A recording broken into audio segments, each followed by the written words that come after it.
we'll go ahead and get started. We got a pretty chill day today. It's the day before the big update, so we're just kind of doing what we can to survive. How is Psycho? Having a good day? Is everybody having a good day? Work's not too bad. Isa just got off work, or is just getting off of work. Miss Psycho's still got quite a few hours. Hopefully everybody's doing well though. Trying to mentally prepare for like I don't know how long I'm gonna stream tomorrow.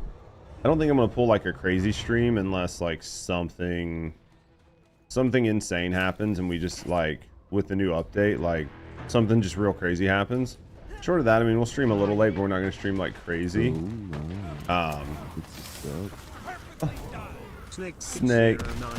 Just subscribe. Thank you for the resub, friend. Thank you for the support. Thank you for the support. Thank you for supporting me, and thank you for supporting the channel.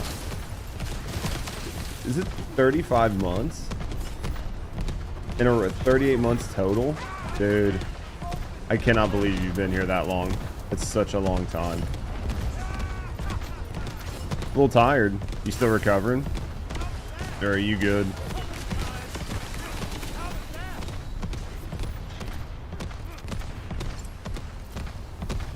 Maybe we need to turn the game sound down some. I think the game sound's just a little too high. I think it's just a little too high. I think 5 is okay for right now. We might turn it down a little bit more. It's been a hot minute. I appreciate it. You've stuck with me no matter what the hell I played. And I've played a lot of stuff. I was looking like on Steam, it showed, or like on stream. It shows I've played like almost between 150 and 200 games total on the channel since I started. A lot of that's been like indie horror and stuff like that, but I've like literally played a lot of different games. And you guys have been here through all of it. Crazy. Sometimes it's not the game, it's the gamer. Hopefully it's the gamer for this one. Hopefully I try to keep things enjoyable enough.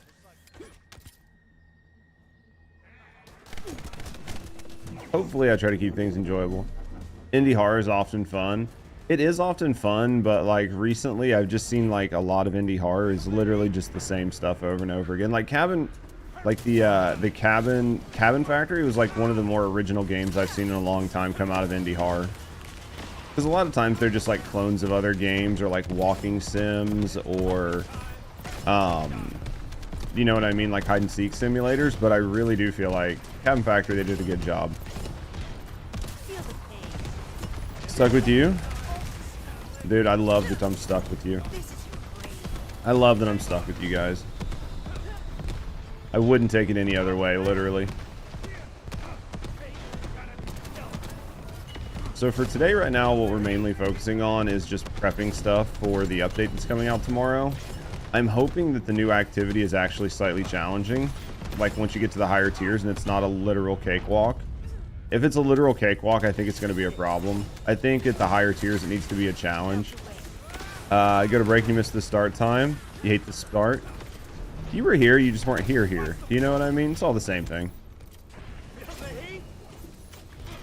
Yeah, tomorrow, like, I'm really hopeful that the update tomorrow, like the new game mode, like the first, you know, maybe like 10 waves is basically like a cakewalk, and then once you start getting like the waves like 17 and then the higher tier waves that are going to eventually come out, I hope it's set up in a way that like you have to bring good Descendants and good weapons. Like if you just come in with like a couple half-cooked Descendants, that you're gonna get wrecked.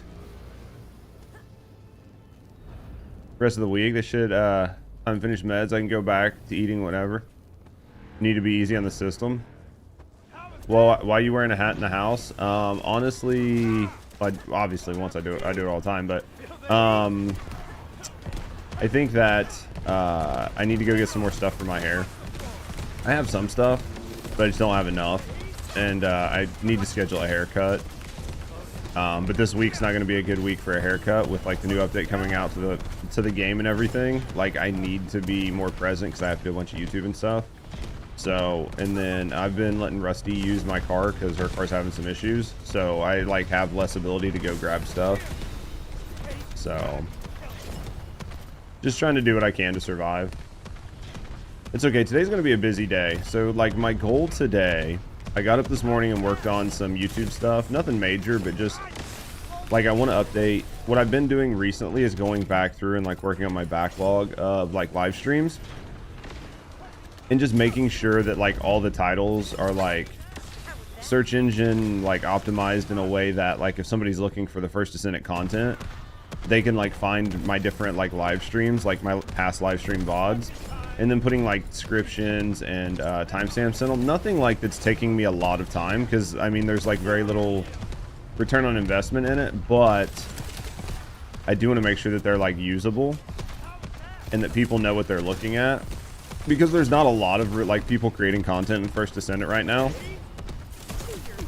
So like basically any content is going to be good content for it.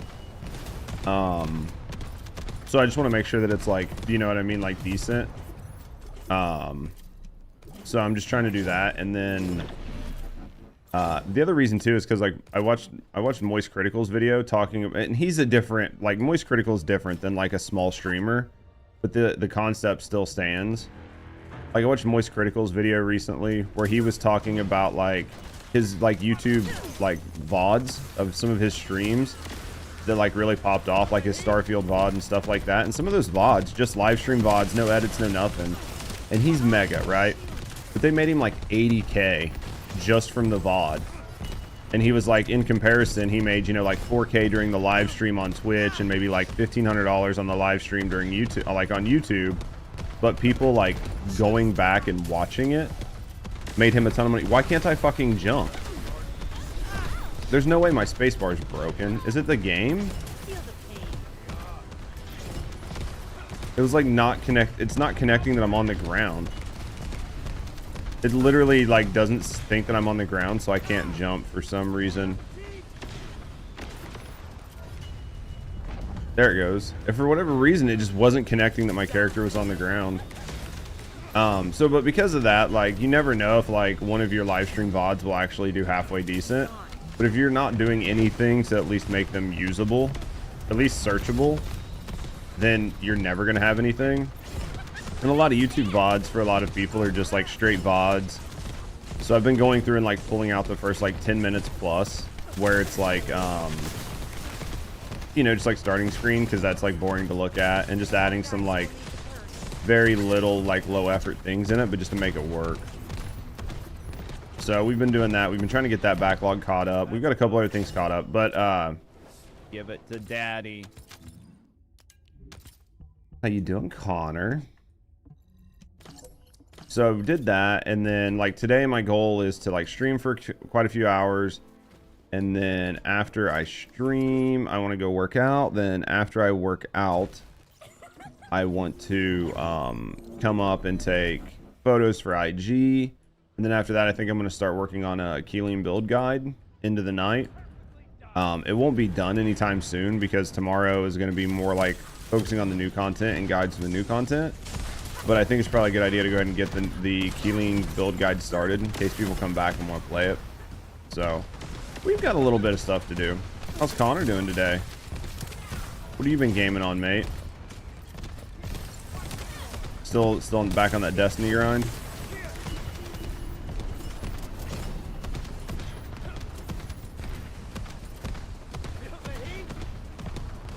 Meow.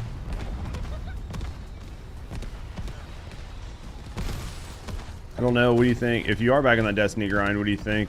A lot of people aren't very happy with the current systems. A lot of people are talking about it. There's a lot of conversation around it.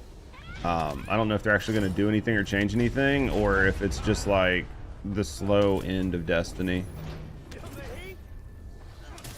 Because it sounds like they're basically trying to like revert back to the seasonal model and like all sorts of things where they just can't make up their mind.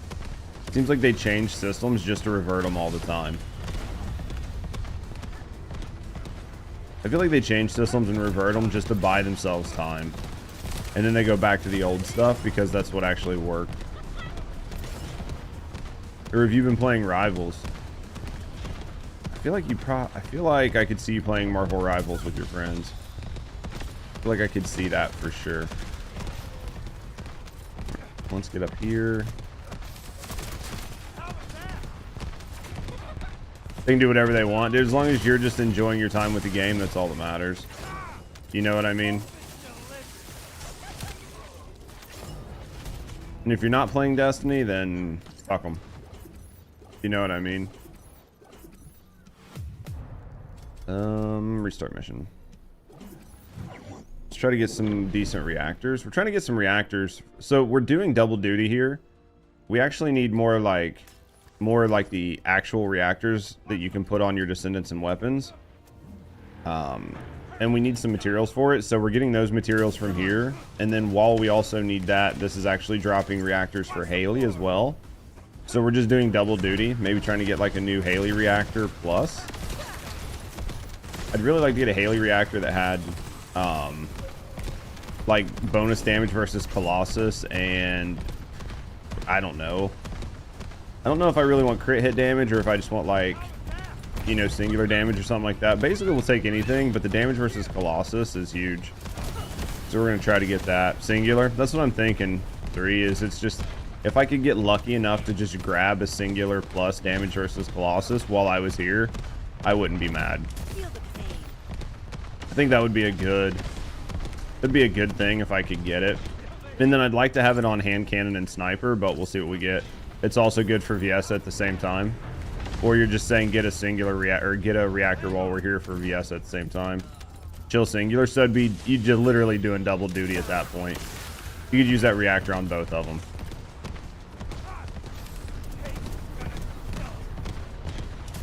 Because like we've got some decent reactors for Inez for tomorrow.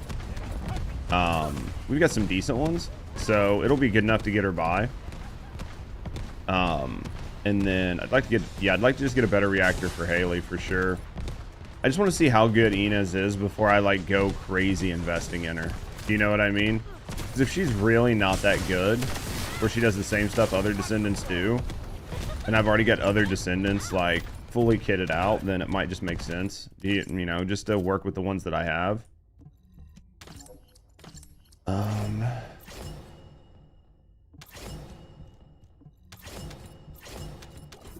It's crazy like how you can get basically nothing like reactor wise. Like I just been here farming for this entire time, and out of all those reactors, like I've got pretty easy, pretty loose settings on like what my reactors can drop with.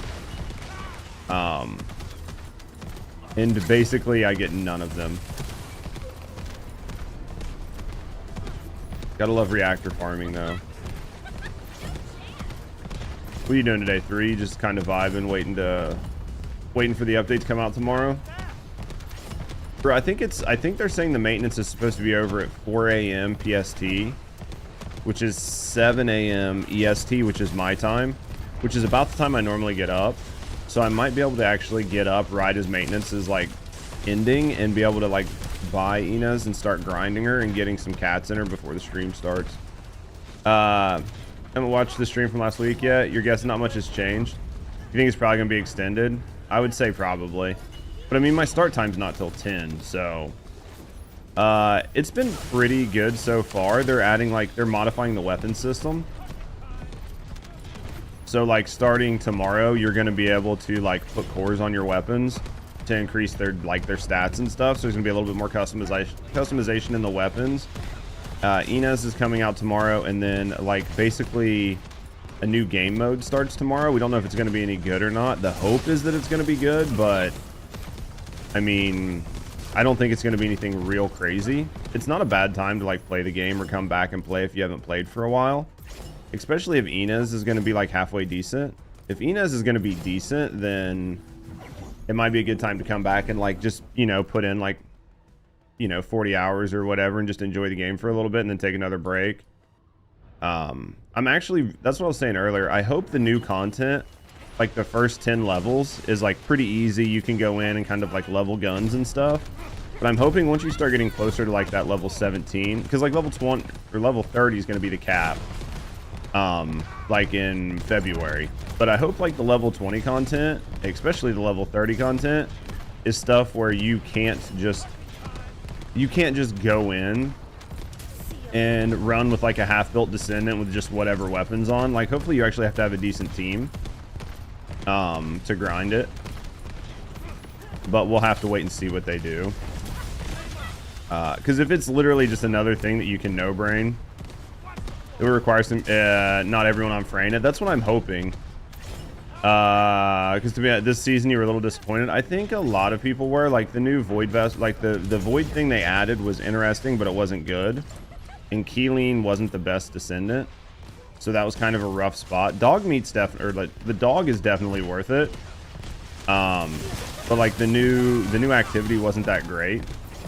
I'm hoping the activity that comes out here tomorrow is actually going to be decent. Yeah, I think a lot of QOL. I mean, I think that's basically what this season was.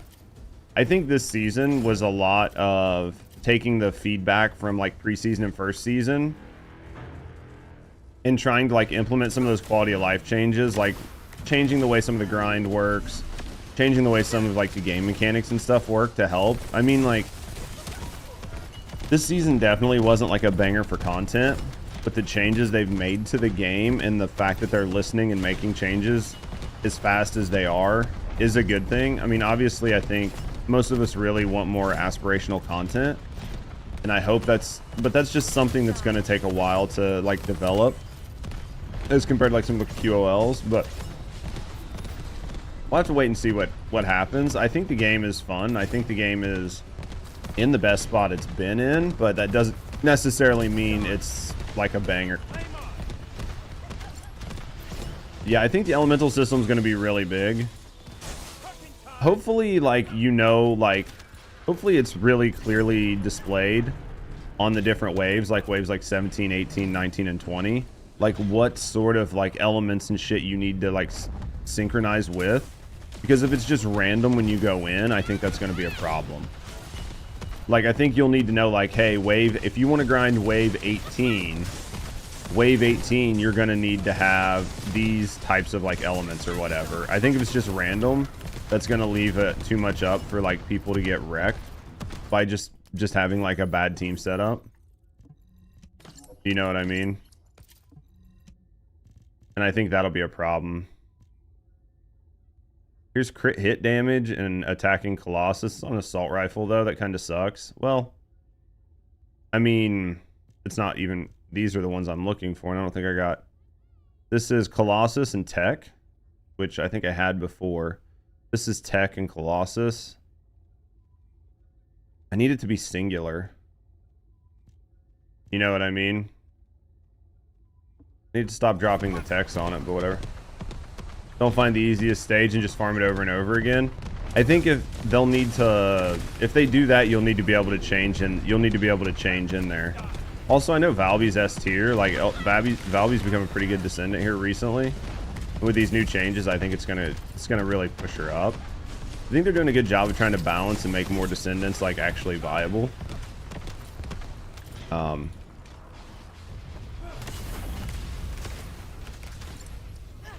Second Colossus, yeah. Yeah, because right now I'm just trying to get the ice. I'm just trying to get another one for trying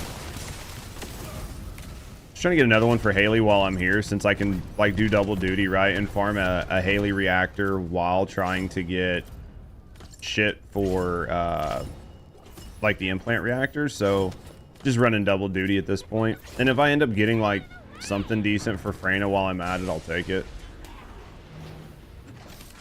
And be lurking. I appreciate you, Connor. I appreciate you being here. I'm sure if this game isn't working for you here in a month when everybody's playing Monster Hunter Wilds, we'll definitely get the pair up there. Yeah, overlap as much as possible. For this is a good time to do it, because I have like 12 of those reactors I need shit for anyway. So if I can just sit here and farm both, I'm happy. Or farm all three. But yeah, to Hunt's point, like, if they make the waves entirely random, I don't necessarily think that's going to be a bad thing, as long as you can plan for it. Because the biggest issue will be like if everybody comes in with like all the wrong element types and they can't change, and because you can't change effectively, you can't farm. Time to farm Ina's reactors over and over again. I want to wait and see how good she is.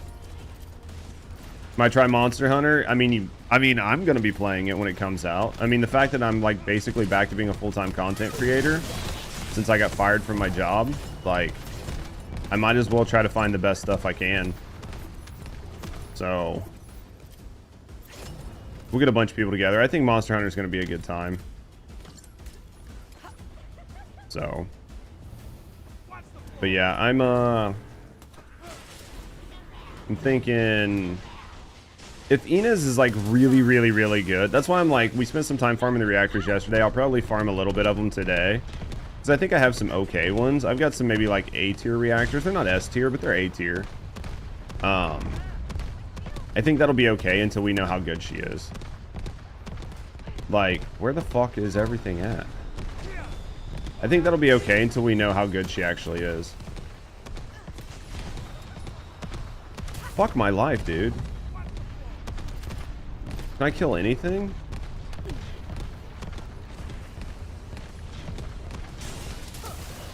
Dude, that bunny is legitimately was like fucking me. Between the two bunnies and Blair, I wasn't able to do anything. And then with them doing everything, basically I can't even get a single, like, I'm not getting any reactor drops or anything because of the way they have because of how they're killing everything. How's Sky doing? Yeah, I'm basically not getting anything to drop because these guys are here. Down to give it at least one go. I mean, if it's not for you, it's not for you, right? Just depends on like what's working. I mean, I'd like to try PoE, but I just think PoE is not in the right spot right now. I just think PoE is not in the best spot right now. So, I mean, I have days where I'd like to try. I'd love to get back into like World of Warcraft or something, but I have tons of days where I'm like, dude, I'd love to get back into like World of Warcraft or have fun with that. But then after seeing like how toxic and shitty the community is with everything that happened with Pirate Software, I'm like, dude, I couldn't deal with that. I would be fucking lambasted and kicked out of that community so fast. Like, there's no way I would survive it. Because I just, yeah, they kicked him out. I saw that. I was like, are you fucking serious? You literally kicked out Pirate Software. It's one of the reasons you're never touching WoW again.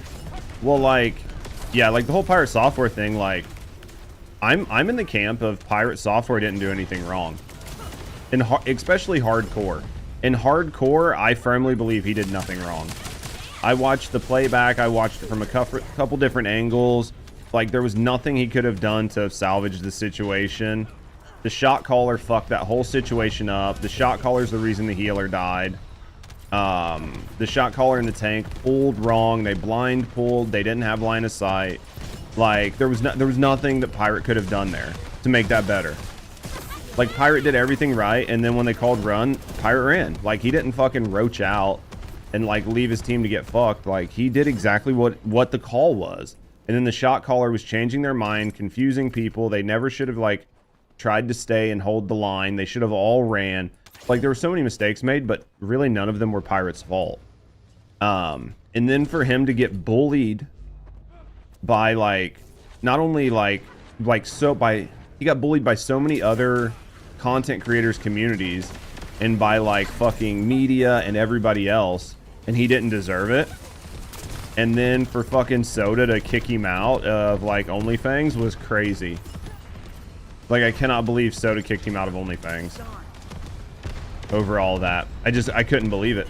I was just like, I literally can't believe this happened. It made no sense. And now basically I'm doing this and I'm not getting anything. I feel like I don't know that I should put this on private, but maybe I should. You expected it from Soda? Dude, as bad as it is, like, Tyler 1 would have kept him in. Tyler would have kept him in. Tyler would have been like, fuck you guys. He did what he was supposed to do, because that was Tyler's stance on it. Yeah, I'm gonna have to put this on like by myself. Soda's a scum. I don't really know Soda that much. I just know like a lot of people like him because, you know what I mean? Like a lot of these big streamers, like I know a lot of people like him. I've never really watched any of Soda's content. Like transparently, never really watched anything of Soda's. I don't know enough about him. If there's still 4 people here, we're gonna switch to private. I'm just not getting any reactors for this, and I don't need this much help killing this. Like this isn't hard. Do you know what I mean? I'd either need to do this in my own party, or I need to do it solo. So I'm not getting any reactors. I'm only getting the particles, and even then I'm not getting very many of.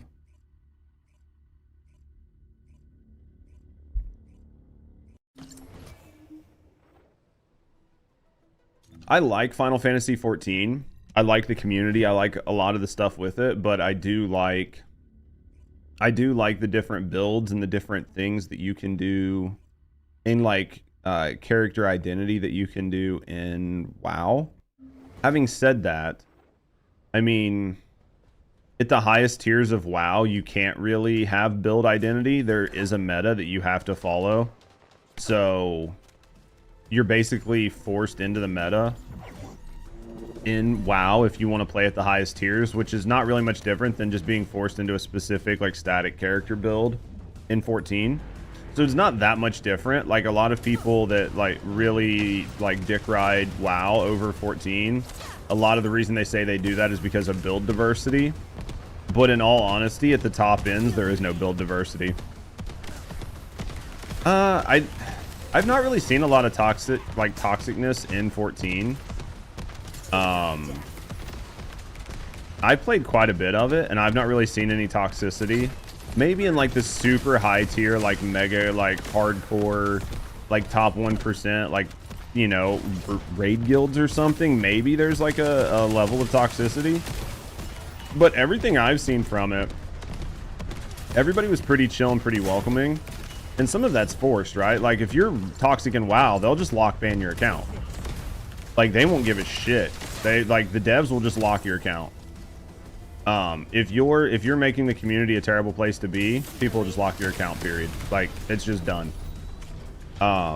So I can say like Final Fantasy 14 is known for its like positivity and positive community.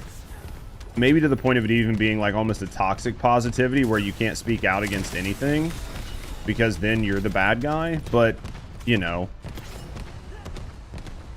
that's just the way that goes. But I think for the most part, like 14's community and toxicity is like leaps and bounds lower than WoW's. Like WoW is just notoriously known for having a toxic community. 10 years you've been kicked from a dungeon from being new. Yeah. I mean, I think I agree. I was watching like a video from Asmon last night, and it was kind of about Marvel Rivals, but it was basically about how like American gaming is, you know, not doing very well. But he was like, dude, I will tell you right now, like they put out Marvel Rivals and they've basically just demolished Overwatch, right? Because they put out Marvel Rivals, they've demolished Overwatch. They fucking I think it's like NetEase is like the producer on NetEase is the producer on PoE, and it's basically demolished Diablo. And they were like, dude, as soon as like these Chinese devs figure out how to put out a new MMO, like Blizzard is done. Like as soon as they put out an actual MMO that's halfway decent, like, because you see how well all of their other competitors do that are going up against these games. And I was like, dude, you know what? Asmon's probably right. The first time China comes out with like an actual cracked ass MMO, it's over. Same character.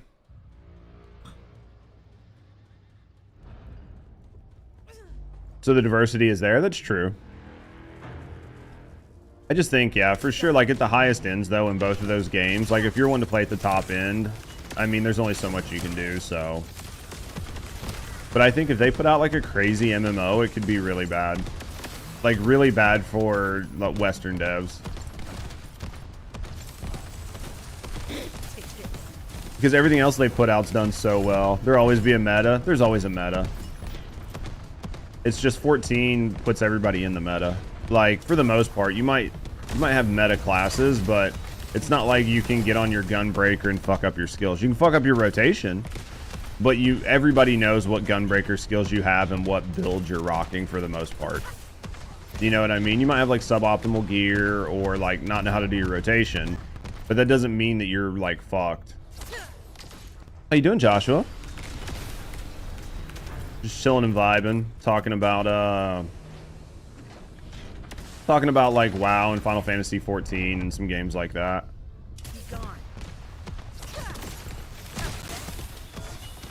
Yeah, I've been a meta during like DPS. They say, yeah, when you know your job, exactly. You don't get kicked as much like in Final Fantasy or in like World of Warcraft. Like once you start running like high level mythic keys and shit like that, like if you don't have the meta build with like the best in slot gear that you can get at that time to run those keys, you basically will never get a party. Like you can sit in Party Finder for 8 hours and just never find a party. Then Savage is suboptimal tank.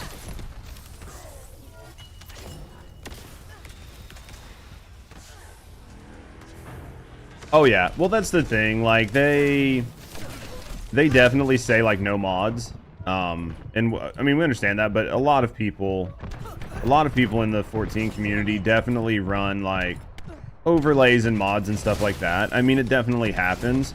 The only time you'll really get your balls nailed to the walls if you do it live on stream where somebody can like film it and then turn you in. But high on mitigation, yeah, dude, the Pally Mitt was always really cracked. Thunder Cage, accept the abilities. Then you're gonna work on your Voltia. I think you'll enjoy the Voltia.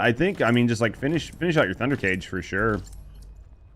But you're definitely in a good spot for the update tomorrow. I do agree with Hunt though. I think that the update will probably. I mean, it's scheduled to be over at a specific time, but I'm for sure they're gonna have to extend it. I would be very surprised if they were able to get the maintenance done in the update within the time frame they allotted. Not because I think the time frame's low, but because like nobody does that anymore. Like nobody ever gets their updates done on time.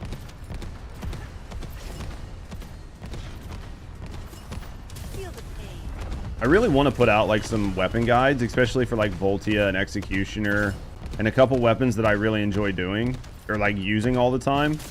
But the problem is like we're getting ready to have a giant shakeup of the like weapon sandbox. So making guides right now is like basically just wasting time. With a bunch of weak mobs and profit, yeah.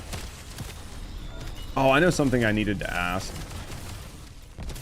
I'll have to wait for Hunt to come back. But on like the inversion stuff, there's a... Everybody was telling me that there's like quests that you can do to get like more inversion XP. I literally cannot find the quest list anywhere. Because I was going to work on just trying to unlock my inversion stuff. But like I can't find it. Open your map. Map.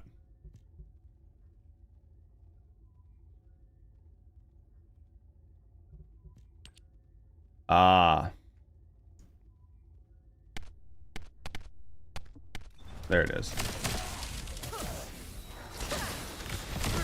Each map has its own list. That checks. That's why I was like trying to find it and I didn't see it.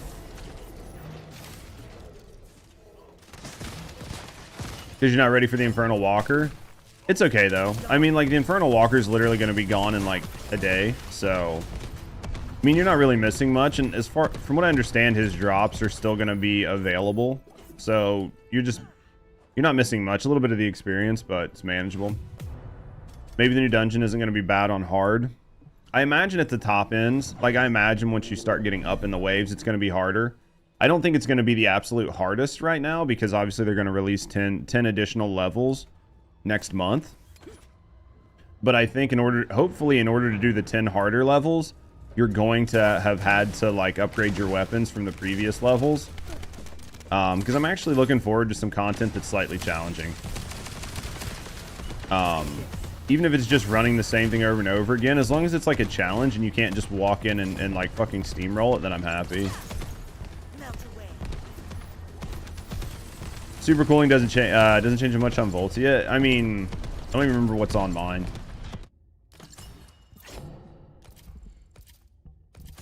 I mean, I don't think I have super cooled on it. Maybe on Haley I do, but like on my normal version, I don't have super cooled on it, I don't think.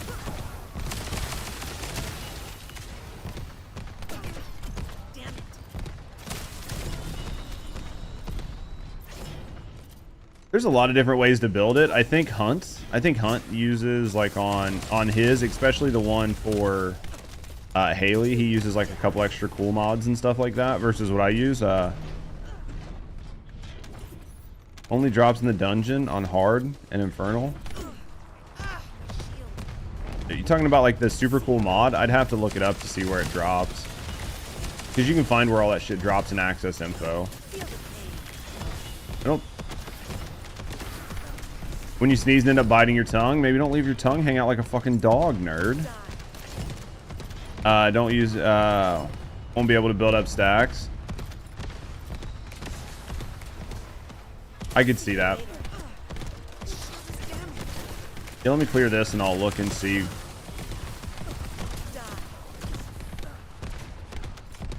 Let me clear this and I'll see.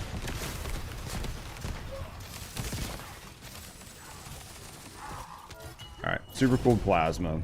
Access info.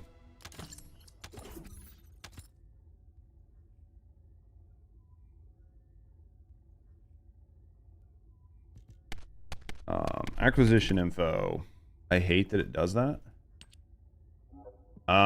Infernal Walker, yeah. Void Vessel hard. I mean, you can get it from the Void Vessel hard too, yeah. I mean, I got mine without doing Infernal Walker. I had mine before I did Infernal Walker. Plus with the elemental system with Chill plus Thunder, you're getting the defense down for free. Oh yeah, once they switch the gun over tomorrow. Because it's going to be Thunder on top of that. That's going to be huge. Haven't tried the Void Vessel on hard. You're probably good enough to try the Void Vessel on hard. The Void Vessel on hard isn't too bad. There's a lot of people in there that are running with like decent builds that'll hard carry just fine. As long as you're not like completely throwing, I think you'll be okay. I think you'd be surprised at what you can actually do with your character in a full team. Just do it in pubs. I think you'll be fine.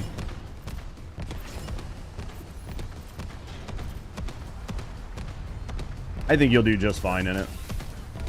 As long as you got HP mod and some defense. Yep. Yeah, I mean, if you're running in with like a really squishy character and you're not like a glass cannon build where you're just like nuking everything before it can actually do damage to you, then yeah, just a little bit of HP and defense will go a long way. Just double check your components and make sure they've got stuff on them. Just need cat slots. I mean, you can take your alt bunny. If you've got an alt bunny that's like, because alt bunny already comes with like a couple cat slots already on them. So if you've got like your alt bunny and you've got your thunder cage, it's got a couple cats on it and stuff. Until you get your Voltia, you'll be fine. The hardest part is just the barriers on some of the mobs, and that's where Voltia comes in because it takes that off for you. So don't know what to use. Well, I mean, you're basically mobbing.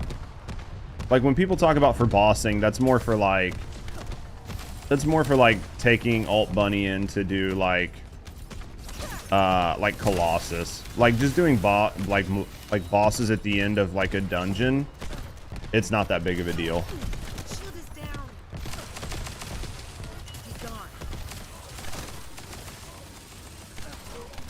Still need high voltage. Oh shit. Well, if you're around, I can run a couple, because I think I need pyro. Like pyro gives me like Slayer set pieces anyway, so I can run a couple of pyros with you until you get it to drop. Sky says they can help you with Void Vessel. Not for the 400? What do you mean? 3?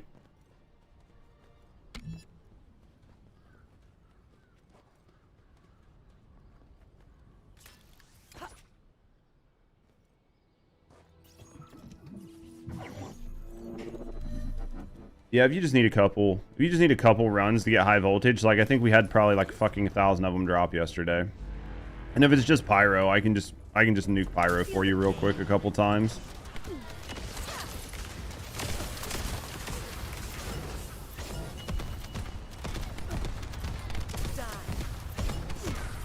All the 400 enemy density. But for Void Vessel, like the Void Vessel, it's not that big of a deal, right? Like, they can run Void Vessel. Oh, you're saying like don't use like high voltage in 400s just due to the mob density. Not a single decent component, dude. The fucking checks though, that's our luck. Electric condenser, nothing is better for 400s. Well, there you go. I mean, I would say I could see that being fair, especially for mob density in 400s. If you have a Freyna that shows up in your 400, then maybe high voltage would be better because it'll help you do more damage at the end. Because if a Freyna's there in a 400, you're basically not doing any damage as Bunny. Period. Bossing, don't use Bunny. Yeah. The only time, like, you can use... There's, like, one Colossus that you can really use Bunny on with high voltage, and that's just to help pop some orbs. But other than that, there's a lot of really good Descendants that you can use outside for bossing. And if you're running like 400s dungeons and stuff like that, I wouldn't really classify that as bossing. All bunnies, all you got that's close to min-max. Yeah, I mean, if it's what you have, like, definitely use what you have. You know what I mean? But like at the end of the day, I wouldn't take... I think maybe what 3's trying to point out is like at the end of the day, when it comes to like building a bossing character, don't like... After you get Bunny set for mobbing, don't worry about trying to figure out like what's her bossing build, because even though she's like 80% built for bossing or whatever, there's just better options out there. You know what I mean?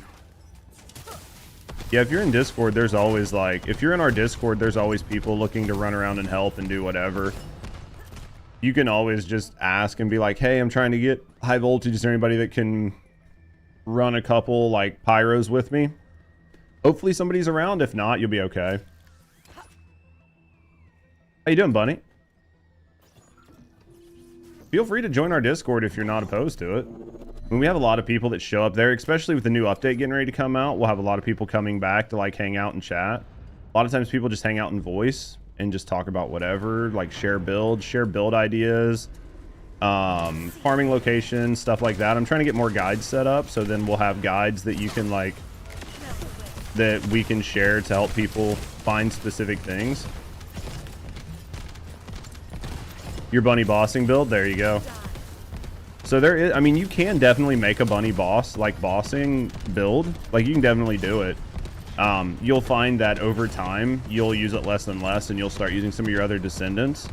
But at the end of the day, you have to go with what you have, right? Because it's like when people come in and they tell me like, hey, you're doing this wrong. And it's like, I know there's a better way to do it, but I have to work within the constraints of what I have. You know what I mean? Electric condense for high voltage. Everyone can boss. Some are just better than others, basically. I mean, everybody can boss. It's just there are definitely people who are way better at it. And I'm not one of those people that's going to have... that like will shit on people for doing whatever they want. Because the last thing I need to do is like build up the community and then just have like toxic cunts in my community yelling at people for not doing things the way that they think they should be done. Because I'll just fucking ban people. Like we're not going to create that community. There's like a difference between like telling people, you know what I mean? Like, hey, this is suboptimal, or like there are better Descendants, and saying it in like an informative way. And I'm not like shitting on anybody right now at all. I'm just saying, like, as the community grows, there's like a propensity for people to come in and they just are just absolute cunts for no reason, and we just won't have that. Because there's definitely like, hey, there's better builds or there's better bosses to like help people expand their knowledge of the game, and then there's people that are just assholes just because they're assholes, and I won't deal with those people. We don't need that shit around here. What helps the game grow and survive is new players. And fostering new players is different than like chastising them or treating them like they're fucking retarded. You know what I mean? Yeah. It's always good to have people like bring things to the forefront and like bring things to people's attention because they just genuinely might not know. But there are definitely, because that's like we were talking about like WoW and stuff before. There are definitely certain members in certain communities where they will just be like, you're not doing this, you're wrong. And then no matter what they say, they're like, well, you're just dumb. Like, why would you not do this? This is just so much better. And it's like, because I don't fucking want to. And they're like, well, you're just being dumb. And it's like, okay, well, get the fuck out of here. I don't need you to be around. Nobody needs that fucking person. You know what I mean? Yeah, and that's the thing. Like, when people tend to ask, because that's the thing. Like, if people are asking, and like people in the community are giving like good, valuable, viable, you know what I mean? Like feedback. Like where 3 was like, yeah, you know, I wouldn't boss with Bunny. I don't think that's bad to say. I don't think that's bad to say. Like, hey, I wouldn't boss with Bunny, but you can boss with Bunny all you want. You know what I mean? Like. And then just having the conversations around why, because that helps people understand. That helps people understand the game, instead of just telling, you know, like then we have a conversation about it, which helps people understand the game, which is so much better than people just telling you something and then treating you like shit. You know what I mean? Because you have Nichi ban finger, dude. It could happen. Like I got no problems having fucking people banned. You've only ran into 2 toxic people in your pub runs. The game's community hasn't really been that toxic. Honestly. And I've only actually realistically had like I can probably think of just a couple people that have came in that have like triggered me the entire time I've streamed the game. Like people that come in and get like combative with me. Because I definitely take criticism, and I've learned from a lot of people. We've had a lot of community members that have stuck around where they've came in and explained things to me that I was wrong with. And I was like, you know what? You're right. You're absolutely right. Like, this makes more sense. You know what I mean? And I concede that point and move on because I want to learn things and be good about the game and be good at the game. But every once in a while, you'll just get some people that are just like, they're just fucking assholes. You know what I mean? And you're just like, Jesus, fuck, dude. Why you gotta be such a dick? Use Bunny for everything, so it's all you had. Now for you, it's all about efficiency. Bossing with Bunny isn't efficient. Yep. But in the beginning, when that's all you got, that's all you got. You know what I mean? Haley's great at bossing. Glay's good at bossing. Depending on how much they change the weapon, she could go back to being S tier at bossing, which is what I'm hoping. No, no to your argument, but never why. Dude, I hate that. My alt Haley's nice. She's getting there. She's getting there. I need to level my perforator up some more. I don't know if I'm going to do that today or I might do it like later on or off stream or literally I hit MR28. So I only have like one more weapon that I need to level up. And then after that, it's just like all missions. So I might be able to just start tossing my perforator on and just let it like passively level while I'm doing other things. You mean Haley? Oh, you mean like Rusty? Yeah. She got a nice ass too. She's got to focus up. She's got hardcore work she's got to get done. Today's her long day. Today's her long day. I don't know if she's even paying attention. I don't think she is. Huh? Okay, Hunt said hi. Trey said hi. Everybody loves you. She is. She's here in chat. I just saw it. Alright, we're going to clear this run and we're going to see what all we have. Let's clear this run and see what we have. See if we've got anything decent. I mean, I can sit here and do this for a little while, but I have other stuff. I really just want to have a decent... Doesn't even have to be good, just a decent, like, Haley... If I got, like, a decent Haley reactor to drop, I'd be happy. We can always come back and keep it up, you know what I mean? But we can do this. We can do a little bit more Inez. We can do a little bit more... Slayer farming. I need to go get like some perforator stuff. I need to find a good place to get like my last perforator parts because I would like to try to get that thing cooking. I just don't know if Secret Garden's going to be worth it because I mean like I'm thinking like some of the gameplay showed Inez using Secret Garden, but I honestly feel like for her it's basically going to be all her skills and skill damage. I don't know, like If her crit damage is based on her mana, she might be better to run with like Blue Beetle. So like increase that crit rate, since she's going to be such a crit, like a crit build focused Descendant. She might be one where you run like Blue Beetle. There's like a chance. Is it the only fucking... He must have just cleared my reactors. What did we get here? This is tech. I just really wish it was singular.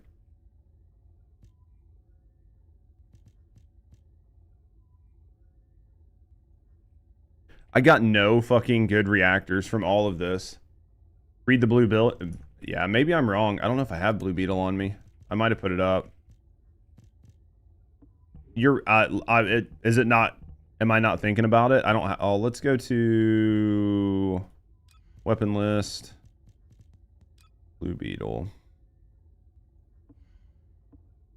Can I not do it from there?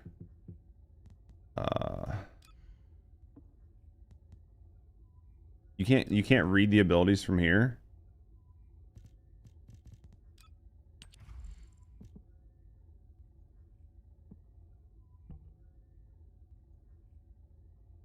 It only works for fusion. So then it won't even synergize either way. So then no matter what, it wouldn't even synergize. Or it wouldn't synergize the way we want, right? Fusion, unique ability, arcane. So what's the singular ability? Trigger rate, 50% duration, removes debuff.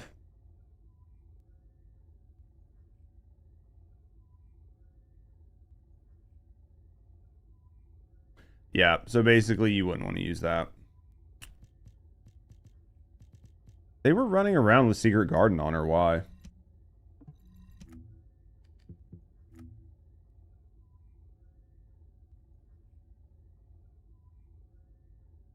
Yeah, I just don't see Secret Garden working either. Because, I mean, ideally you're going to be using her skills.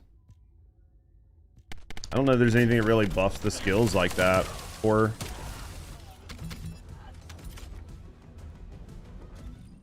I basically got dick this entire time out here.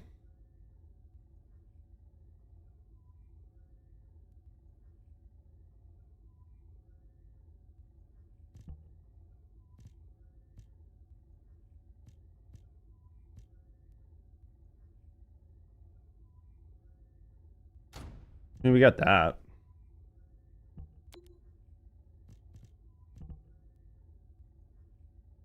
Give skill power for tech abilities. Yeah, I just...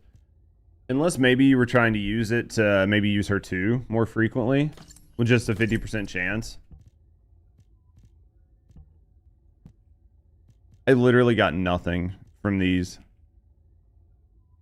I don't think I got a single good reactor to drop the entire time I was out here. And I mean, like, my reactor filters are pretty decent. Like, they're not anything real crazy.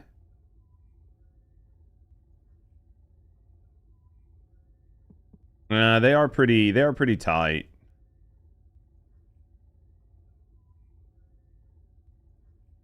We'd probably put mana on it for...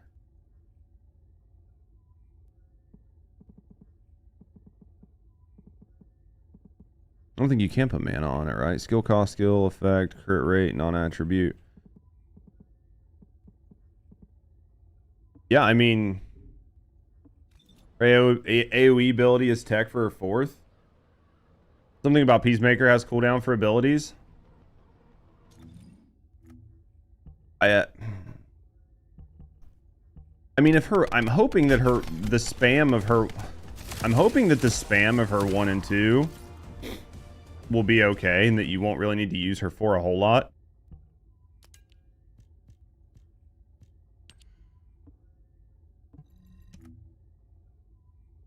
But we'll have to look at it.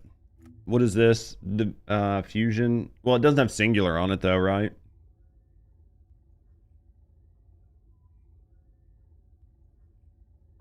We'll see. We'll see what we can get when we get her. Map. I mean, I need more ion particles anyway, so... just really surprised at like how poorly I've gotten from like, you know what I mean? Like how bad the reactor options have been.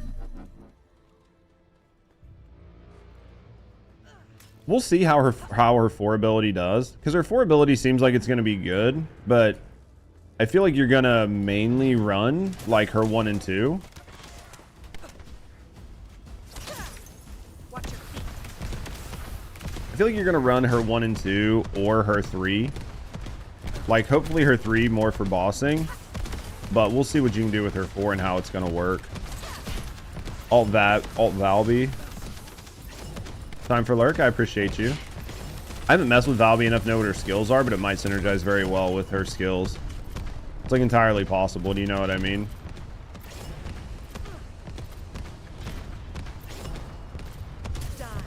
Yeah, I'm really surprised that out of all of these reactors, not any of them dropped with what I needed. Even with the wrong weapon type. I figured they would at least drop with the wrong weapon type and I would have had to like make do. But basically they're all just terrible.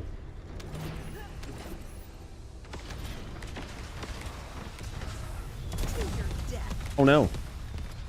There we go. There we go. Let's see what we got here. Alright.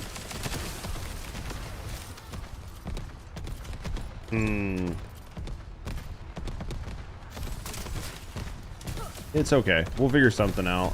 I don't really have a whole lot to do though today. That's the downside, is like if the new content isn't really good, I won't have a whole lot to do during the day.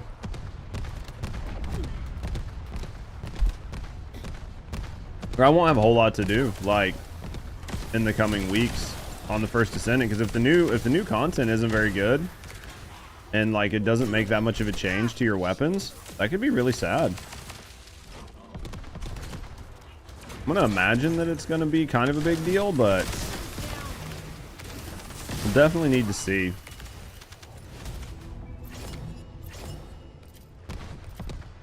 Singular. Like, are none of these any good?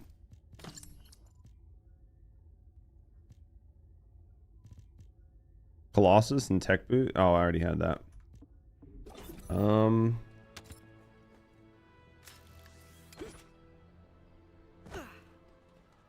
Try farming the outpost for what?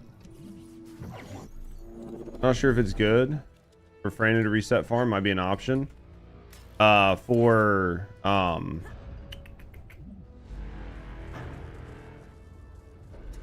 cat, like, or for reactors. I can try it if you guys think it'll be better. Could do community runs for the new seasonal stuff. Well, I think depending on what we have to do, like I'll definitely be willing to like run with the community, especially like for the new zone and stuff, because at the higher tiers you're gonna have to have a party to run with anyway. Like you're not even going to be able to pug it. Like I think 17 was the highest that you can pug, but it's gonna go to 20.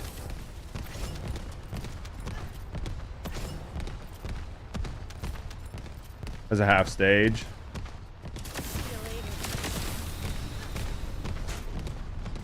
Dude, the fact that you have all of this memorized hunt kills me. I mean, I could switch to Bunny. I could just do this with Bunny.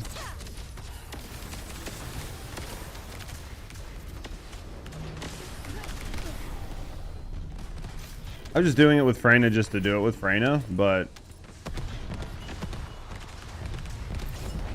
I mean, if it's easier to do that over there with Bunny, just because it's faster, do you know what I mean? Faster and faster with the resets, then I might just switch over to doing that. Because I should still get like the same ion particles and stuff. I'm just going to get less of them, but stuff that needs farming. Well, I'm just now getting to where I'm putting in like even remotely close, because you guys have me like eclipsed in hours, like 2 to 1. I'm just now getting to the point where I'm having like a good amount of hours in. And the worst part is now that I'm like having a good amount of hours in, I'm enjoying the game. I'm like, man, I really wish I could just randomly build out a new character, but you just can't do that on the first Descendant. Like, oh, you want to play a new character? Get ready for, you know what I mean? Like 200 hours worth of grinding to be able to play the character. That's an exaggeration, but it's what it feels like. You know what I mean? What's your skill range with my Freyna? Probably not max. It's far, it's just not max. You can do this better with more coverage. It's not max. It's far, it's just not max. Nimble fingers, cooldown. I think I actually took some of her range off. I think I took some of her range off and just put more cooldown on so I could just spam it more.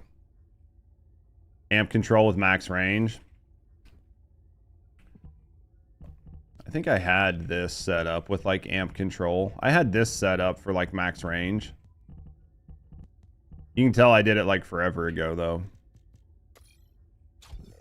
You can tell I did it like forever ago.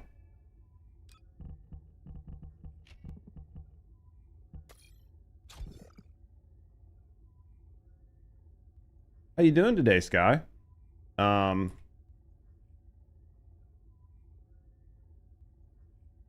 Max range. Yeah, I don't even have max range on her. I've got amp control.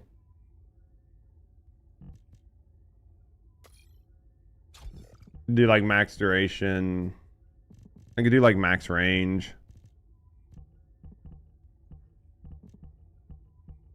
I think I've got everything on it for range that I can get.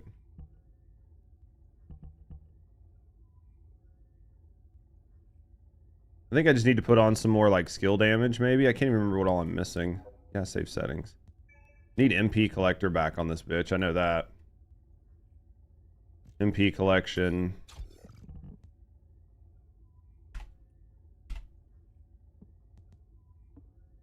I can't remember it. Grinding tech reacts. You getting anywhere with it?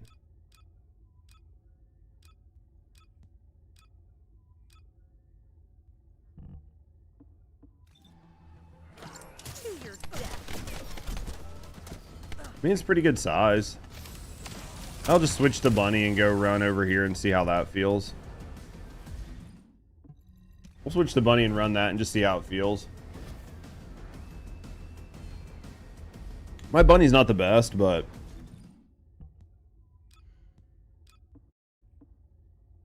yeah, my bunny's definitely not the best, but we'll try it. I just gotta max out my modules.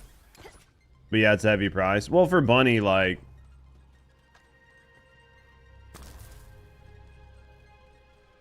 hours, you get lucky the first try. That's the problem. Is like you can either get like super lucky or not. Like, yeah, this fucking multi-stage shit like sucks.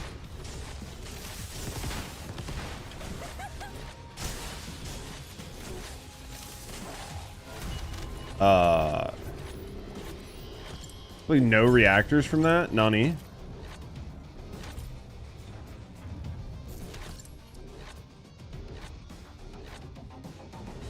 I don't know if this is worth it.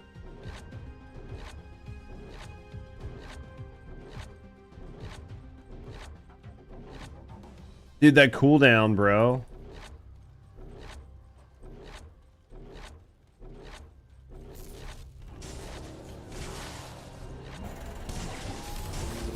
There's like no fucking bad guys in here.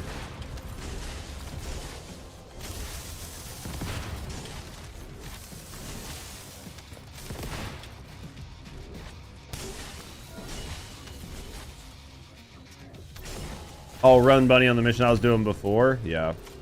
I was like, dude, it ain't doing, like, that's doing dick all there. Don't want to use high voltage when mobbing? No, it's all good, Joshua. It's up to you.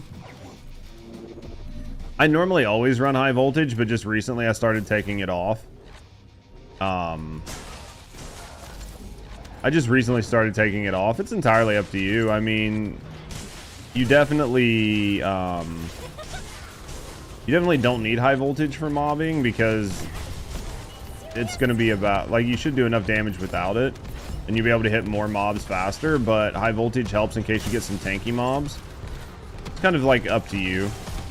It just depends on the density of the mobs you're fighting. If you're fighting really high density mobs, then high voltage is not necessarily your friend. But if you're fighting like pretty sparse mobs, then it'll be just fine.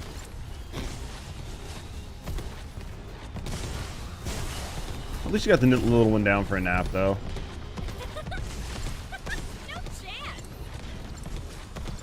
I mean, high voltage, I literally just took it off last night. I basically never take that mod off. But, like, you can see here that I do enough damage that I don't need it. So...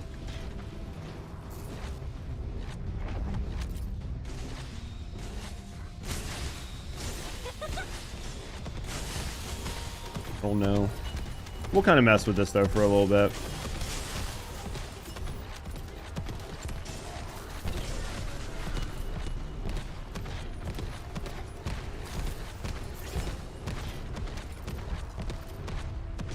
I don't know if this is faster than with Freyna or not. Can't really tell. She's the best child. You got lucky then. You're East Coast. It's 1 a.m. It's 11 a.m. I was like, dude, I'm East Coast as well. I'm from Indiana.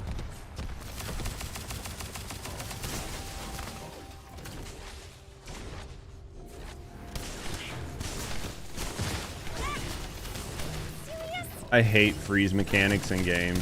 I fucking hate freeze mechanics in games. Forgot time zones exist? Yeah, they most definitely do. Think she woke up around 7? That's not terrible. Dude, the amount of pulses you get when you like slingshot yourself, I don't know what it is. I don't know how they have it programmed, if it has something to do with like inertia or what. You get so many fucking pulses when you slingshot.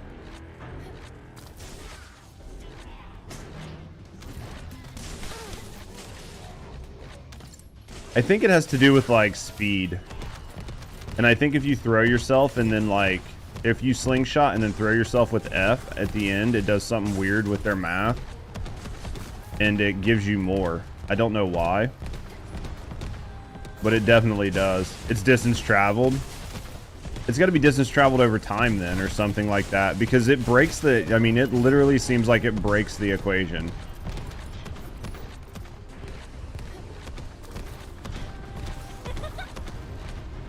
Because like it just fucking does like 6 or 7 pulses almost instantly.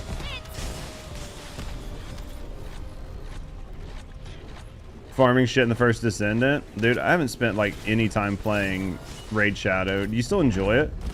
I know a lot of people like the game. But yeah, you can definitely see it like... definitely does something weird with the pulses. We'll make this work.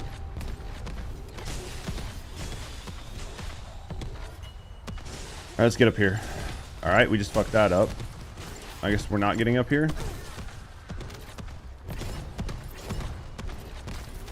Been just kind of casually grinding it. Well, it's one of those games you can just kind of put up and let go, right? So you can like do it in the background or put it on the second monitor. Just kind of like play and let it go. What do I want to do? Just trying to come up with something. Because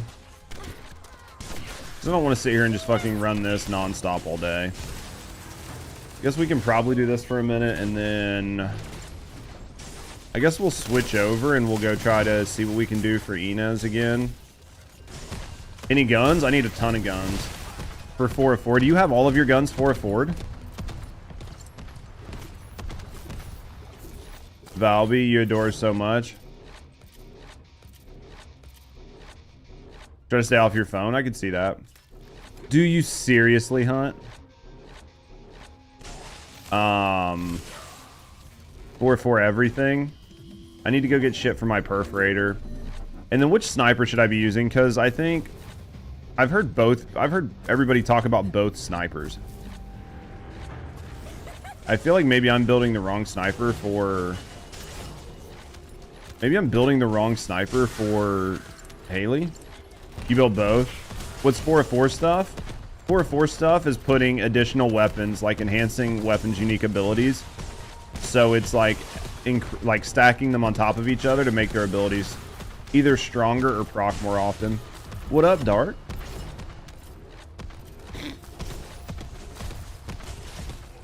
Here's because you don't have Afterglow. I mean, I have both. I just felt like the one was more for like hitting multiple targets, and I was like, I don't really do that, so that's why I built the other one. Got it. Yeah, I think maybe I'll just go work on some perforator stuff. I need I'd say perforator and maybe sniper.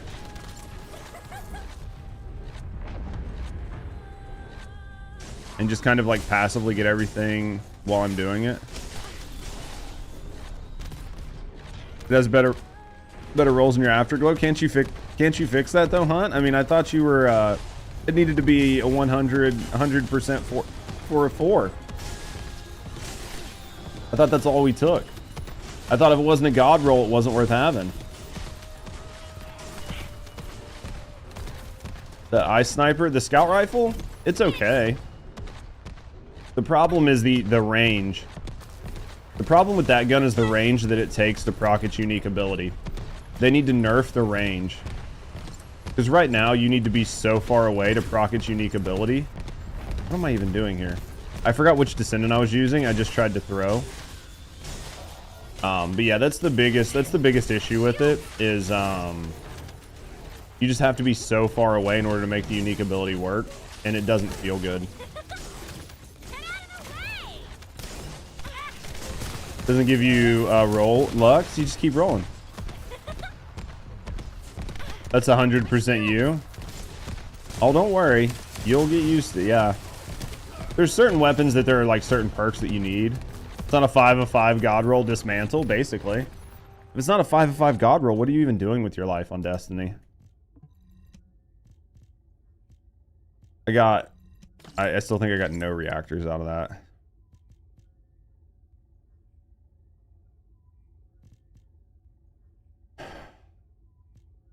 I got no fucking reactors out of that. And I put, this one's not even the right one I wanted on her.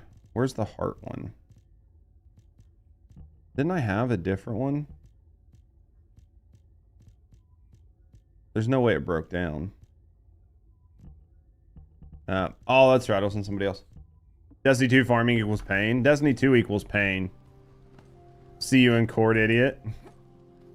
Dude, Dado's like such a proponent of like poor man's Dado. Lol. Dude, when he does vault clearings, it's hilarious. Alright, let's go to Albion so we can regroup. Let's go to Albion so we can regroup and figure out what we want to do.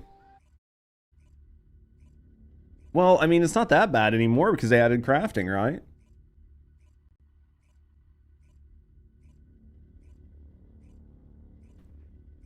Basically, it's impossible to do anything.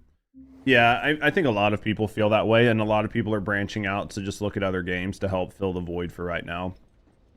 I think a lot of us really spent a lot of time and invested into and just loved Destiny, but I mean, eventually your children just grow up and move on. You know what I mean? They just grow up, they move on, and they don't love you anymore. All right, so perforator. I need... Where's my perforator? All right. I've got 3. So I need nanotubes and I need blueprints. The blueprints I think are probably going to be the worst.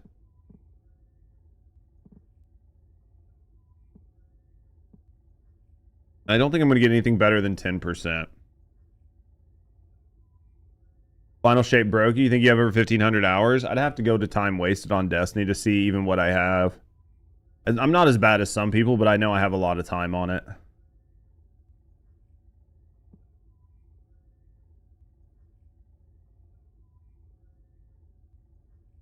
Absolute godsend. You get 3K hours in First Descendant? Jesus. The game's good. It's definitely got some issues, though. Oh, Destiny, you have 3K hours, yeah. The last day for the web event, I think I've got my web event done. I don't think I have anything else there that I can pull.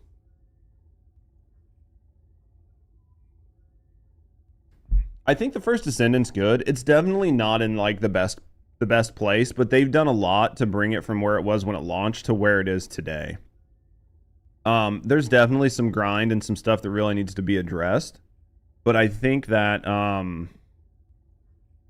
I think if they continue to work on it, it'll be fine. I think if they continue to work on it, it'll be fine. I'm pretty happy with the game overall. I guess let's do... I guess let's go here. I guess we'll go do this with Sharon.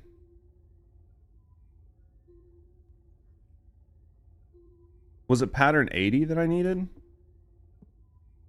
It's pattern 80, so this one I don't even... This one I can just... Wait.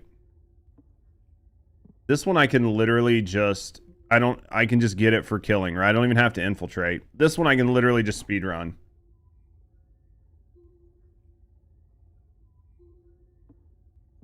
I can literally just speed run this. You're still just a baby? As long as you're having fun with it. Should we go with Freyna?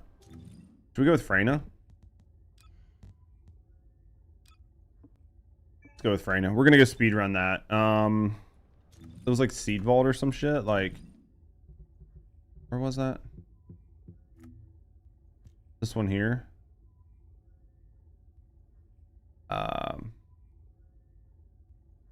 Xbox should be about 1K, dude. That's a lot, though. But, I mean, if you're enjoying a game, you're enjoying a game. And the thing about Destiny is it's been out for a long time. You know what I mean? It's not like you put like 2K hours in 3 months. So, you've had time to enjoy the game and grow with it and just have fun. And that's the important part.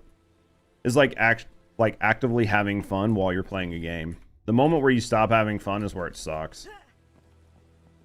The moment where it stops being fun, or you start like it becomes a job, and then like you lose so much of the joy.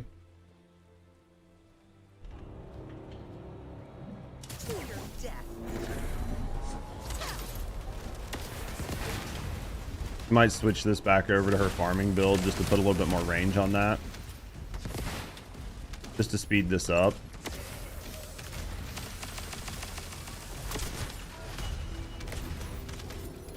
I mean, it's not like it's going to take a long time either way, but let's put the range back on. Let's go to her. Let's go here. We'll get a little bit more range on it. It's going to be a little bit weaker because I just haven't bothered to do anything with it, but it'll be okay. This should be enough to cover the whole thing, hopefully. And then I won't even have to worry. Wish you could just stand in there and you didn't have to walk in and out.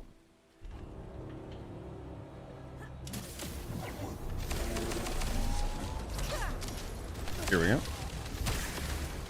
Should just kill everything pretty quick, I think.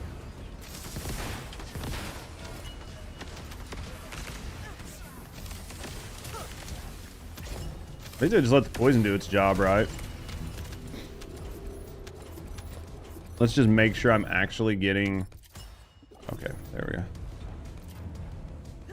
What's everyone's favorite site to use to look up builds in this game? Fuck. There's been a couple that have came up. Honestly can't remember off the top of my head. I don't normally look up a lot of builds, but I'm gonna start making guides for builds to help people out. But I mean, YouTube's always a good spot. I mean, you can definitely go to our Discord. If you join our Discord, there's a lot of people in there that talk about builds all the time. Like, you basically can just ask what Descendant you're looking at playing, and somebody in our Discord in the first Descendant chat will be able to get back with you with some kind of build. Which Descendant are you looking for specific? Are you looking for a specific Descendant right now, or are you just looking in general for builds?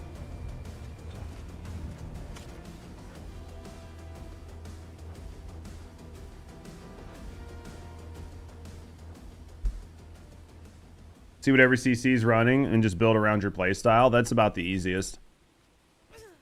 I mean, honestly. Well, hello there.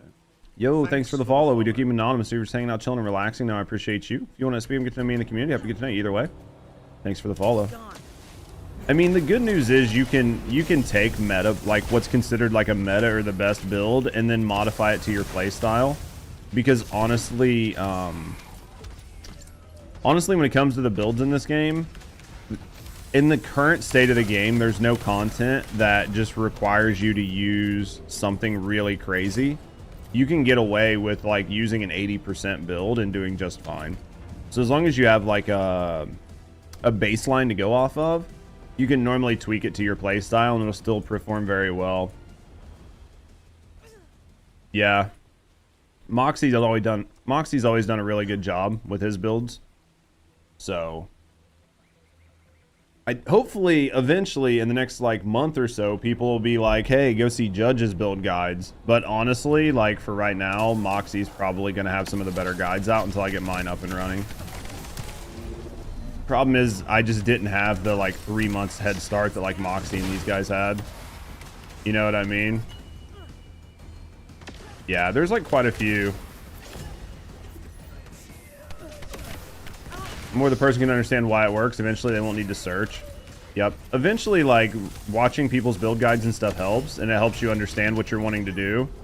And then eventually, you won't really need it, or you'll use it as just like a reference or a pop-off point for where you want to go. You know what I mean? Freyna? Yeah. So I didn't have the time? No. We're getting there, though.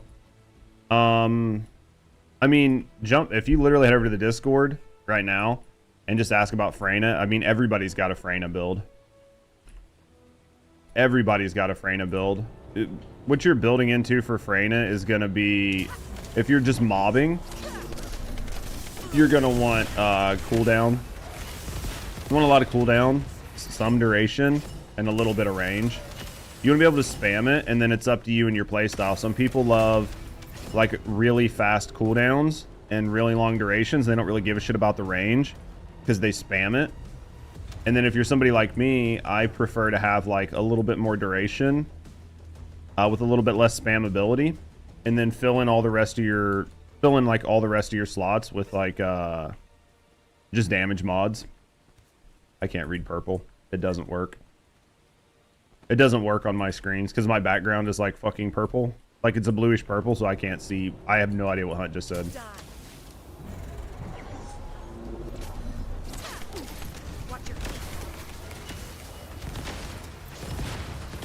I have no idea. I'll show you what it looks like here in a second. I'll screenshot it and then show it on my screen. It's fucking basically impossible for me to read.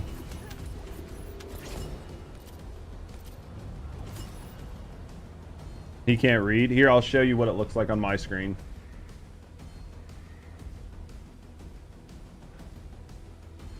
It's actually easier for me to read on this monitor than the other monitor, but you can see how fucking hard this is to try to read.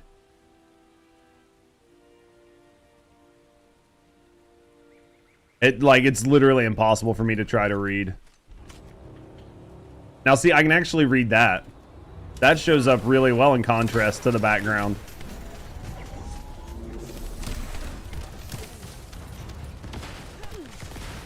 So I use Restream.io because I stream to like YouTube and Twitch at the same time. So Restream.io has like its own like pop-out chat feature, and it basically like combines like YouTube and Twitch and like basically all the channels you stream to. It just merges all their chat onto one like chat screen, which is super nice. So I can actively like read when we have people. But some of the colors can be kind of rough, and it doesn't show me some of the stuff that pops up on like Twitch, like some of the shit that gets caught by auto mod. But it's okay. Why do you gotta get caught? Somebody's gotta get caught.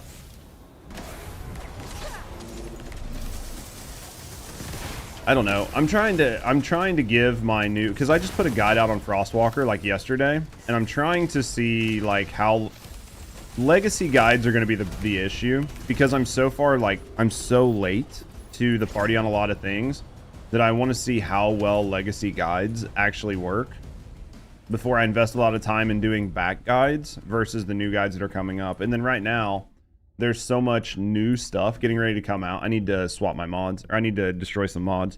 There's so much new stuff coming out that I'm going to have to spend most of my time working on those. Oh, thank you, Duran.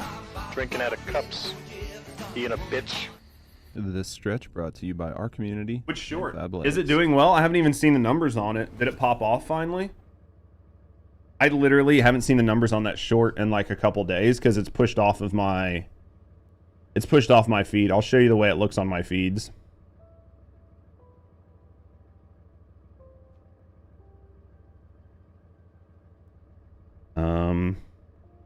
Yeah, it's done okay. It's got like 500 views.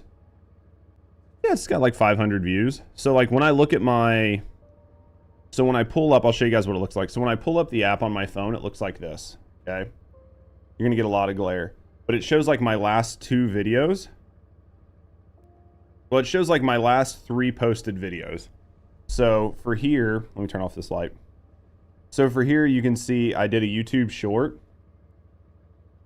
Which was like why I love Rusty. And it was just kind of like a meme thing, just like for people to get to know me. And then there's the live stream I did yesterday. And then there's the new guide that I did for the Frostwalker. So those are like the only 3 I can really see. I can go deeper into my analytics, but getting away with more mischief, none. I can read that too. So no, 500's not bad. I'll take 500. It got into the algorithm. My latest 2 videos are now boom done. Yeah, we're doing okay. I think the channel will do okay. Why you love Rusty? Yeah, it was just like I took some of the, like the clips and the shorts and stuff we had and just turned them into fun stuff.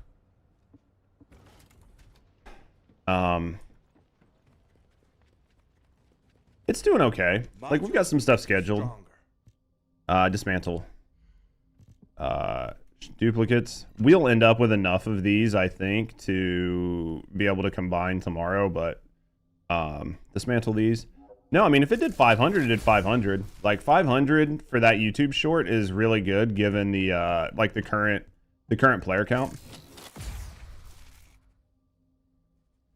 Should be you just looking at new features on the Inez skin.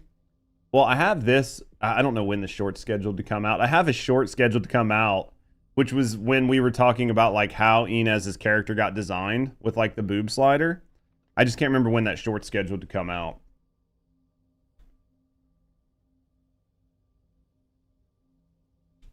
We can definitely do a short on it though. We can definitely do some shorts on like Inez, like what's going on with her.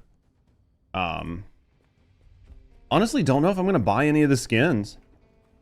Like I've looked at them numerous times and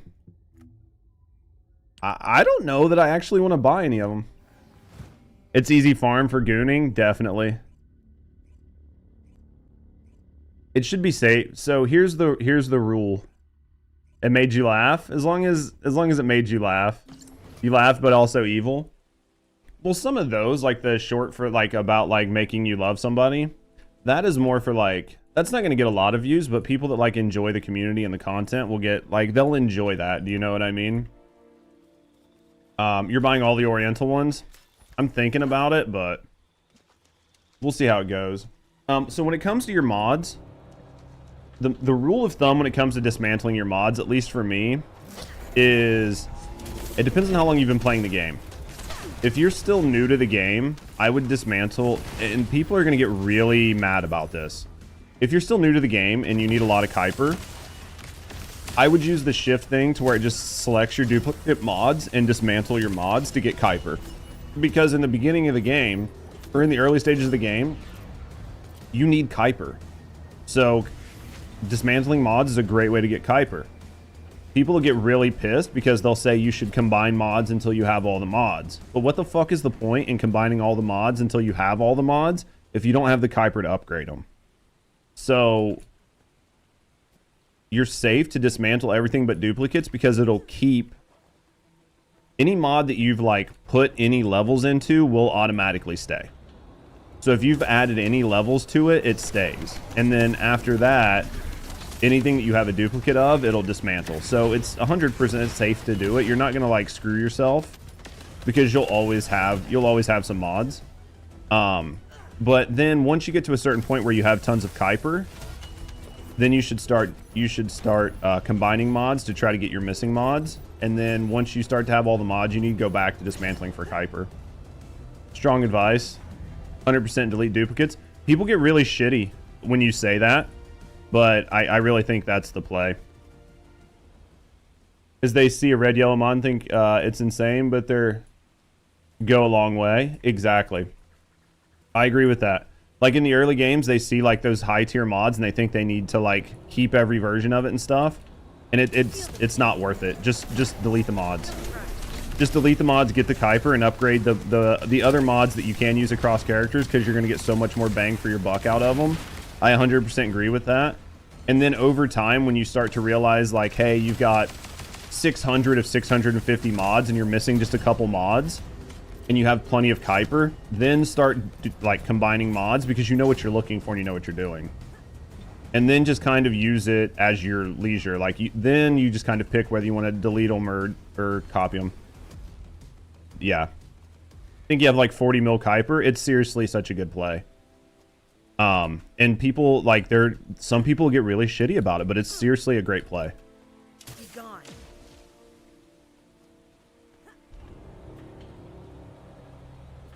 Because I agree. Yeah, there are other mods that are way better. Yeah. You should post more of them. I just made a... that are good. Yep, I'm trying to do what I can. I've got a bunch of stuff like scheduled to... If you should still have like YouTube editor. You should be able to go in and see like the shorts that I have scheduled. Some of them are personality shorts and some of them are gameplay shorts. A couple are tip shorts, but not as many as I should. I've got a couple tip shorts that I need to make and put up. But a lot of them are just personality shorts.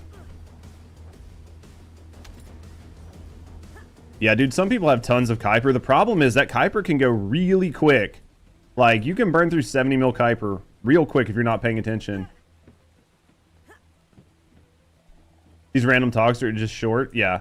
Well, and then the other thing, too, is they've lengthened YouTube shorts. They used to be a minute, and you couldn't go any more than a minute, and now they let you go up to 3 minutes. Because there used to be a lot of times where I couldn't do anything with YouTube shorts because I couldn't get them distilled down to be under a minute. They'd be like a minute 15 seconds, which meant they wouldn't be a YouTube short. But now your YouTube shorts can be up to 3 minutes. So that actually makes a big difference. Now, once all your mods are maxed, that's true, though. You're still trying to max all your mods. You got all blue ones done, about half the purples. I think that's a great thing to do.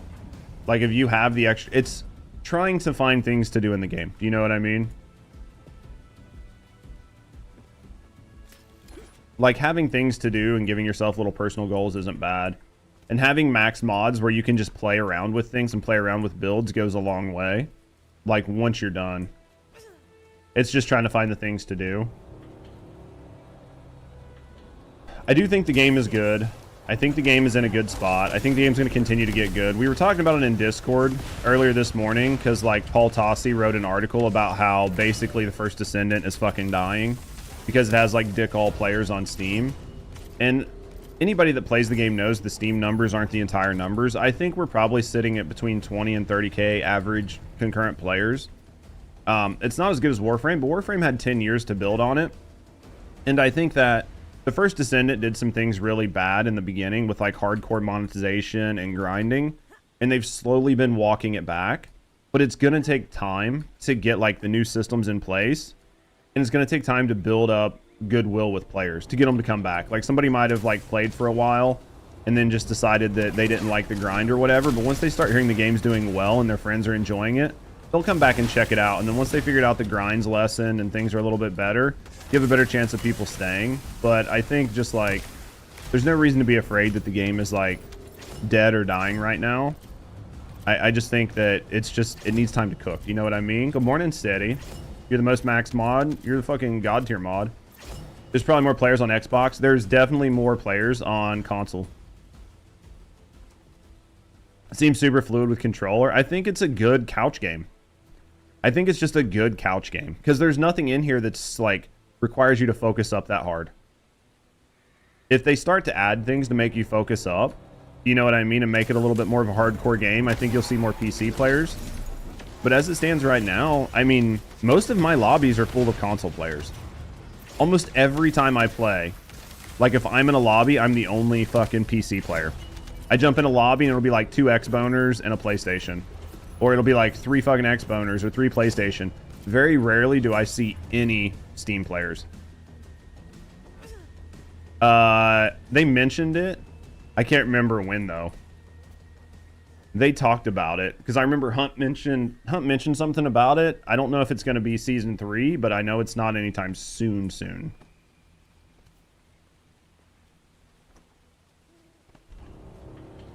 Maybe on console, but they use monitors. Oh, for sure. I think a lot of people game on monitors. I mean, don't get me wrong. There's a lot of people that just enjoy booting this up on a PlayStation and like laying on their couch, sitting back on their couch, playing for like an hour or so when they get like home. Do you know what I mean? Like, I'm definitely not discounting those, but I know a lot of people have switched because consoles have gotten pretty good to where they'll just set up a console in their like office or whatever and just play on a monitor and definitely run that. I mean, I've definitely seen a lot of people doing that.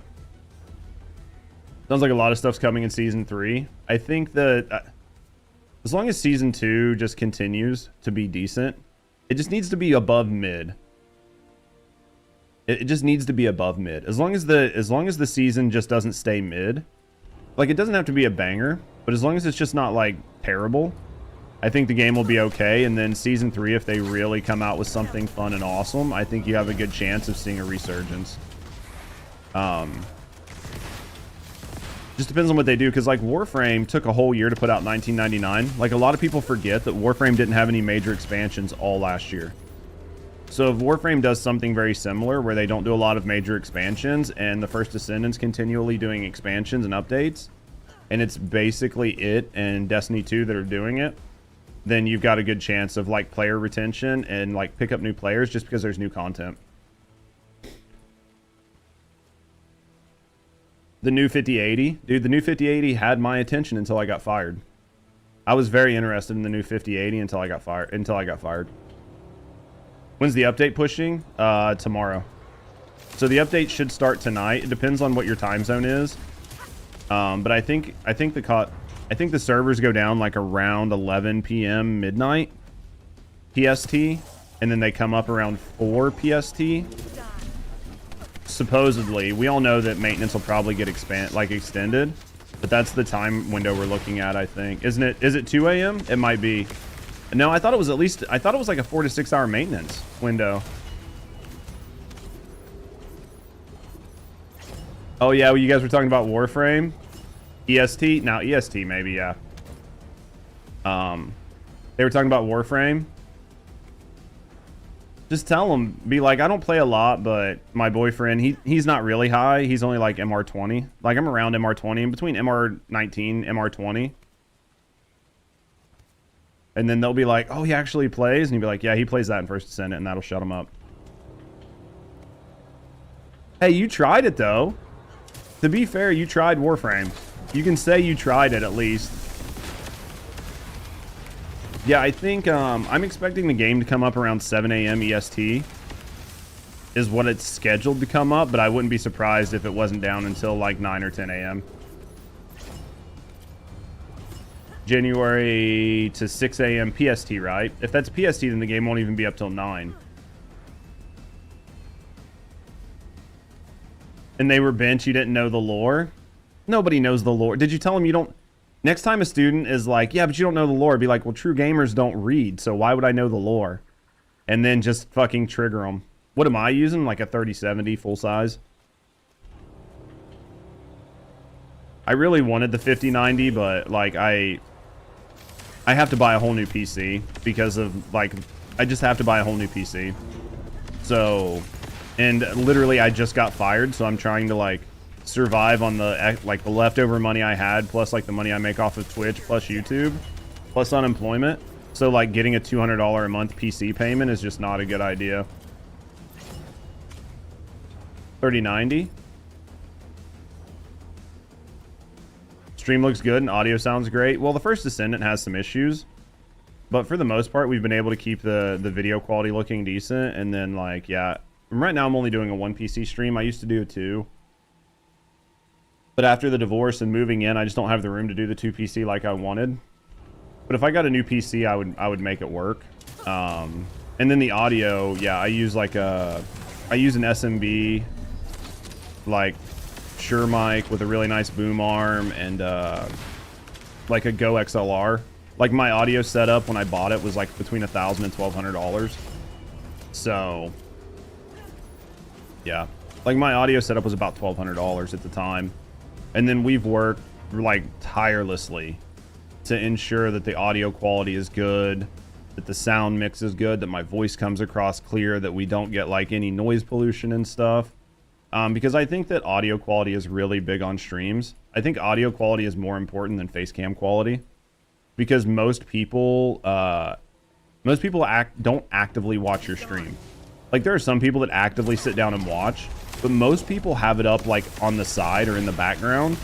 So for them, the audio quality of the game, the sound mix between the game and your mic, and the way your mic sounds is huge, because most of the stuff people are doing is listening.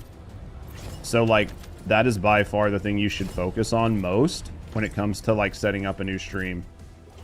Use Stream Deck plus Wavelink. I think Elgato has like some really good products, and I saw Elgato's looking at doing an XLR setup. So I'd be interested in seeing what they actually come up with. But yeah, mine sounds better than most streamers. I try.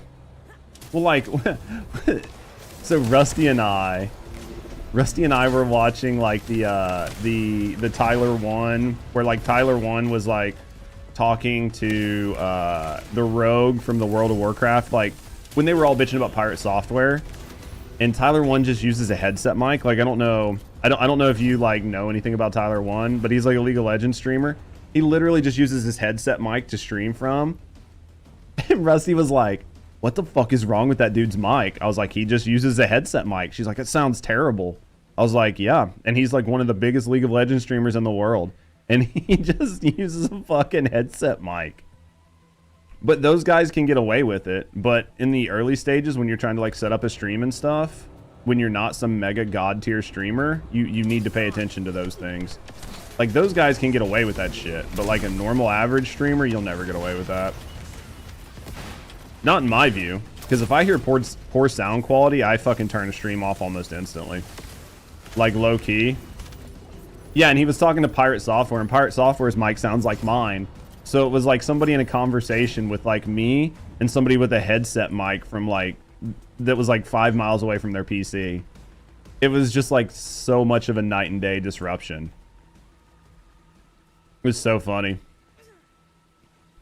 But yeah, I genuinely think audio goes a long way in streams.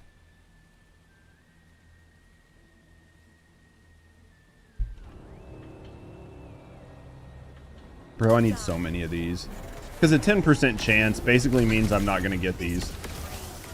Do you know what I mean?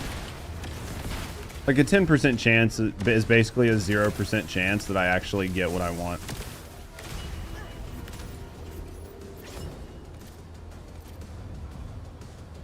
I don't even know how many of them I have. I wish it told you. Do you know what I mean? Like, I wish it just told you how many of them you had and I didn't have to go in here and look. Probably have like 2. 11. So that's like 1 perforator that I'm going to get out of it. What do you need from this mission? I'm looking for perforator blueprints. And there's only a couple places to get them. It has a very low drop chance, like 10%, to like get it from your crack. So like a 10% drop chance. Honestly, I prefer it being 10% than 20%. Because I never get the 20% items. So at least it's not like I have a better chance because it's like lower. Track it and press U.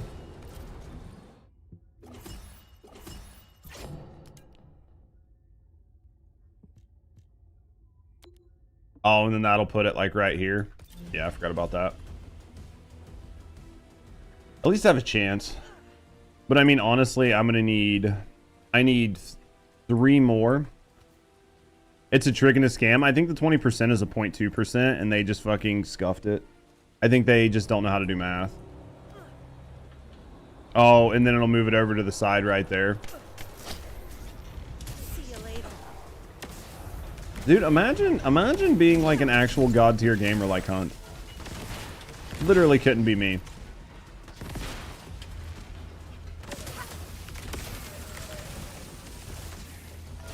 But yeah, I figure I need probably 30 of these minimum. I would say at least 30 of them minimum to get it. And then I still have to go get the nanotubes.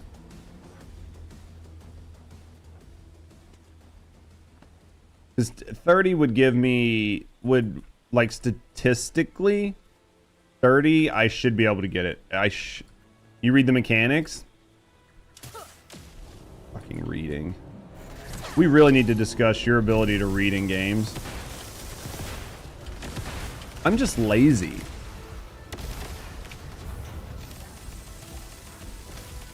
Because I'm just like, I'll just do it till I don't feel like it.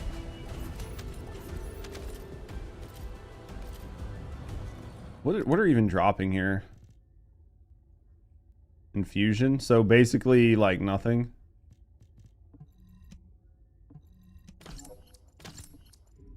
Well, If it's a 10%. Yo, thanks for the follow. We do keep them anonymous. You're saying out, chilling, relaxing. No, I appreciate you. Just being with me in the community. Happy to know. Either way, thanks for the follow. I think, like, with the advanced stabilizer crafting, we can probably just crack them faster. Yeah. Well, that's why I'm not using my low tier stabilizers. Which I think the... Did they say where you're going to be able to farm regular stabilizers from? Because I think you're going to be able to just farm regular stabilizers now, right? Or you're going to be able to craft regular stabilizers and then craft advanced ones, right? Normal mode spec ops. God damn, that sucks. You can farm them right now. Ugh. I mean, it's better than nothing, but damn. It's definitely better than nothing. You know what I mean? And the hard mode sterile lands will be like crafting mats for it. Yeah.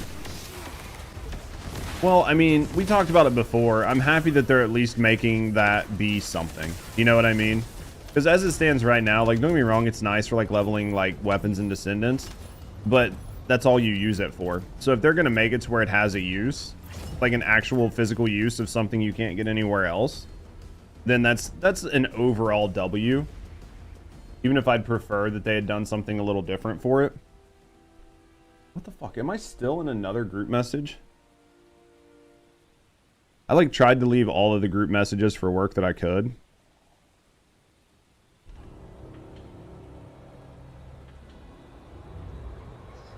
Oh, Matt's not there anymore either. Damn. Holy shit. He was brand fucking new. Matt was literally a brand new fucking campaign manager. Holy shit. I need to leave this group chat. It's fucking so dumb. Dude, I have no idea what this company's doing. It doesn't really matter because I don't work there anymore, but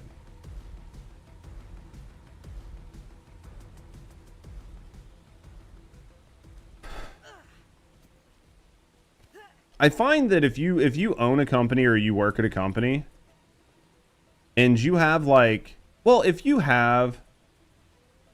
work at a company and you have an exceedingly high turnover rate and it's something that you've had for like a long time, I find it hard to believe that you are consistently hiring bad people, and find it more probable that people are not being adequately trained and giving mentorship and leadership to meet set expectations.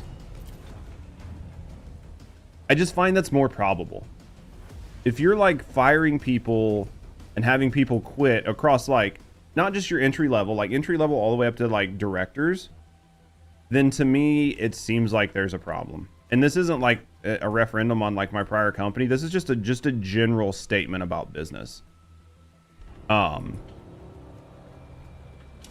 also if you use the word lifestyle job in a sentence to describe a job, I feel like that is a clear indicator that the expectations are going to be that you like literally live at work. Because there's a difference between a lifestyle job and the expectations, and people misusing the word of a lifestyle job. Because like a lifestyle job to me, like say you have a job and it's called a lifestyle job. What a lifestyle job means to me is that you will be working, you will be available around the clock, but you are not chained to your desk. So by that, what I mean is like, you might get up in the morning, you might check like emails or something before you go into work. You might like go to work and work for a couple hours. But then all of a sudden, like your work, you've done like a bunch of stuff. You've been at work for 2 or 3 hours. Now you want to go take like an hour and go to the gym. Well, you can take an hour and go to the gym, and then you sit down and work for a couple hours.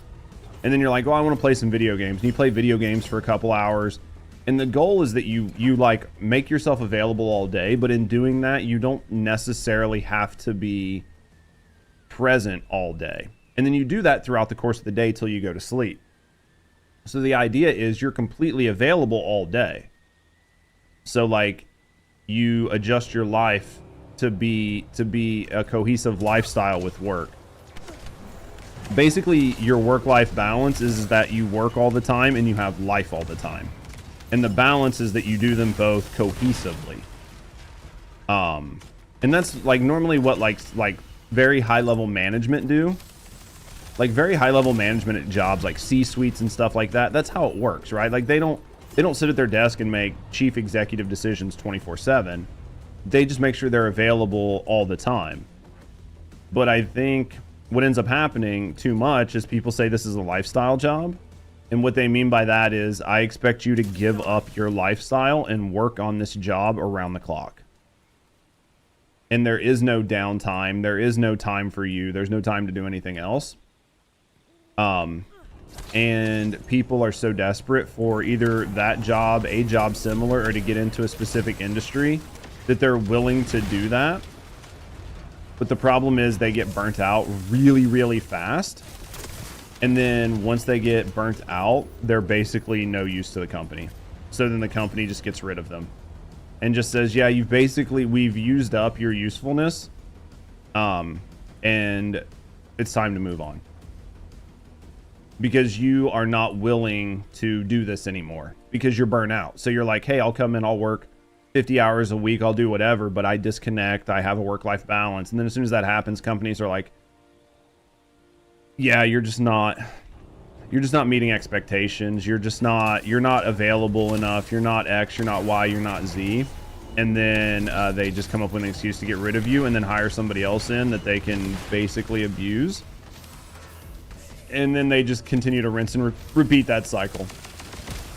I think that's a thing that happens quite frequently. How many are we at?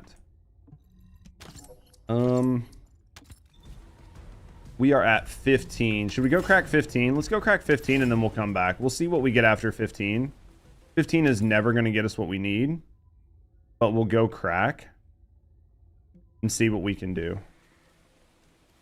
Did whoever needed void vessels? I don't know. They never mentioned anything. So we was talking about getting them high voltage too. Yeah. Because you aren't forced to see crashing employees in the office.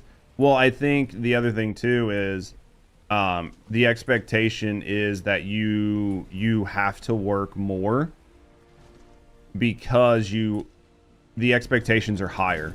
Well, you're work from home, so you need like our expectations are higher. And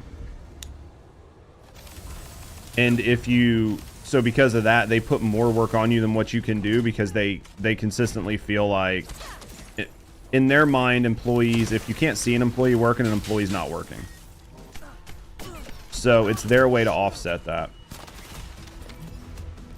Have I tried it? I had it on for a while. I took it off last time I did some bossing with Haley, and I just haven't bothered to put it on. I really wish you could, like, save. Does it work? Yeah, it's really good for Voltia. Yeah, for sure. The reinforcement for that is good. It's definitely really good. It does a lot to help power up the weapon. Yeah, it does really good with the weapon. I don't think it's bad at all. I'm just, again, we were just talking about me being lazy. Essentially, I'm just like really lazy. And if I have to go in and consistently change my shit around, I just can't be bothered to do it. If there was like a way that I could like save a build, right? And like one build was like, oh, this is a bossing build and this is another build or something like that, I would do it. But if I have to go in and like manually change it every time, I just can't be bothered because it doesn't make Like, it doesn't mentally make that much of a difference to me, and the only time I really care is when I'm bossing. When I'm mobbing, I can do fine without it. You know what I mean? I can take it or leave it when I'm mobbing. And when I'm bossing, I'm not really using Voltia to boss. So...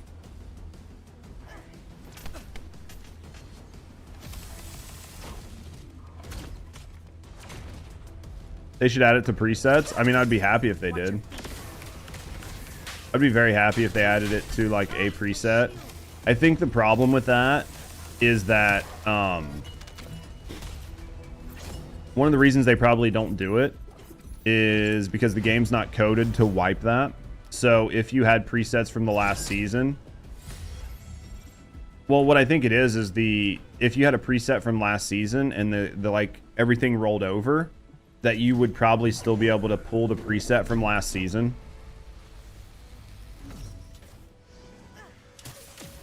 Because it's going to be like, it's just a skill number. Like, because you have to look at it like a code, right? So unless they've fully coded in everything they need to prevent you from pulling those skills or disabling those skills every season, you could have a problem. Or the other thing is they could be like, using those like skills or other things later on, or recalibrating them or renaming them, and then you could end up in another bad situation. But yeah, my thought process behind it is the reason they're not doing it is because you could load your preset and it would be like, okay, loading preset, set reinforcement or inversion reinforcement number 1 to be like S2 3 or S2 1 3 S2 3 4 blah blah blah. And then the next season, they don't disable them. You just don't have access to them. But if they left it on your preset, you could accidentally make a call back to it because they didn't disable it. ETA waiting room? Nunny.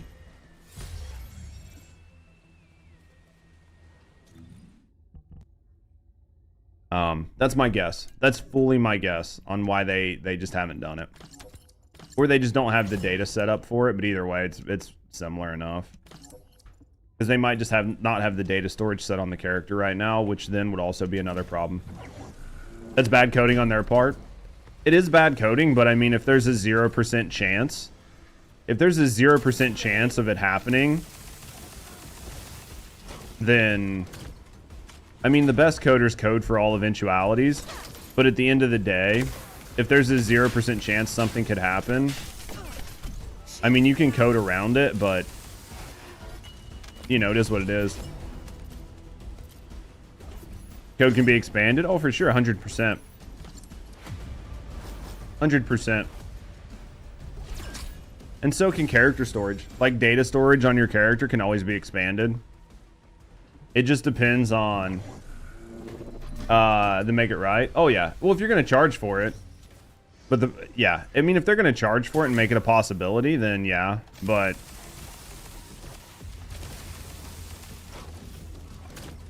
well, like, one of the things that bothers me is like the presets. Like, you can buy additional presets, but they're only for one character and they're expensive as fuck.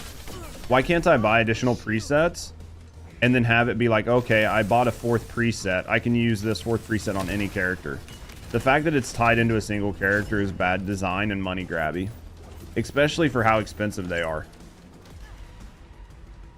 Like, I would love to buy a 4th character preset to where I can make like 4th or 5th or 6th. You know what I mean? Make like a bunch of different presets for my characters.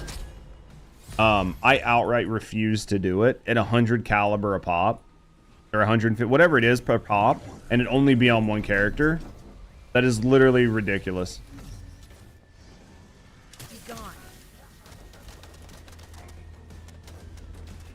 I would say build Voltia because Voltia is a good gun in general. Voltia is a good gun in general, and it's a really good mobbing gun. So yeah, I would definitely say build one. It's worth investing into, and you're going to use it. You can use it on quite a few Descendants. And then for whatever your main is, I would invest in whatever gun they need as well. Character presets, you bought 2 of them? Yeah. I wish it transferred.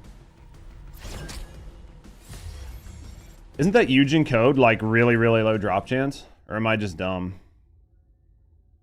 So I've got the Eugen code twice in a row. And I can't get the perforator blueprint. That's what I mean. Like, the stuff that I actually need, I never get.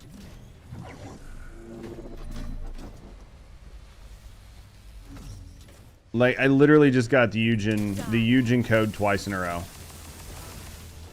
It's so fucking bad. Did he just gain health back? I bet we crack all these and we don't get a single perforator. I bet we crack all these and we don't get a single perforator blueprint.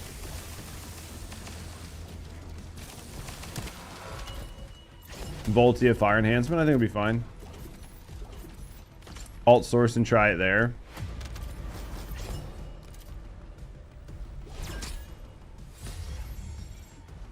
Streamer curse. Dude, it's just been, there's been a couple of these. Like I cracked because I was trying to get one last night. And I think I had like 10 cores. I think I had like 10 cores last night, and I cracked all 10 cores and didn't get a single perforator blueprint from the 10 cores last night either.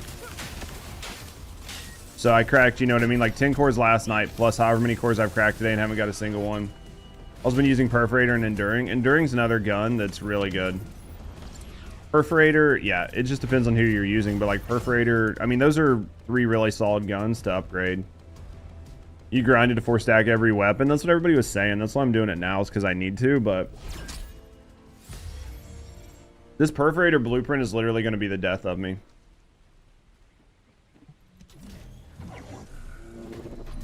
This perforator blueprint will literally be the death of me. Because I think the first one I actually got from like the web event, where I just like was like, fuck it, I just need the blueprint, and just grabbed the blueprint from the web event. Why am I throwing that at his feet? I keep throwing it at his feet. I'm an idiot.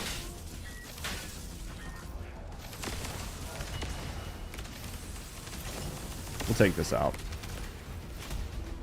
Man, this is just like... Let's see if we get it. I don't think we get a single one. Finally got your frost gun last night? Which one? How many did we start with? We started with like 16, right? 16 or 17.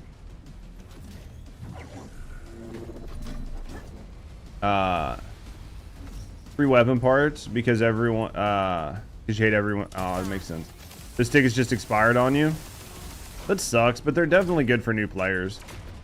Would have been nice if maybe you could have turned them in. You know what I mean? Like exchanged them for like Kuiper or gold or something. Those tickets gave you a bunch of guns you didn't have. Basically, that's what I used them for, was like a bunch of guns that I didn't even have the first one on. It saved me quite a bit of grinding. Like, for sure, it saved me quite a bit of grinding. To your death.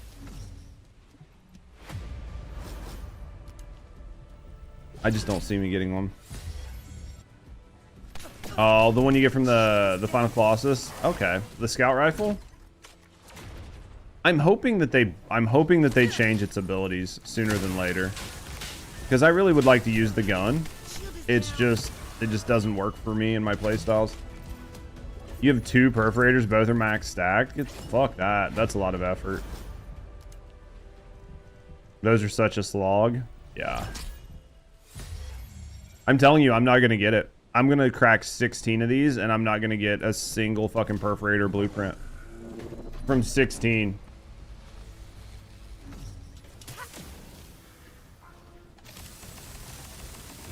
You have 3 enduring legacies. Dude, I have no fucking patience for that shit. That's a lot. That's what we call a lot of effort. Hey, but if you're enjoying the game and it's worth it for you and you're having fun having like the different weapons to be able to switch out.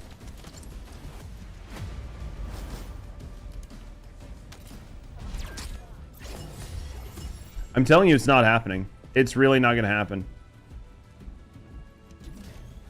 2 secret gardens? Yeah, no way. I don't think there's a gun in the game that I would... yeah, I can't... Other than the fact that... I mean, it definitely saves you from, like, having to, like, spend caliber to buy, like, additional presets. But... Again, if you could just buy additional presets and they just worked on everything, I would be happy. 1 perforator blueprint out of what, 15? I think we brought like 15 or 16 here. Let's see how many perforator blueprints we get out of this. That is like the worst luck ever. Am I increasing the odds? No.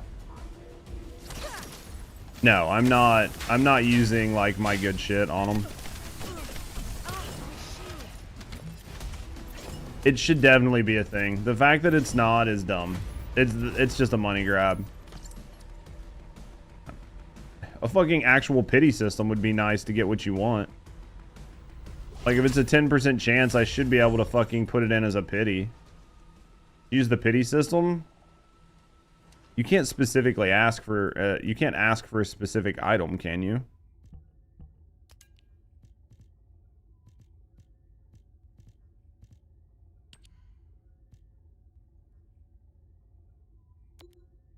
Like I can't say that I specifically want this item.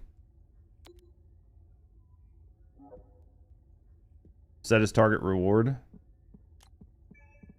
I can set the core as a target reward, but I can't set the... Yeah, I was like, you can't pick a specific material. I can pick like an anamorphous material, but yeah, you can't pick the actual item. I wish you could. Yeah, but you can't.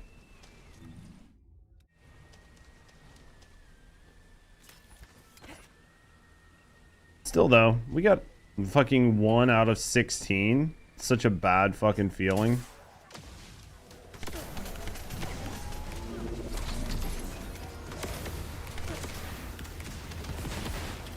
You grinded all that out long ago. Where else are they dropping?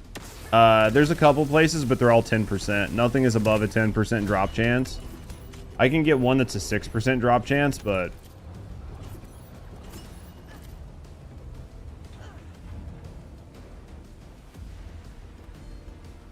I mean, like, it's all hard-coded in its math.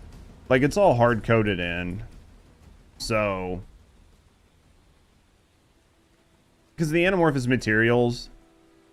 Like, the base of an anamorphous material is probably hard-coded. Get the 6% and flip it to a 32.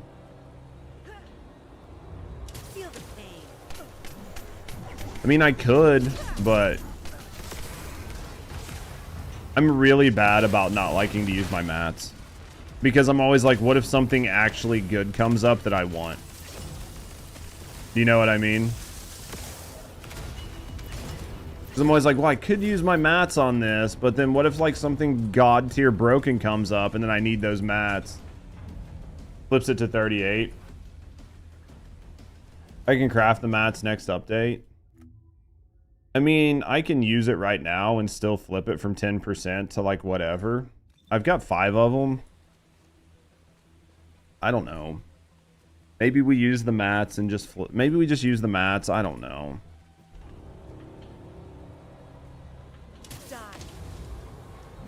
Maybe we just use the mats. How many blueprints do I need? 2 more.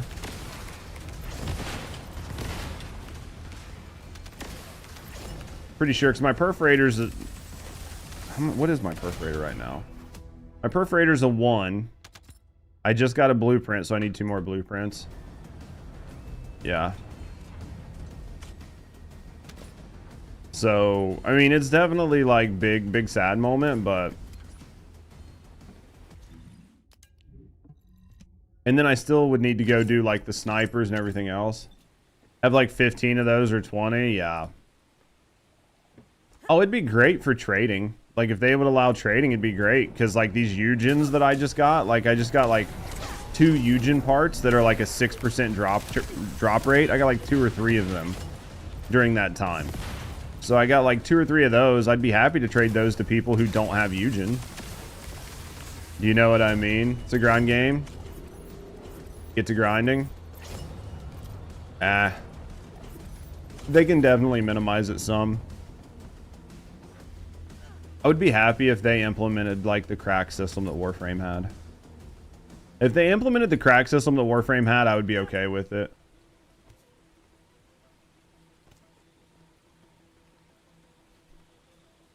I think that would be, if they added that, that would be just enough to help offset the grind. That I don't think they would have to make any more adjustments to the grind. And I think it would make people feel like things were a little bit more fair and would make people a little bit happier and more inclined to come back. Because there's, I mean, like, if you make things too grindy and too bad, you just won't have people play. And if you don't have people playing, you don't have people spending money. If you don't have people spending money, then a live service game can't survive. Do you know what I mean? So you definitely have to strike a balance.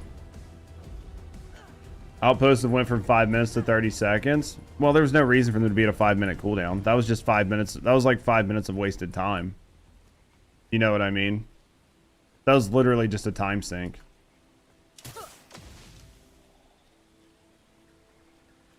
Because there's no reason to do anything else. It's not like you can do the outpost and then like run around and go do X while you wait to do the outpost. Like most of the reason people are spamming outposts is for the drop. You remember the 5-minute wait? Yeah. Yeah, like it's good they got rid of that. Because, I mean, if I had to sit here and wait 5 minutes, I would never do these. Well, and then back then you didn't have a choice. It either came from the outpost and you did it, or you didn't get it. And I could see where, like, people who started the game, do you know what I mean? Like, preseason or season 1, and then we're like, this game's way too fucking grindy for me. I could see where that could be, like, a contributing factor. When they first started out and they were trying to grind for stuff, and they're like, oh, I only get a 20% chance, and it takes me 5 fucking minutes of waiting to do a 30-second outpost, and then wait another 5 minutes. Like at a 20% drop chance, so that's like potentially 25 minutes to get 1 core. Potentially. And then you do get the core, and the item you need has a fucking 6% drop chance. So then you're talking about needing fucking, you know, hours and hours and hours and hours of just like waiting in an outpost to do a 30-second outpost, and then going and cracking cores, and then running out of fucking mats, then having to grind mats to crack cores. Like, that right there will kill your game. So the change is way better, for sure. But, like, if they would have left that system in, and, I mean, it literally would be the death of a game. Oh, it was a shitty system? It fucking, sounds like a fucking terrible system. Sorry, I just peeked my mic, but, so it was just a terrible system. So, like, for sure, like, definitely much better the way it is now. Perforator's good for Lepik, Haley, and Freyna. Yeah, it's good for a couple people, so it's definitely worth having. It's definitely a really good, I mean, it's definitely a gun to build. And then depending on how much you can actually increase the damage on it with the new update, I mean, it could be really, really good. Because, I mean, you'll be able to do the same with the snipers. So the snipers will be able to, like, bang out targets faster. You know what I mean? I don't know. And then again, it might make it to where the snipers are best in slot because you're doing multipliers off of their base. So it could create more of a gulf between, like, the perforator and snipers, and make it to where snipers are actually, like, best in slot for Haley for everything, instead of, like, using the perforator for the extra bullets. Just depends. Fire rate's what you're interested in? I think it'll definitely depend. It's going to depend for sure. Massacre Glay. I had a Massacre Glay, and Shotgun Glay beat Massacre Glay. Well, I don't want to say Shotgun Glay beat Massacre Glay, but where Shotgun Glay, like, eclipsed Massacre Glay for me was in, like long-term fights and survivability, because Massacre Glay costs so much health. Because I loved my Massacre Glay, but the health cost was terrible. Shoddy used to be Massacre, but no longer. It just depends on the length of the fight. Because I don't understand how Shoddy would beat Massacre when everybody was saying... Or I don't understand how Massacre beats Shoddy when nothing has changed. And they've actually, like, buffed the shotguns. But nothing has really changed on, like, there's, like, not been any base weapon changes. And everybody was saying shotgun was better than Massacre. Because nothing has changed. The only thing that's changed is they've buffed shotguns.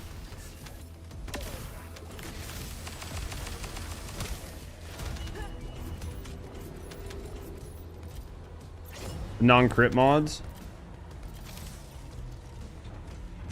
Which one? You talking about like the additional gold mods where you can stack 2 gold mods on her now?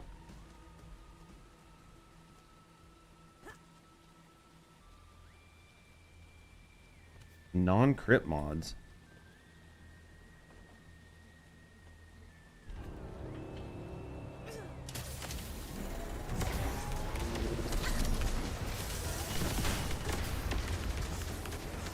I'd have to see what changed. I'd have to look at my Glay and see what happened.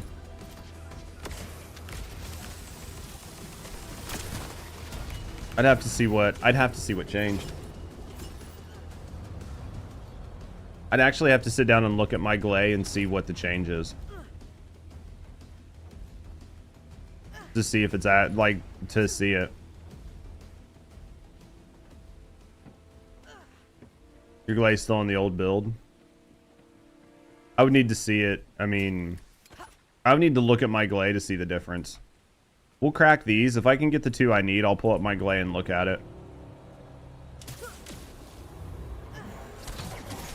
Because, I mean, if you can just switch her out to, like, Python again and just crank fire rate on Python and just use that, it might be okay. I don't know. I do stand behind, like, it's good, but the amount of HP it takes to run it, you can only use it a few times. Just go full non-crit with Massacre.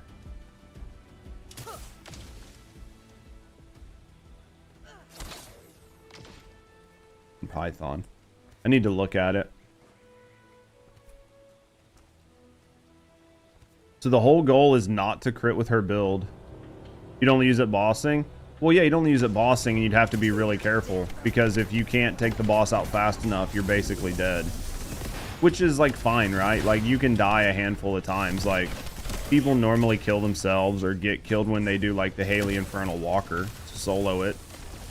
Just because they need resources, and it's faster just to die to get your resources back. So, I mean, there's definitely, like... I mean, it's not people don't... It's not something that people wouldn't do. It's basically a speedrun boss build. It's not practical at all, yeah. Yeah, because that was the issue I had with it. Like, when I was running it, I could get maybe 2 or 3 massacres off if I was lucky. Because you're sacrificing your health, like, so many different times. Boost all raw damage. Guess that's why you rarely use it. I mean, it could be fun. I mean, I definitely... If it becomes, like, more meta with the changes, and, like, it truly is just hands and feet, you know what I mean, above the shotgun Glay, then I'll look at building it. But I still think shotgun Glay will have utility.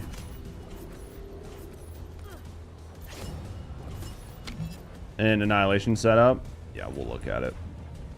I want to get 6. Rocket Glay still has your heart.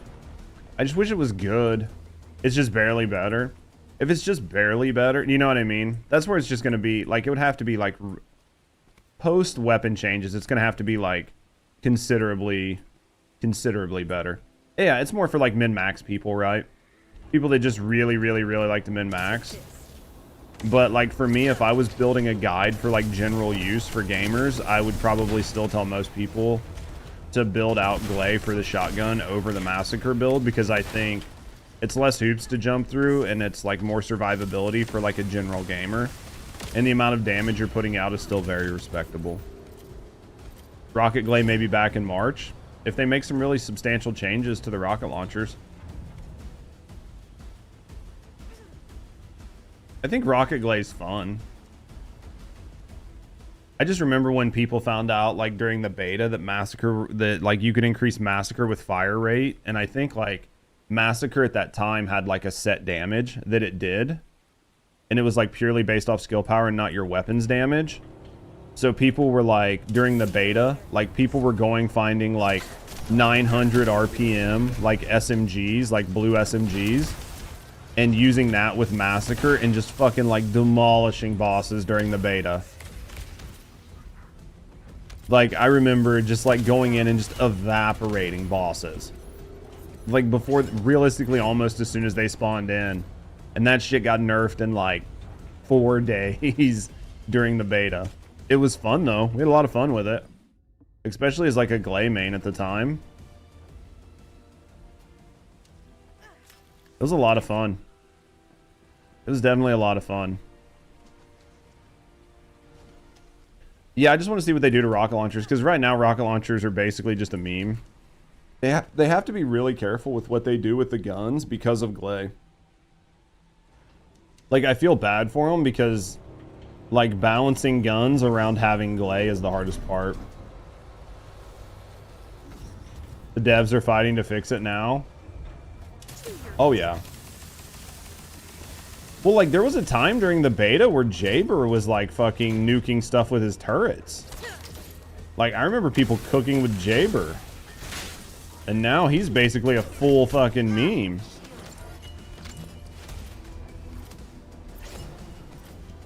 Alright, we're gonna try this. It's gonna be a 32% chance. We're gonna get the Executioner Nanotube. We got Eugen.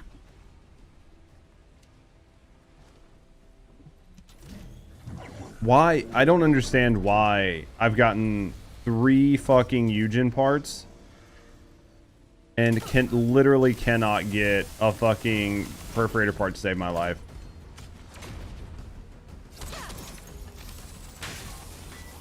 You know what I mean? Like, it's not that fucking hard, but Jesus.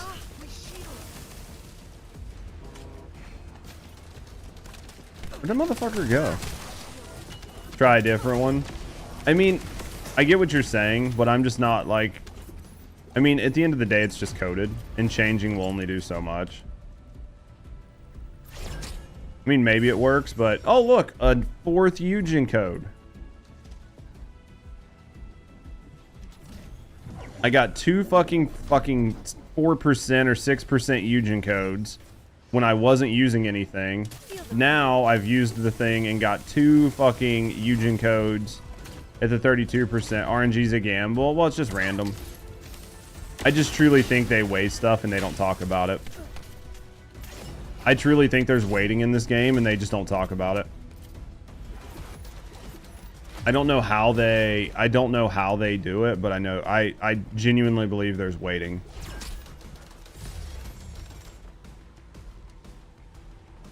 I don't know if it's like hand done or if it's like done statistically from like their own internal like data. But I don't think the odds are truly the odds. I think the odds have waiting in them.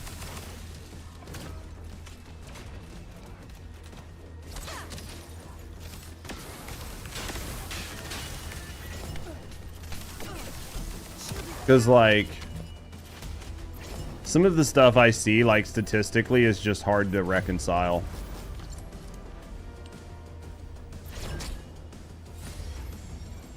Come on, maybe we need one more.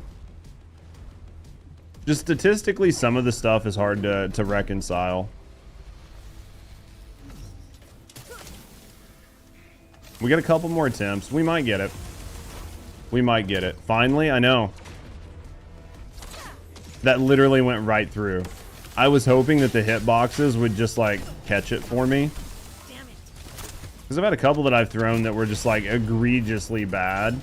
And the hitbox just saved it. Perforator. Got the 20% twice. So, got the 20% twice. Got 2 Eugens and 1 perforator out of that.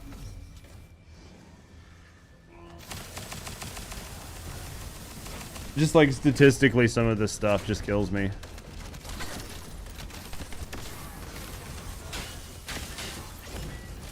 Do you know what I mean?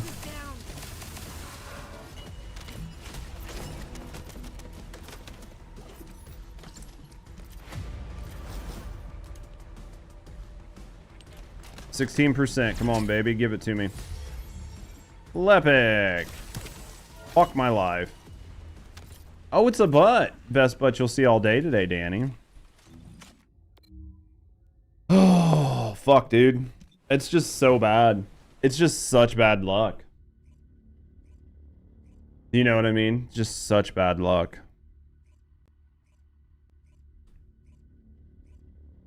Really bad dreams, so you're struggling. Hit your bike.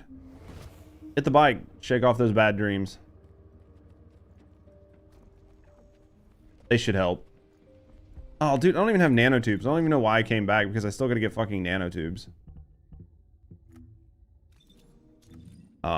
Access info. Still need nanotubes. All right, so I have 3, so I'm good. I have 3 perforator blueprints. 3, I'm good. We're good. So all I need is 3 nanotubes. I'm seeing if I have any that I can crack before I have to go get any. You know what I mean?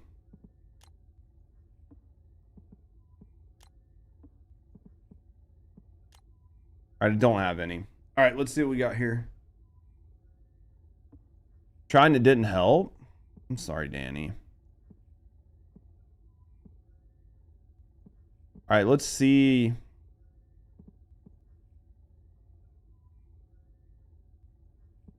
All right, let's see if any of these are like a 400. Asylum.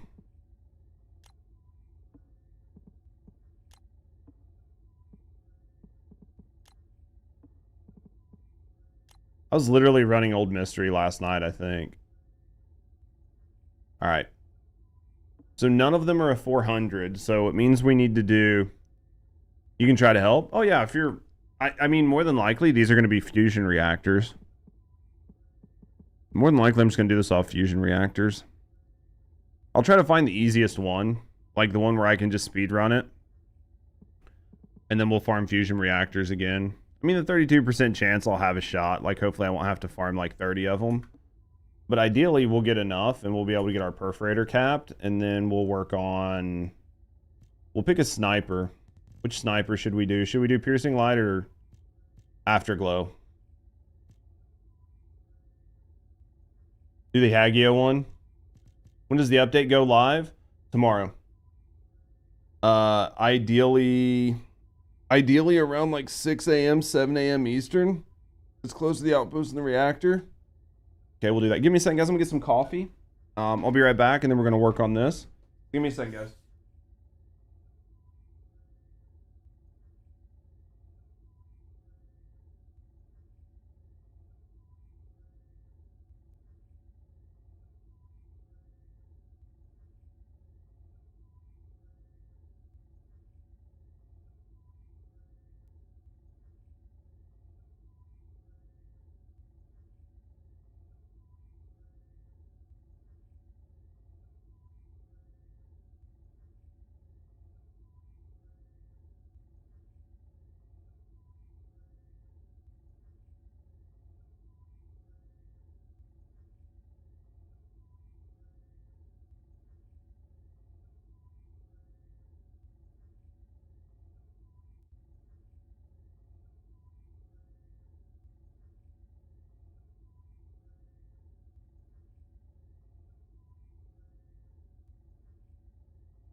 Boys, I got these from Isa and they are so good.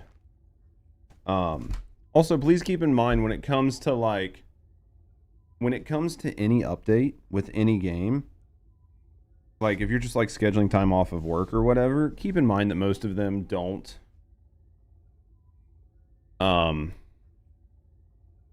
Most of them don't come back up perfectly on time. So what I mean by that is, do the Agna Desert one. We might do the Agna Desert one so I can get Hammer and Anvil at the same time. So the Agna Desert one is... But just keep in mind that even though it's scheduled to like come up, you know what I mean? There's a chance that it won't. So... These are all Vespers. These are all Vespers. None of these are in Agna Desert. But just keep in mind that there's a good chance even if the game's scheduled to come up at 7, like they're... Oh, is it? There's always a chance that they'll extend the maintenance.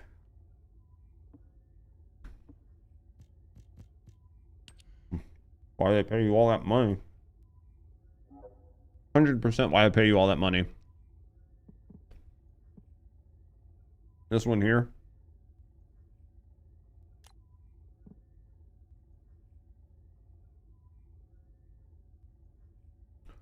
'91 AC. AC is the infiltration one. So we'll have to do this one like as Invis Sharon, but it'll be worth it. We'll just do this as an Invis Sharon.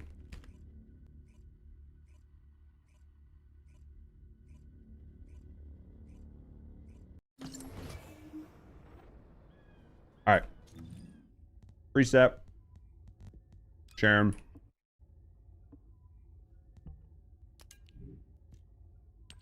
Put that right there. Alright, let's get upstairs.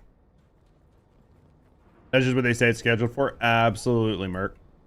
I just know a lot of people can kind of forget, just in general, you know what I mean? They're like, hey, this is the scheduled time or whatever, but you know what I mean? Like a lot of people can forget that it's a scheduled time and still just like expect it to come up. And then when it doesn't come up, they're like, fuck, I just wasted all this time. I just took time off, blah, blah, blah. And it's like, dude, very rarely do games actually come up on time. Initiating stealth operation. Well, fuck my life. What? Blah, blah, blah.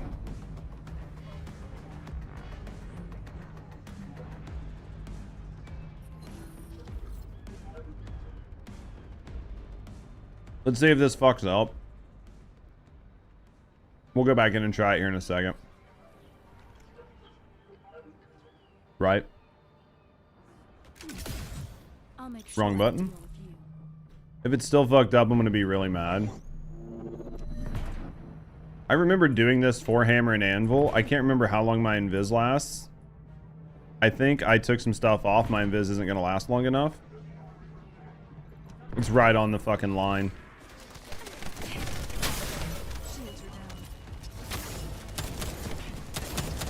Please mouse wheel the right direction.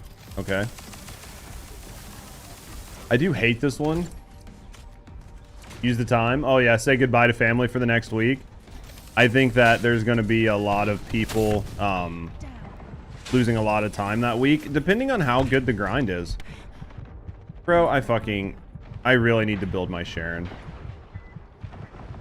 You know what I mean? Like, I need to spend the time to actually build her.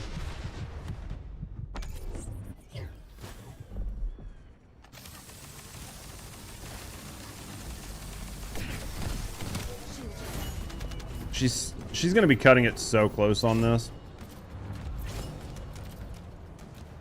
Where the fuck am I standing? I need to stand someplace where I can get in there pretty quick.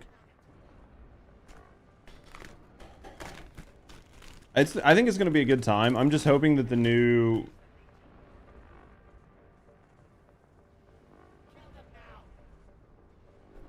I'm hoping the new activity is equal parts challenging and fun.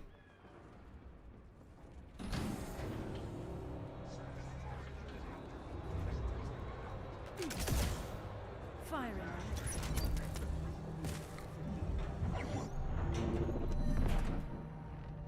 I really need to like hit the skills right, and I really need the buttons to like rock when I get there.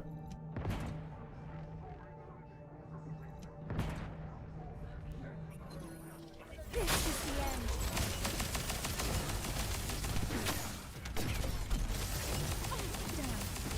There we go. I'm gonna run out of ammo on this. I don't even think that fucking hit the right thing. Shields are down. I hate doing outposts with my Sharon. She's just not good enough. I just don't have her built right.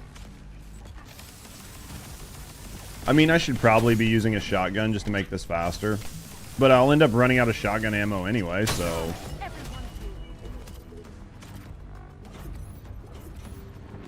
But yeah, I already told Rusty that, I was going to be busy on Thursday. They need help with invasion mobs. I think as long as it's intuitive. I think the problem with some of that stuff is they don't make it intuitive and they don't explain it well enough to players. So they don't actually end up using it. Activating stealth. Much easier than with randoms. I think so, but again, it's just going to depend on how well they convey where it is and how easy it is to find and shit. Because what I've always found when games add that kind of shit, even games like Destiny, like they do something cool, they add like something really nice, and then they like don't explain it to people. So then like nobody actually knows how to get to it or how to use it, and then it becomes underutilized. I think the other thing too is I think that they should come up with a way, kind of like Final Fantasy XIV does, where they incentivize veterans to help new players out with items and stuff like that.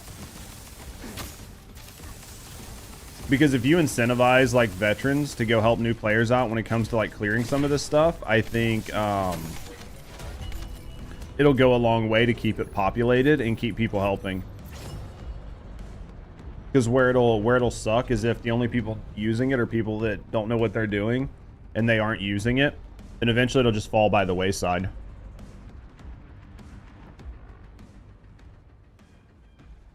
Because Final Fantasy XIV has a great job that, like, a great thing that incentivizes people to continue to run old, like, important storyline missions and stuff, like doing your dailies. Like, doing your dailies is an integral part of your Final Fantasy, like, 14 experience and gameplay loop. And doing those dailies also helps keep, like, some of the story missions and important parts of the game that need a healthy player pool populated with players to help out. Target eliminated. So I think more games could learn to do something similar like that, and it would help them long term. Like Sherpa guides. Oh yeah. What's the best way to farm Transcendent mods? Which Transcendent mods do you need? It would depend on which Transcendent mod you're looking for. If you go into the game's access information, it'll tell you where the Transcendent mod drops from, and then just farm it that way. That's going to be the best way. Yeah, like a Sherpa system. Well, D2 tried to do a Sherpa system, but they just didn't reward people well enough, so nobody did it. You know what I mean? If you've ever played Final Fantasy XIV, basically what it is you have your dailies, and it's just like high-level story missions from like the beginning of the game all the way to the end of the game, and a bunch of other things, and you just go in and rerun them. It levels you down, but like you just go through and rerun them, and then when you're done you get special currency that you use for other things. So like you get incentivized to do it, and you gain XP and a bunch of other stuff. So but yeah, Style, if you go to go to access info, click your modules, pick any specific Transcendent mod that you're wanting, and if you don't have them owned, you can switch this to not owned or to owned, whatever. You can type in the name of the mod or just look. But if you click on the mod, say you want supply moisture, hit like acquisition info, and then it'll come through and tell you all the different places to farm that mod. Some of these mods have a lot of places to drop versus others. And then basically just pick any one of these that works. So like for something like this, I would look to try to find like a hard mission, or like there's a 400 right now that drops this. So you can just run this 400 and there's a good chance you're going to get this mod. And it's the same like Ambushed, which was a new mod for Sharon. This mod really only drops from Molten Fortress. Or you can get it by combining mods. But that's basically what you do, is you go in here and then figure out sort of what you need to do to get your mods. I'm doing this from really too far away. We'll see how it works. Or like mentor guns. There's tons of things they could do to like make people want to do these things. The problem is if they don't do anything to make you want to do them, then there's no incentive to do it. And if there's no incentive to do it, then people aren't going to do it. You know what I mean? We just got fucking cooked. Yeah, it could be in-game mats. I mean, there's so much stuff you could do to make it worth it for players. It's just, are you making it worth it for people to actually want to sit down and do these things? Because if you're not, nobody's going to do it. And then you're putting in a system that's not getting used. And if you're going to take the time and invest in making a system that nobody's going to use, then essentially you should have just never made that system and devoted it to something else. I'm going to get stomped. And I think there's really good examples of like games implementing stuff the right way. Destiny 2 tonics, I don't even know what those are. Yeah, you get extra bonus if you become a mentor and run that roulette. Mounts you can only get from doing special things. Exactly. Like Final Fantasy 14 has done a really good job of creating an ecosystem that incentivizes people to help out other people. And in doing so, you keep a healthy player base. Like you just keep a healthy player base if you can do that. I really need a better Sharon.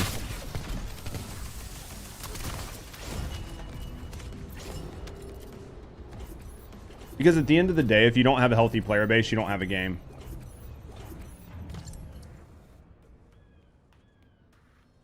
And I think that the first Descendant is in an interesting spot where it's like right on the cusp.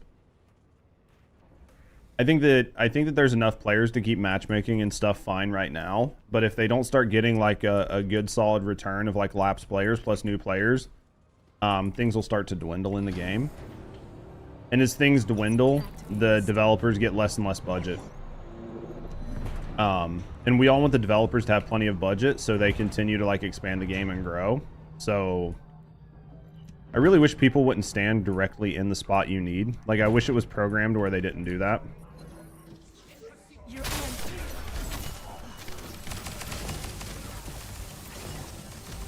There we go. Let's do this. Player retention's huge. I think that the player retention in this game is higher than what like a lot of people think it is, but I definitely don't think it's where it needs to be, and I think some of that was just due to decisions they made at one time. They've done a really good job of like undoing those decisions, but the problem is if the first time you tasted water, it tasted like literally like straight shit, you would be very disinclined to try it again, even if somebody told you it actually tastes really good. You'd be like, yeah, I get it that you're saying it tastes better, but last time I drank this, it literally tasted like physical shit. And I just don't know if it's worth my time and effort to try it again. Because that's what happened to Destiny a long time ago. Like D1 came out, like a lot of people are very nostalgic for D1. D1 was a shit show when it first came out. Like a lot of people left D1 very fast. People forget that because they put on like rose-colored glasses. A lot of people left D1 very fast because they didn't feel like it was a good game. They didn't feel like it had a proper end game. There were so many things people didn't like. They didn't like the community. They didn't like the grind. And then they made changes. But the problem is there are a lot of people that tried D1 the first time and wouldn't ever go back. And then they tried D2 and D2 was shit at the launch. And then they wouldn't go back. Like these games didn't launch in great states. Like people forget that like D2 launched in a terrible state. D1 launched in a fucking terrible state.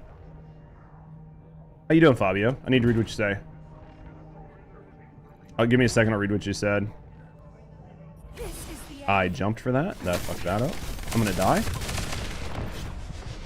But not hard enough content really requires. Yeah, best way to help people is chatting, explaining things. Won't work. Maybe Destiny system. Well, no, I agree. But the Final Fantasy 14 system, the Final Fantasy 14 system works well because of it's in Final Fantasy 14. I definitely don't think a direct port of any one other game system is a solution. I just think that games can learn from things that work well. You know what I mean? I think there's definitely good things that those games did. And that, like the first Descendant or Destiny 2. Because it's even like people point at Warframe and go, Warframe did X, Y, and Z. Why can't we do this in Destiny 2? I don't think that doing the stuff that Warframe did would inherently fix Destiny 2. I'm gonna get fucking smoked. We do need harder content, and I'm hoping that we get some actual hard content with this new update. But I'm skeptical is the best way to say it. Limited edition skins, I think, are a great idea. How you doing, Psycho? Thank you for the fucking biddies, you goddamn goat. You can scale down, and yeah, you can scale up if needed. Yeah, and you can't quite do that in the first Descendant. 14 was an absolute nightmare. A lot of people forget. Like, a lot of people, when they look at new games that launch, they're like, this game's just, like, losing players, it's bleeding, it's not doing good, like, blah, blah, blah. Most of these games launched in a terrible spot. It took time to get them where they need to be. I'm not saying that every game can fix itself, but you at least need to give them some time. Do you know what I mean? Yeah, no, it needed a full remake. Yeah, 14 needed a full-blown fucking reboot. And I'm trying to think, fuck, there's a game that's literally escaping my mind right now. It was produced by EA, and it had, like, suits that you could fly around in. And everybody thought the game was going to be really well, but they, like, redesigned the game right before launch. And the game had basically no end game. It was missing all sorts of stuff. And it was, like, a really hyped up game that everybody was, like, excited for.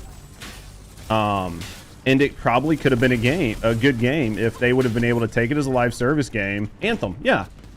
Anthem could have probably been decent if they would have had another 2 years to cook post-launch. Problem was they didn't have the 2 years to cook post-launch that other games have had. Do you know what I mean? Like, other games got, like, this, like, really long cook period and really long fix period. I'm not saying Anthem would have ever been a great game, but it had a lot of good parts to it. Or think about The Division. The Division wasn't great when it came out. It took a while. I mean, The Division was good, but it wasn't great. Fuck me, dude. I was literally 1 second away from taking him out with my Z. That fucking shotgun blast just fucking murked me. I just need to stay the fuck away from him. I just don't have enough defense. I can't push him.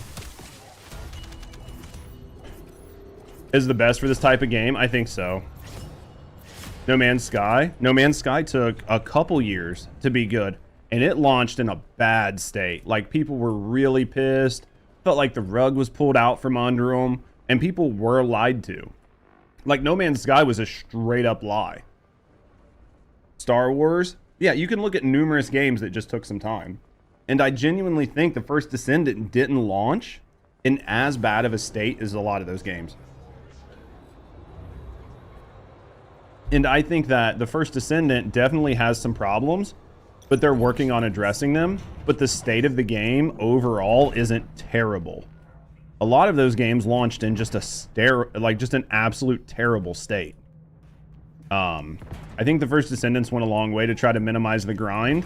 The problem is they just don't have enough content to, like, fully get rid of the grind, because there's just not enough here. So as much as it sucks, there are certain things they just have to leave in. And slowly they're removing those and putting in better items, like better grindy parts.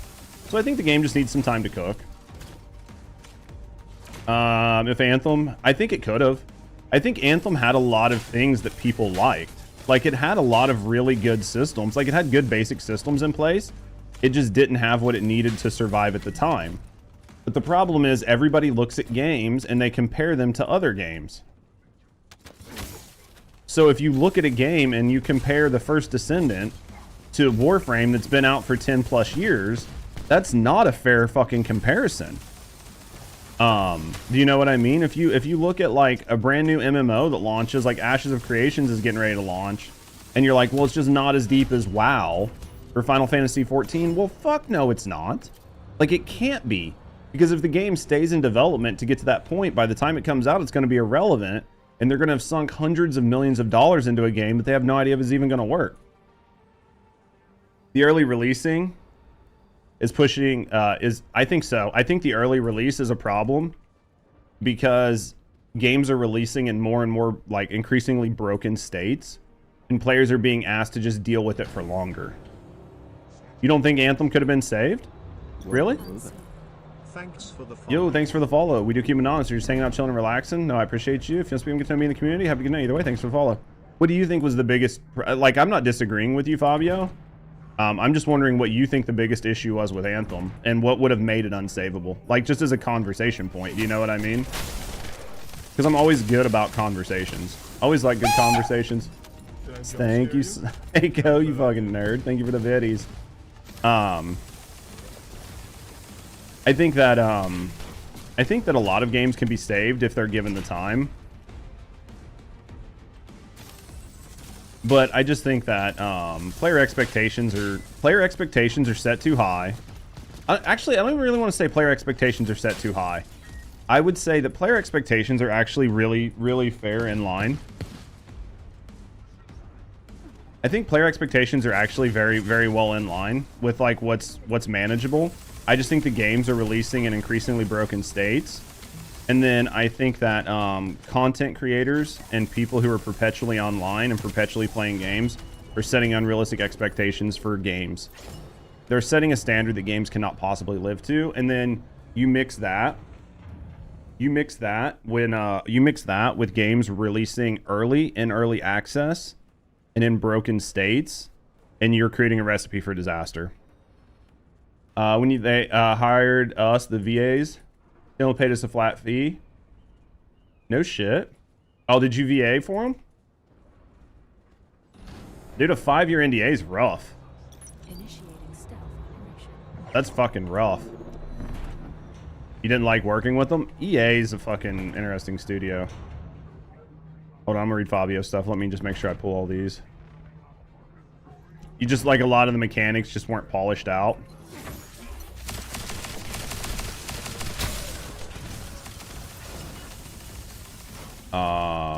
Nothing was good on it. Shooting mechanics were not polished. Flying was not polished. Lore was a mess. Yeah, and a lot of the like lore stuff, I think a lot of that was, even some of the map design, I think was because they changed direction. I think changing direction midstream means you have a bunch of stuff that just doesn't make sense. Like a bunch of your assets don't make sense. A bunch of your fucking maps don't make sense. A bunch of your map design doesn't make sense. A bunch of your lore doesn't make sense. But I mean, if it was just like a lot of the mechanics were just terribly unpolished, it could have definitely been hard. But even think about Warframe. Warframe's current movement isn't the base movement of the game.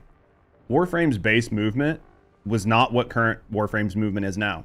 And some of the bullet jumping and shit like that was stuff that the community figured out how to do.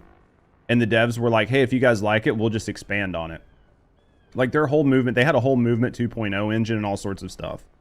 Like Warframe like evolved in a way that was really great because they actually actively listened to their community and just fed into what the community wanted.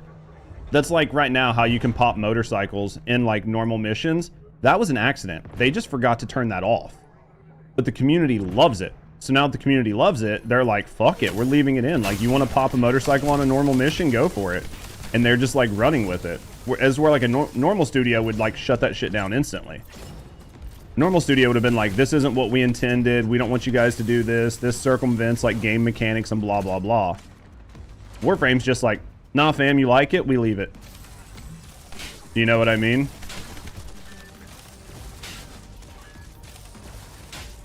Because their community loves it. So if the community loves it, how can it be bad? You know what I mean? There was also a Capcom shooter that died fast. I don't even know the Capcom shooter off the top of my head. Put it that way. That's how fast it died.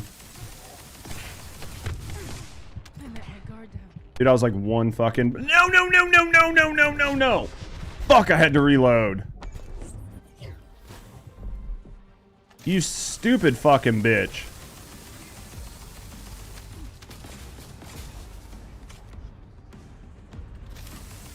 Shotgun. Does so much fucking damage. EA is the meme of the gaming industry. Everybody goes, yep, sounds like EA. Yeah. Change day and night, yeah. This game needs some sort of bike or something, Egyptian. I mean, I definitely think they need something to expedite movement. Most of the maps aren't like terribly bad. If they create like an actual larger open world space, I think they definitely will need something. I think they could really do more with like your grapple and your slingshot mechanics. I just don't think that's fully utilized in a way. I think you could do a lot more with it and make the movement a lot more smooth and fluid.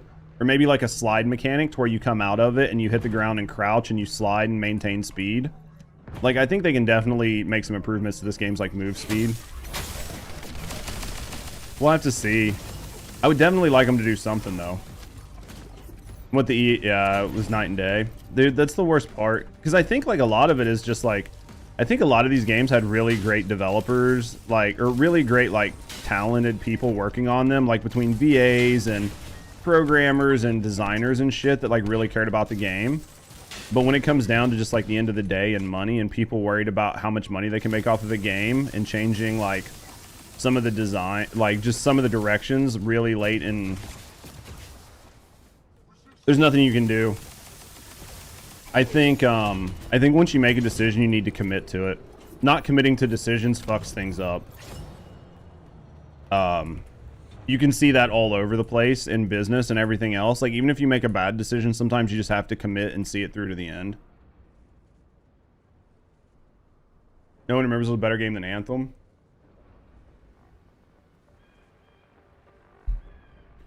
Take too long to fix it. I actually don't think. I think that there is a Yo-ho, thanks for the sub. I completely appreciate that. Thank you for the support, mate. Thank you for supporting me and thank you for supporting the channel. I definitely appreciate that. I honestly think that, oh shit, I fucked up. I think that there's a perception of like of games like listening to the top 1% and content creators. I think what honestly happens is there's a better chance that they just find people who are already expressing things that they want to be expressed and then highlight those voices. I think they already wanted those things to happen. They just found people who had a certain opinion or paid people to have an opinion. We don't even crouch, can't even cover from, yeah, no. Definitely, I think crouch would be really nice. How you doing, Breezy? Yo, legit, thank you for the sub, Breezy. I appreciate that. But yeah, I just think that there are certain times where companies listen to the top 1% and it definitely can take things in the wrong direction.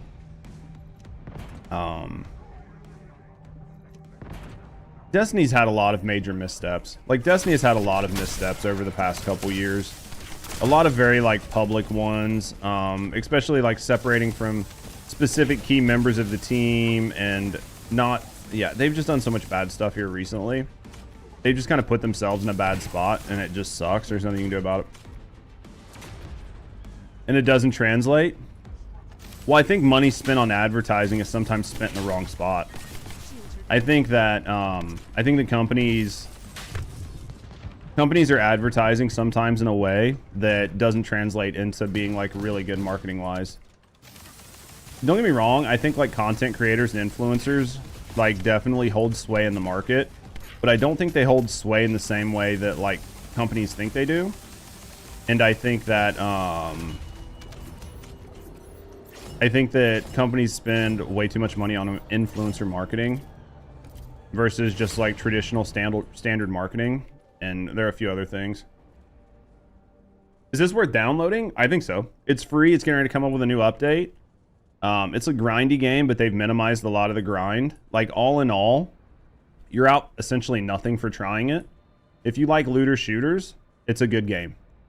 The devs are actively listening. They're actively responding. They're continuing to find ways to implement things and make changes.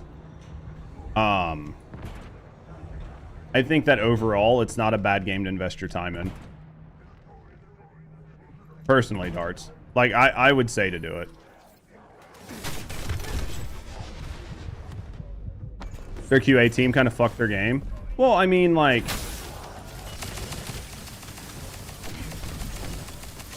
I think Destiny Studio was kind of bloated. Like, I definitely think there's so much to look at that. Like, it's really hard to say what was a good business decision to keep the company viable. It's easy from an outsider to look at it and go, this was like the downfall. I just think I don't think any one decision like that destroyed the game, but I think it indicates where the game's priority, like where the developers' priorities are. You know what I mean? Call of Duty. Oh yeah. Well, Call of Duty's different for sure. Like a game like Call of Duty is definitely different.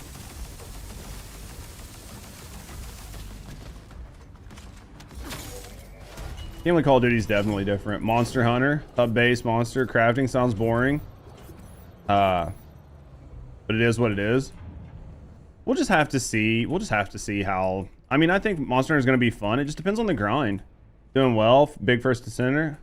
After the preseason, felt too grindy. Came back right out. New things. It's in a better spot. The game is definitely in a better spot. Obviously, it's not where any of us would like it, but no game is, and that's what we were talking about earlier. Like, it just takes some time. Like, you need games need time to cook. But I think the first Descendant is in an infinitely better spot than it was in the preseason. And I think the quality of life improvements that were made during season 2 are a big improvement on the game and just the player experience. It's still missing like a little bit of an in-game grind.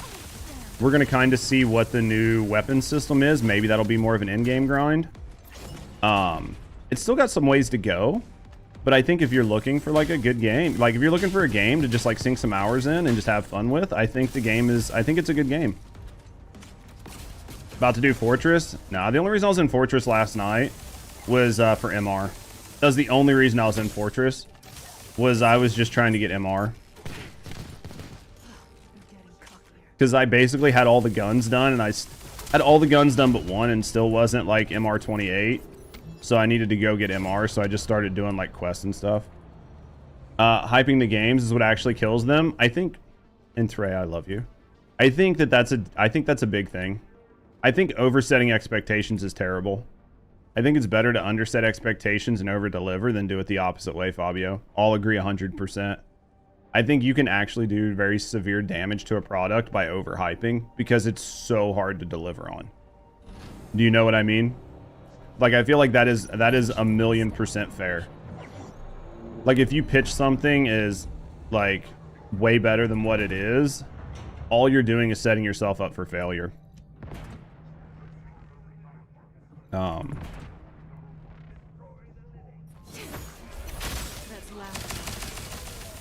Because then you're just making people feel lied to. Because that's what happened with No Man's Sky. We were talking about No Man's Sky before. No Man's Sky way overhyped itself. Was No Man's Sky a good game when the game first launched? I had a lot of fun playing it. I had an absolute blast playing No Man's Sky. But I didn't buy into the hype. If you bought into the hype and played No Man's Sky, you would have been very fucking mad with what the game actually shipped as.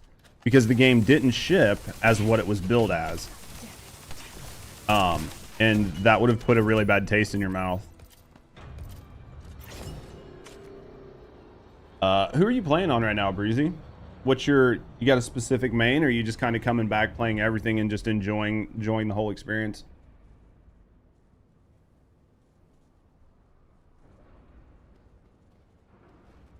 But yeah, I think there's so many things that just contribute to the way the gaming industry is right now.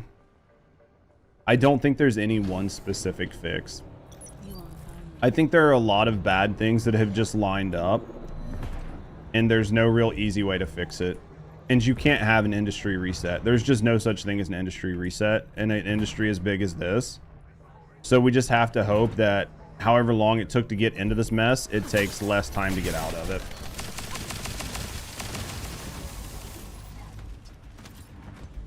Because there are a lot of things that have contributed to the current state of gaming. And a lot of people really are just excited for good games again and good gameplay and good experiences. And it just, a lot of us have been disappointed over and over again.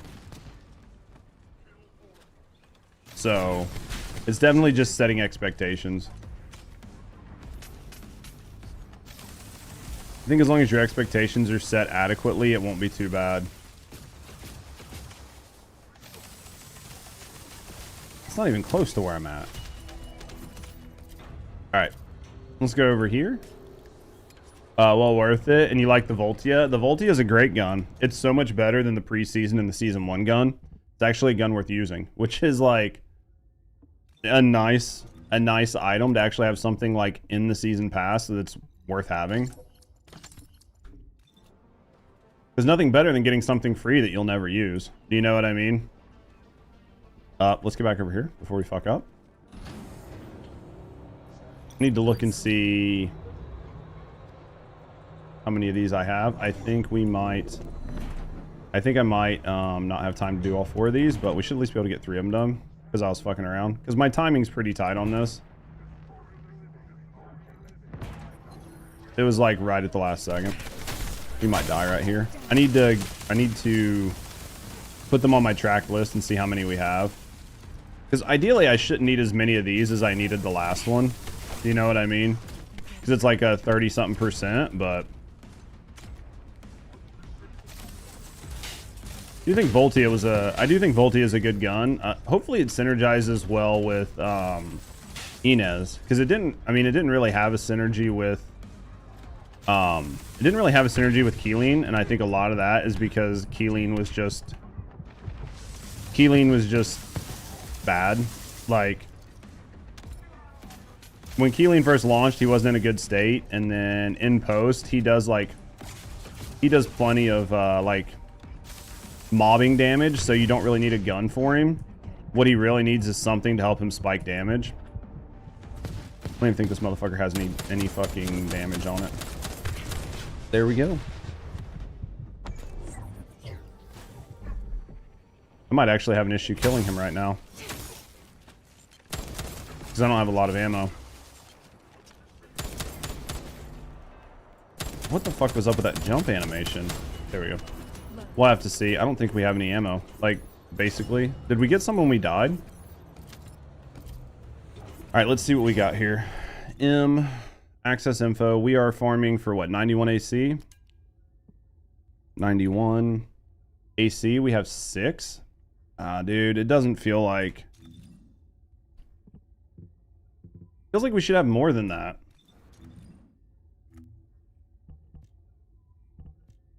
It feels like we should have more than that.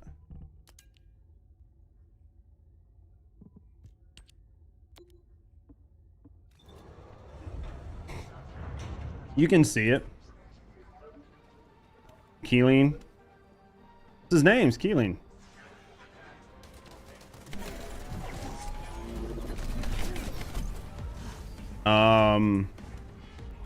Keelan. Fuck it. I like Keeling. I'm allowed to be dumb. I'm allowed to be dumb. Your buddy just got you back into the game. It's a good time to come back. I do agree though, Fabio. I think if they continue to pursue this game and put a good amount of effort into it, I do think it will be a good game. I think it'll be a good game, and I think it'll be a top tier competitor.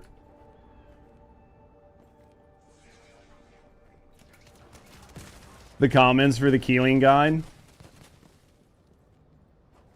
Oh, I guarantee I'm gonna get so many fucking comments on the guide about like, you rename characters all the time. Dude, people get so salty when you fuck up stuff. People get so salty when you fuck stuff up. Shut up, alpaca. Exactly.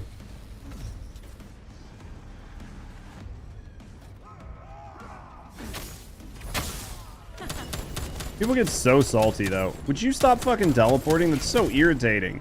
Shields are down. This is fucking dumb. Oh my god, dude. I have to kill just a bunch of fucking trackers. This is so fucking irritating.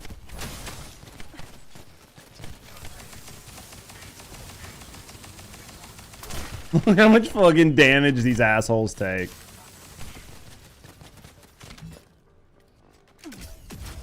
It ends here.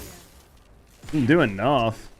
I don't have a good fucking... I don't have a good I don't have a good fucking Sharon like you do. My Sharon's fucking booty cheeks, man.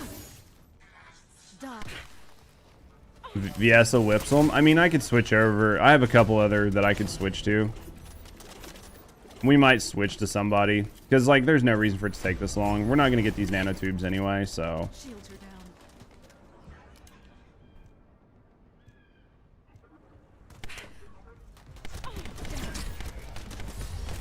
Hey, we got one.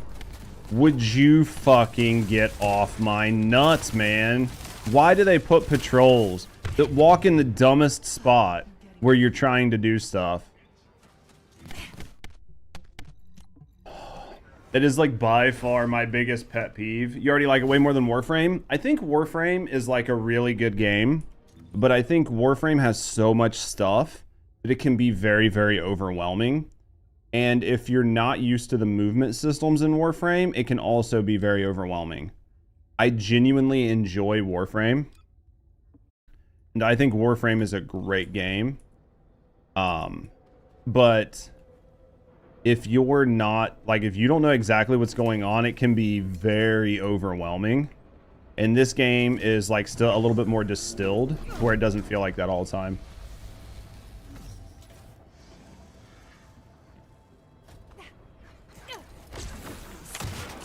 Would you stop fucking running?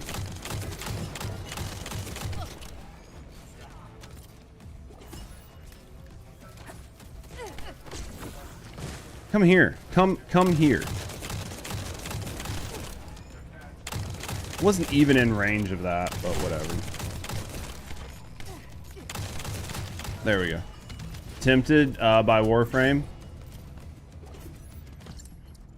I love Warframe, and we'll end up playing it some more here on the channel, but here's what it's a good game. It's just, it's a lot to get into. The slide, jump, slide. Yeah, like learning how to bullet jump. Honestly, a lot of people change some keybinds to make their bullet jump easier. Is Blue Beetle worth the grinding effort? You'll use it on like Sharon and stuff, so there are certain Descendants where it does help. Warframe community is great. The Warframe community is absolutely great. And everyone you know who plays. Yeah, I mean the RNG on that game can be a little rough, but the RNG on this can be rough, as we just showed earlier.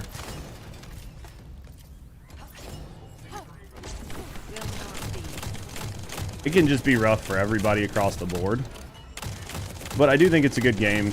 And the community over there is really good.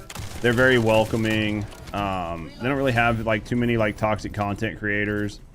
They used to have a really solid YouTube space. I haven't spent a lot of time looking at their YouTube. Are they great? Are you being sarcastic? No, I'm not being sarcastic at all.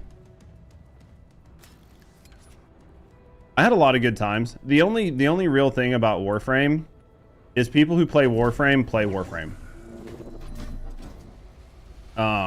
Like people who really get into Warframe hard, they just love Warframe. And there's nothing wrong with that, but they can kind of be a bit fanatical on it.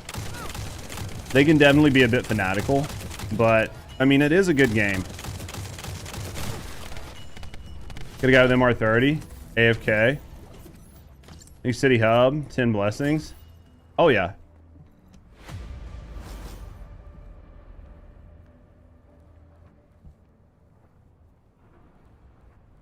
So like WoW gamers? Wait, WoW gamers are toxic. Working on guns, you maxed out Greg's and Thunder Cage. Piercing Light now. Thinking next thing to grind, Enduring Legacy. Enduring Legacy is a great gun. You're gonna want to get Enduring Legacy. Well, I mean, just like basically for World of Warcraft, like look what just happened to Pirate Software. Everything that just happened to Pirate Software is a very good indication of just like what happens in World of Warcraft. Like sides were drawn, and if you were on the wrong side, you were basically fucking chastised. And it was very like tribal mentality and everything else. Like, and like Pirate was getting fucking death threats, his family was getting death threats, like people were just fucking terrible. And like you don't need that. Yeah, Enduring Legacy is a good one to go for next. You're getting Voltia, and then it just depends on which Descendants you want to build. Perforator is a good gun you'll use for a lot of Descendants. Basically, either of the snipers is good. Executioner, if you're running Glay. If not, Smithereens got a really nice buff, and it's a pretty solid shotgun. There's definitely a good handful of guns, and then with the new shakeup coming with the weapon meta, like the weapons damage type and stuff is going to be a lot more important. So we're going to start seeing like damage types matter. So like Greg's is probably going to get a lot more play, just because it's I think going to be like fire damage type. So like Greg's is a good one to cap. If you didn't play every day, oh for sure. Just a tip, new for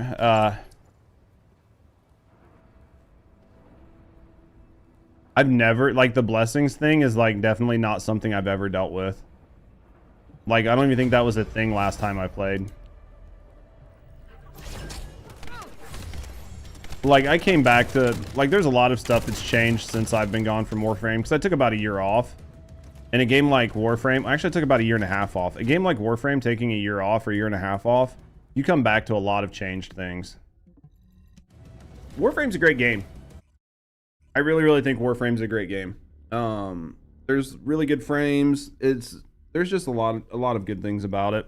The only downside is it's very repetitive, but every game's repetitive. Oh yeah, I know what you're talking about. I know what you're talking about now. I know the blessings now. Humanity is very weak. That's why humans need us to. What do I need here? Perforator. The good news is like the time to craft is a lot lower here than it is in Warframe. I think I got everything I need. I think I got enough to max this out, so we'll get that going. What's the next thing we need to work on? You literally got like 10 and 5 minutes. That's always nice though.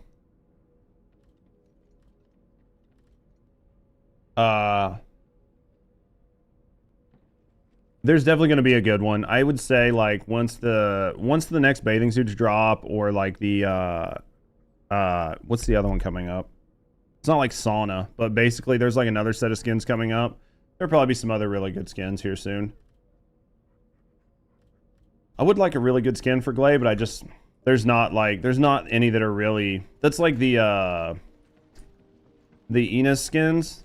There's like not any of the skins that I'm like really, really, really excited for. All right, what do we got here? Yeah, there's just not a lot of those skins that I'm really interested in. The Hot Springs, yeah, I think the Hot Springs will probably have some decent skins. Just sit here, look pretty. It's the best thing to do. Yeah, I think the Hot Springs will be good. In February in Season 3, or, yeah. Hopefully she gets a decent skin for her like, story. Alright, so we've got everything we need for Perforator. Should I work on a sniper? I feel like... Let's look at my guns. Let's look at my guns. Python's at 4, Thunder Cage is at 4. We are getting ready. Enduring Legacy's at 4, so those are all at 4. Greg's Greg's is one I should look at. Because Greg's is going to be a fire gun, so we should probably work on Greg's. Let's go see what we got to get for Greg's. Greg's is probably going to be a good one. I mean, we definitely need the sniper, but I can get away with using the Perforator for right now on Haley. And then we can deal with the sniper later. I think the Secret Garden's another one. Don't you think? Alright, weapon. Where am I at on Secret Garden? I'm at 2 on Secret Garden. I have to grind everything for Secret Garden. Final Masterpiece is definitely a lot of fun. It's a main gun. I mean, it's definitely a staple gun. I do think that Greg's is going to be a main gun after the update. I think that Greg's is going to see a resurgence just because it's fire. Oh yeah, I've looked at the perks. I understand that it's like a good gun. It's like a good gun to have. The problem is, like, very rarely do I actually kill stuff with my guns. Use website vouchers. I'm pretty sure I've used all of my vouchers. I'm almost positive I've used all of my vouchers. I'll look later on tonight, but I'm about positive that I've used all of my vouchers. Most out of tech users like Enos.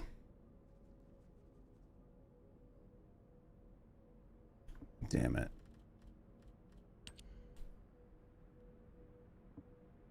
I guess we're gonna farm Secret Garden. Ugh. What broke, Trey?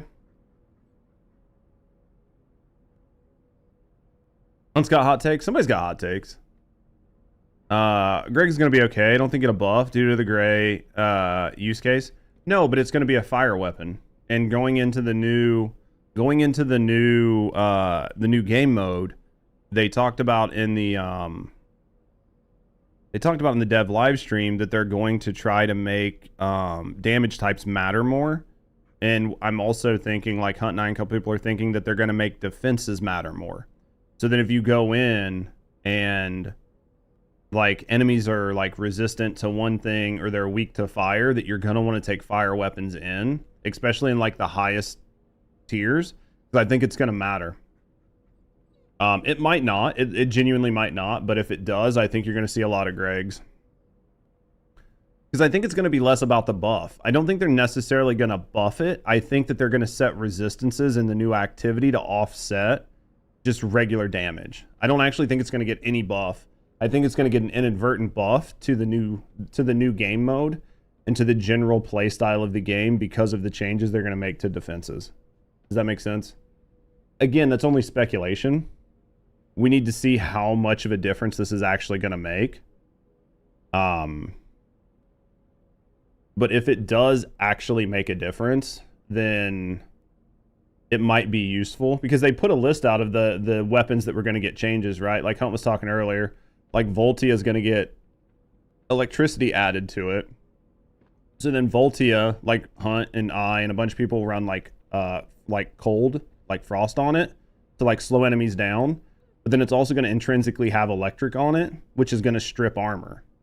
So that gun isn't getting a buff, but it's inadvertently getting a buff just due to the damage type they're putting on it. So that's what I'm just kind of curious. And it could be, I could be entirely wrong. Like it could not matter at all. And Greg's could be like, you know, Greg's could just be mid or whatever. I want to see if any of these come off of a 400 right now. I want to see if any of these are like 400s that I can run before I like go doing even more fucking, you know what I mean? Looks like we can run Fortress. That's going to give me a 32%. I just want to see if there's anything I can run that's not fucking Outpost for right now. It looks like we've got at least one.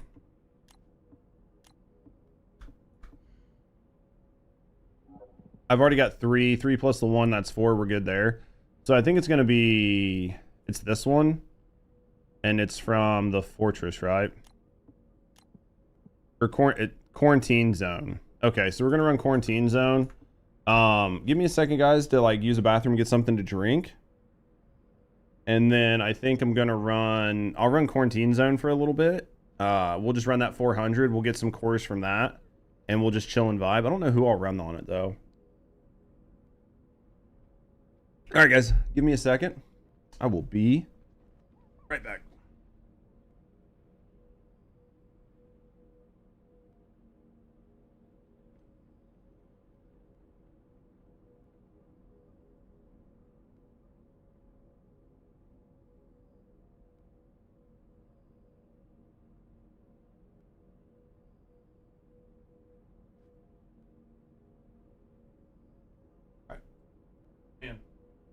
I had messages from somebody, but they might have deleted them. I don't know.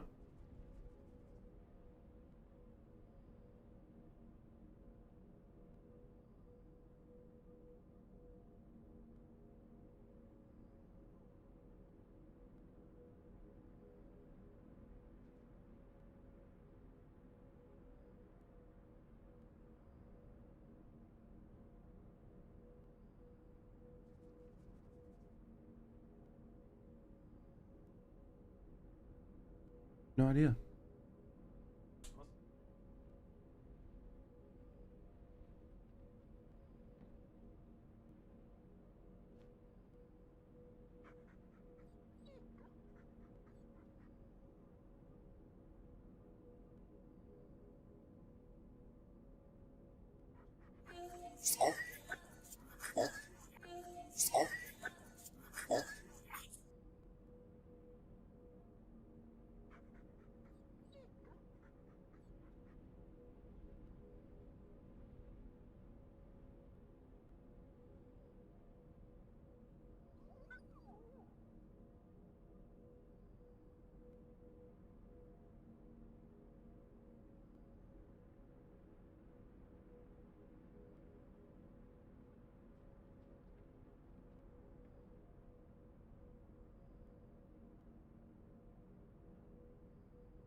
All right, back. Bro, I had like...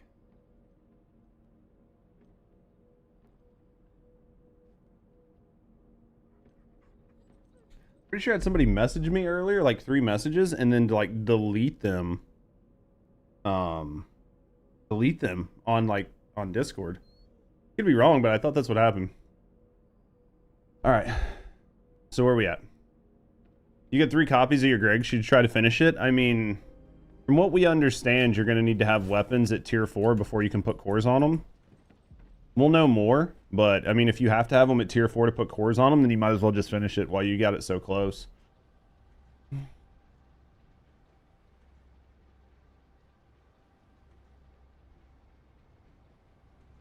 Hunt, thank you for the biddies as well.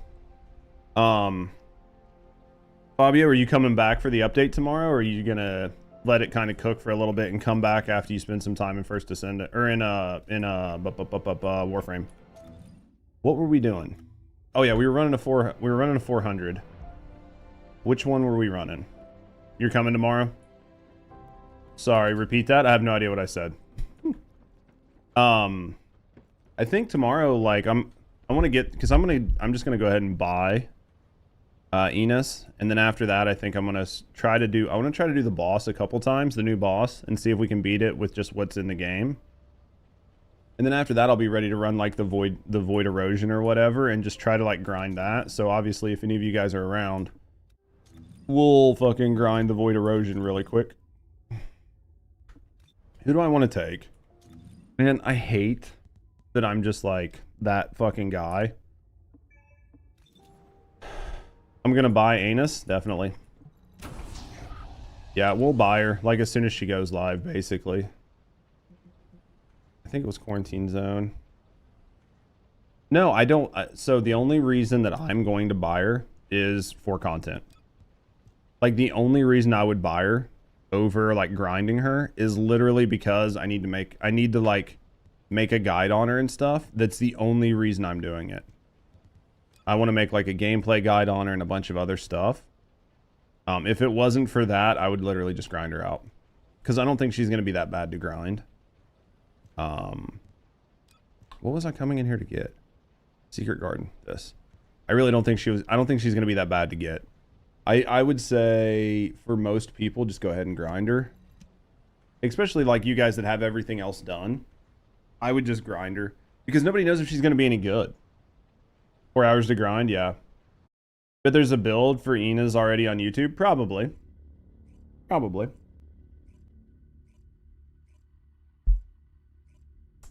Probably. There's always people that do that. Just like there's people that like... There's people for... There's people like if you play Path of Exile, there are people that like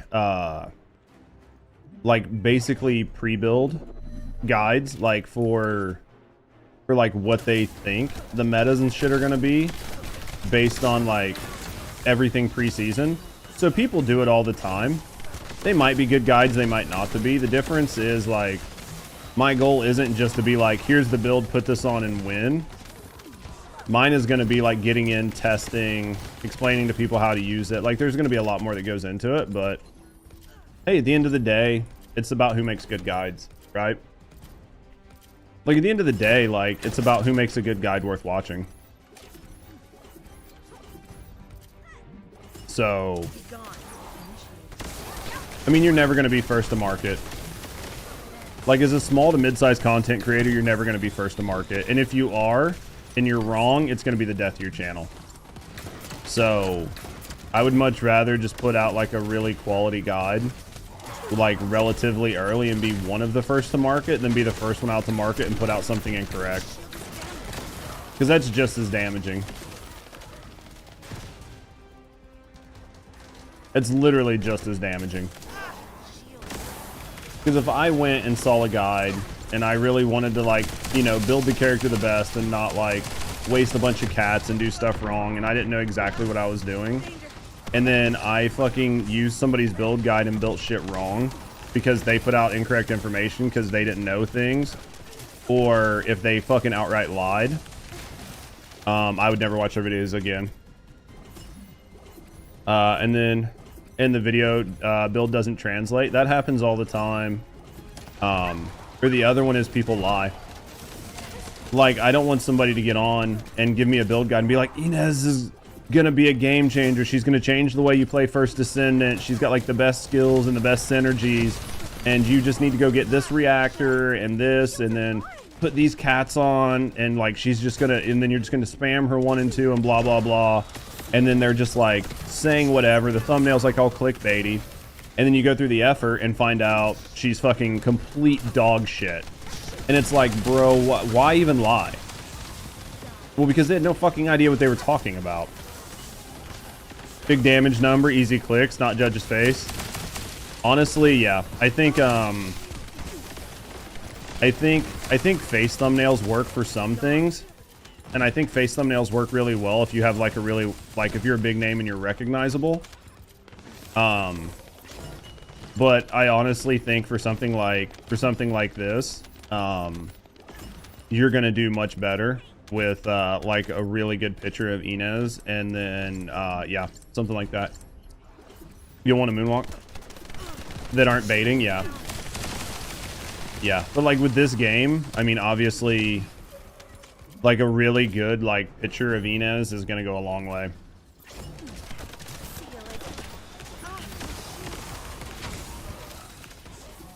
Because I found that like some of my videos, and it could just be a correlation between like the it could be a correlation between the subject matter and stuff. Some of my best performing videos, their thumbnails weren't necessarily my face.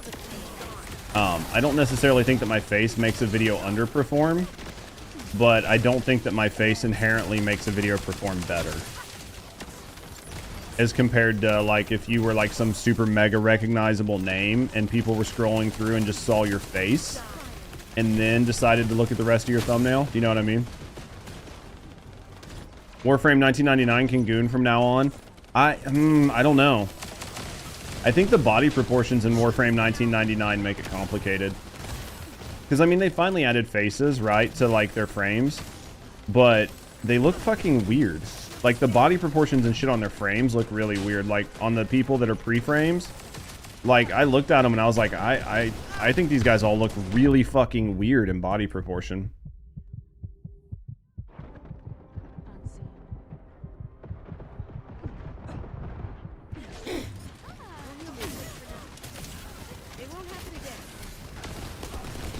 I should have probably put on my perforator before I did this, but whatever. I definitely should have put on my perforator before I did this, but it's fine. We'll survive. I don't know. I think Warframe has a really nice aesthetic, and I like the way some of their frames look, and I like the way some of their character design is, and I genuinely think that they do a good job, but I don't think that it's... Like, for cosplay, I think cosplaying as the frames is nice and interesting, but I don't inherently think that there's anything about them that is, like, quote-unquote attractive. You gonna start making judge memes for thumbnails? Dude. Me and memes? None. I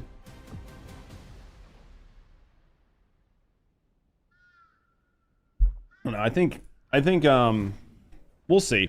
I gotta come up with a good Inez. But it's going to take me a while. I want to use her build. I think if I play her tomorrow and just focus on her. How you doing, Pear Bear?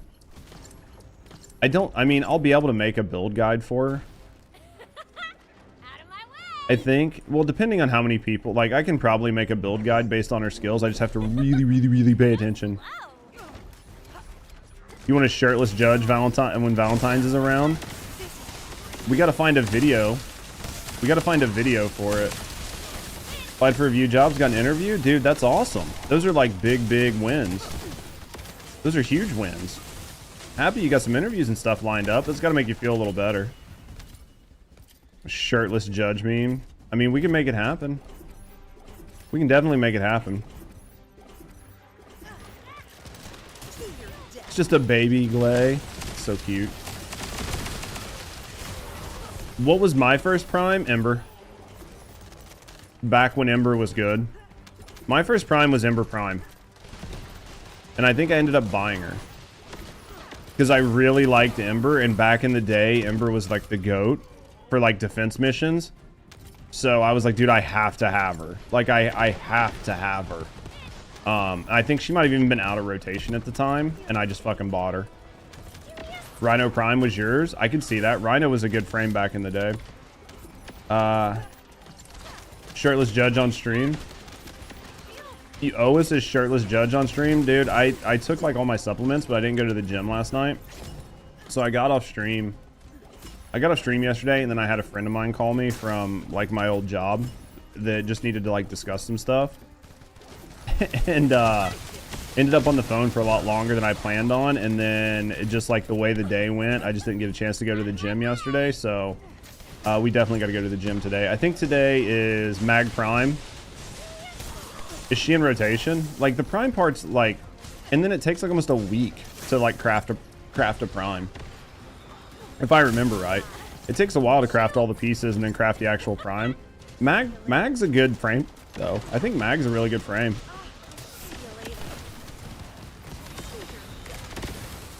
Can't collect, no, really? Isn't there a way to expand your, is there a way to expand your inventory slots? I can't remember.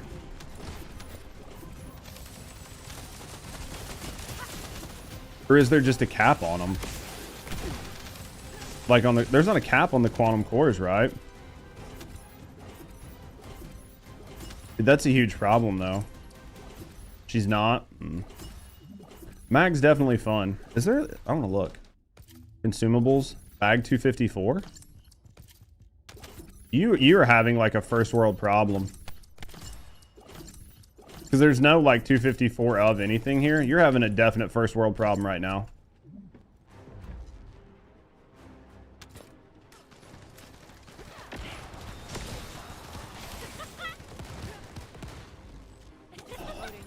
Dude, if they cap it out to where you can't do anything, then like there's basically no reason to play, right? Remind me to boot up Warframe after this. I don't know if there's any updates. If there's not any updates, I'll boot up Warframe here in a minute. Like before I get off, I'll boot up my Warframe and show you guys my account. Your bag's 334, Jesus.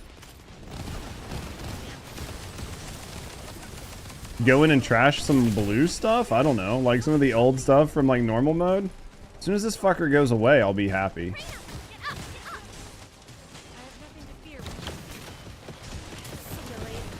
I'd be really happy if this dude would get off my nuts, please and thank you. I want to use my Z, but I want to make sure that I at least can use it on something.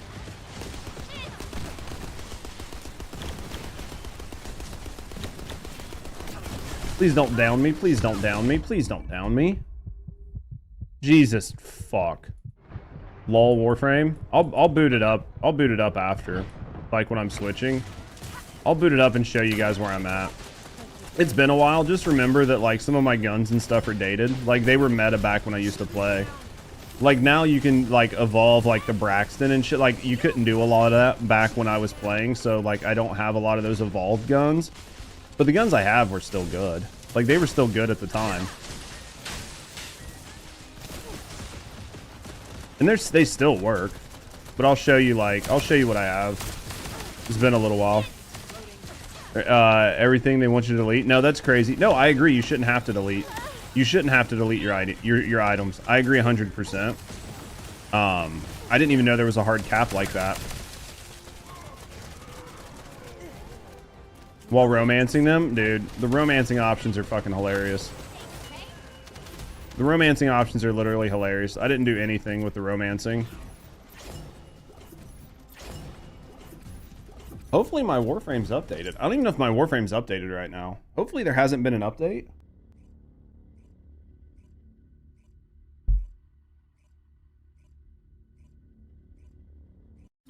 A romance chat. I tried. Warframe update's pretty quick though. There probably hasn't been anything major since 1999 came out. If there is, it's just going to be some like small patch or something. So yeah, I'll show you guys where I was at on it. I'm not very far.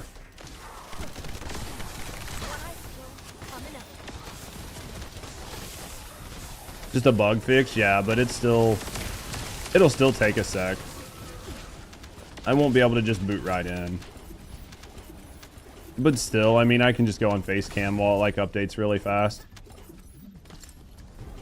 I moved my base of operations to the new area, so it's not in my like orbiter. But I didn't really do a whole lot with my orbiter.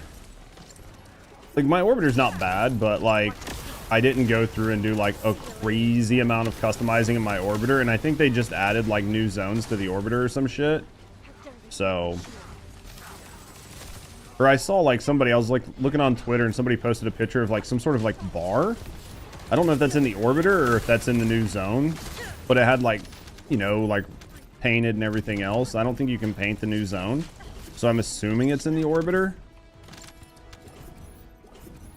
I assume it was in the orbiter, because it was like the tweet I saw was like people basically capping on Destiny 2 about like why can't we get like a social hub for you to like show off stuff in Destiny 2, and they were pointing to like how many different like social hubs and like show off areas that you have in Warframe as sort of like a hey, Warframe does it, why can't you do it sort of thing. A lot of frost going off in here, man.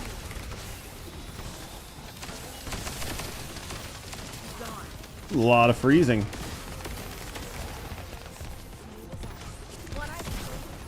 Here we go. We'll get it good though. Yeah, I don't know. I'm excited. I'm excited for the update tomorrow. We really need a good infusion of like good content and shit to grind here. I just really hope it's not easy mode. I really hope the new Void Erosion isn't just like easy mode. Because I'm going to be really disappointed if I can go in there with like an 80% Freyna and just level weapons while I'm doing it. Like if I don't have to think, if I don't have to pay attention to my build, if I don't have to like consider anything, and it's just like another no-brain farm zone, I think that's going to be really hard for a lot of people to swallow. Because if it's just another no-brain thing, I think a lot of people aren't going to be happy with it. I mean, I don't think people are dying for like, you know, breakneck hard content, but I do think people want something that at least feels somewhat like an in-game. Forgot to switch to Perforator again.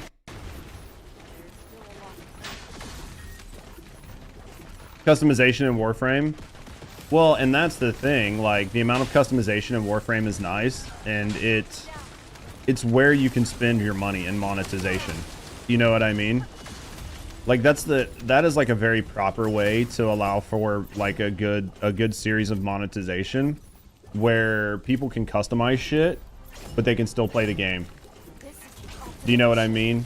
Like if you're locking like playing your game behind monetization, you're gonna have a problem and people are gonna quit. Like Warframe has just so much customization that it makes their like, and that's where they prioritize their monetization. People spend a ton of money around it because they like it. Yeah, had a year. But then again, it's new. Oh, for sure. And that's what we were talking about before. Like, I don't think like any hate on Warframer right now, or any hate or anything on the first Descendant, like the game's still new. The game's still new. It just needs time to grow. And I think as long as people keep that in mind, it'll be fine. And I think a lot of people have, but I just think the game industry and shit like that's just so pervasive with negativity that those are the flashpoints, and that's what you're hearing. So much is an understatement. No, they've done really good. Well, the other thing too about Warframe is, except for like the Tenno gen items, you can buy everything with Plat, and you can get Plat as a free-to-play player. Yeah, I'm still doing the 400 for right now. You can get Plat as a free-to-play player by just grinding for stuff and then selling it on the marketplace. Oh, for that? Yeah, but that's for, those are for tickets. Those are for, like, tickets or whatever. For, like, the 400, like, I'm full on tickets. Like, you can only hold 400. Like, I knew that was a thing. It's irritating, but it's just their way to cap you from over grinding. I'm not a huge fan of it, but I understand why they did it. How you doing, Dips? But yeah, like, for the tickets for 400s, I'm 100% full on them. I mean, it sucks, but it is what it is. Yeah, I don't care. I'll go back to Albion and hang out. We can run a couple before I switch. I'm doing good, Dips. How are you? No, but yeah, everything other than Tennogen you can buy with plat, and you can get plat from trading shit from cracking cores. So basically, even all the customization items you can get for free on Warframe if you grind enough. And I don't necessarily think that's a bad thing, and I don't think it really fucked their economy. Like, the economy on Warframe isn't actually bad. Like, most people are always, like, afraid that, like, RMTs are going to kill games. And a lot of times, RMTs are done in a way that actually does kill a game. But I think Warframe is a prime example of, like, RMTs done right, and in a way that, in a way that actually facilitates good gameplay and allows people to enjoy the game however they want to play. Weapon attachments, so many things, so many options, but it's taken them years, right? Like, to be fair, like, it's taken them a lot of years to get to that point. Like, Warframe was not in that state when it released. How you doing, Kamura?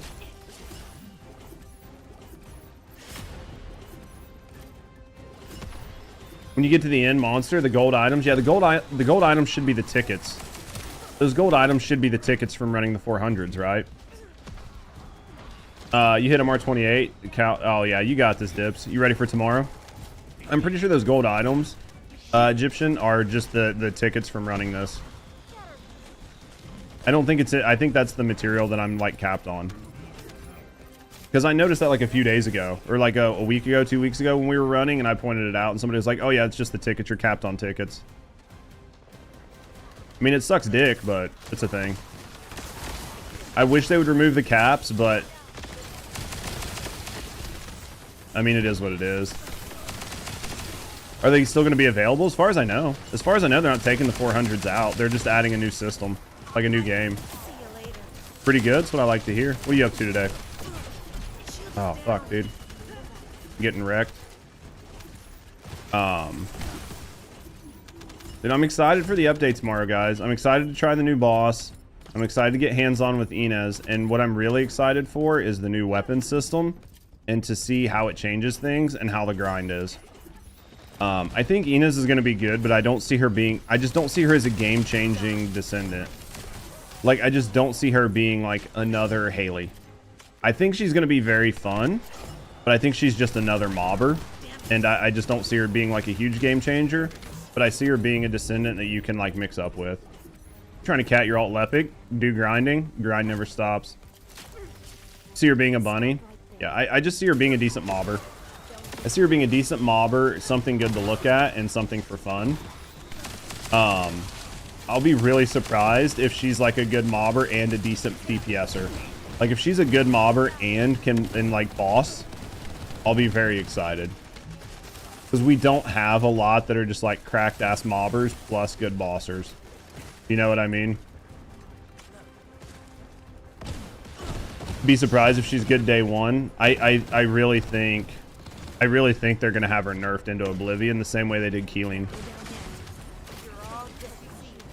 As bad as that is, I really think that's what's going to happen. I think they'll have her nerfed into oblivion. And I don't like that, but I think she'll be nerfed into oblivion, and then they'll have to slowly unnerf her. I hope they don't, but if they do that twice in a row, it's going to be a problem. I think if they do it twice in a row, it's going to be really bad. Because it's going to make people not want to spend money on buying new Descendants day one. Do you know what I mean? There's a cap on quantum incubators. They have 50 in the mailbox. And I can't, what? If there's a cap on well, I would assume what's happening there is that the stacks out to like quad 9.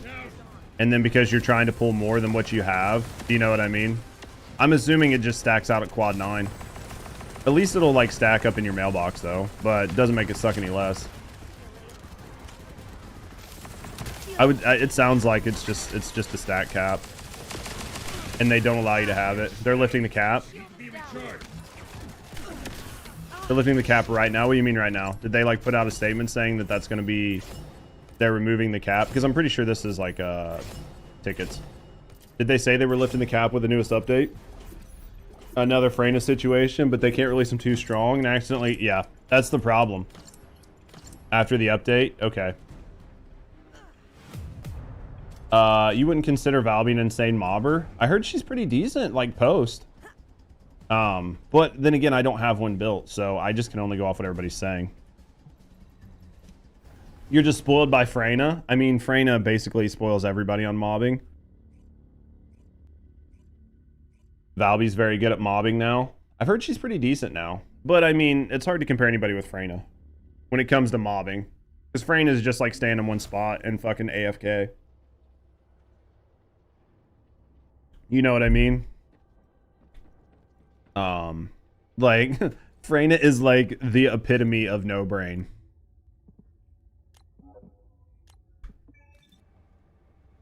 Yeah, we were saying good mobbers and bosses. Oh yeah, for sure.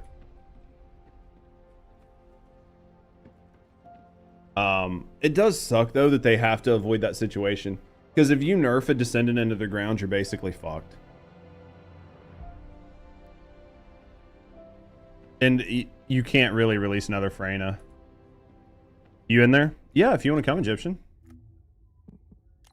Yeah, just running this 400.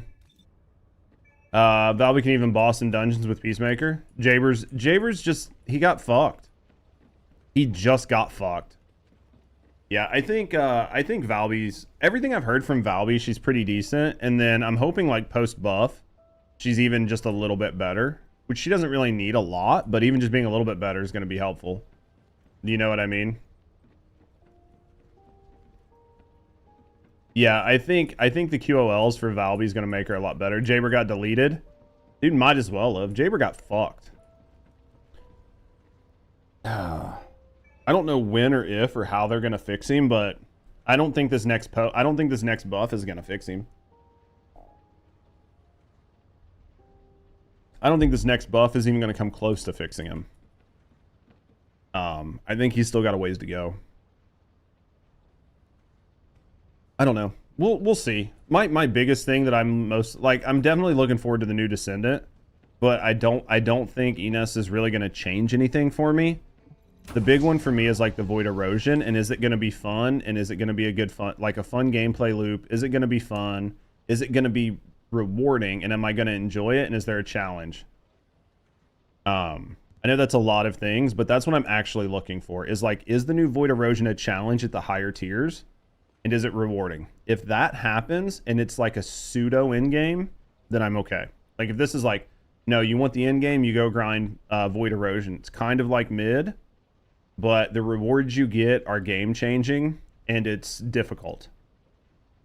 If that happens, then you have like Void Erosion to grind, and it's not the same as like putting in a raid or like a hardcore dungeon, but it's like something to grind to make like progression post end game. Because like for me, if that's going to give you like all the stuff to upgrade your guns past their current cap, then that's going to be like your in-game grinding, right? You run Cyclops, turn him into a beast. I mean, like, you can make any Descendant like decent, but he just got so nerfed into the ground that there's like, you can make him good, but it's just such a pain to make him good. Do you know what I mean? Versus somebody else. Time to re-level. Let's cook. Get 40 again with Viessa. Need to farm 400s for red mods. Well, Dips, I'm going to be running 400s for a little bit. Maybe another, like, I don't know, maybe another half hour or so. So if you're wanting to run some, you can hop in and run with us for a couple.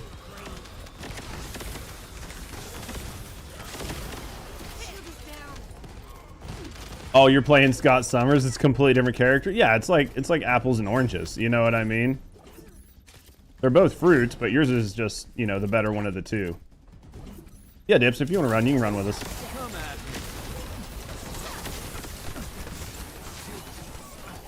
I feel like I mean, like, Jaber was good for a while, so maybe we'll, like,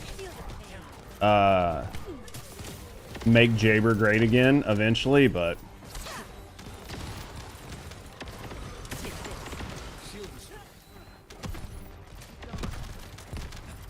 get this Burning Hound capped, and this will be my last gun that needed capped.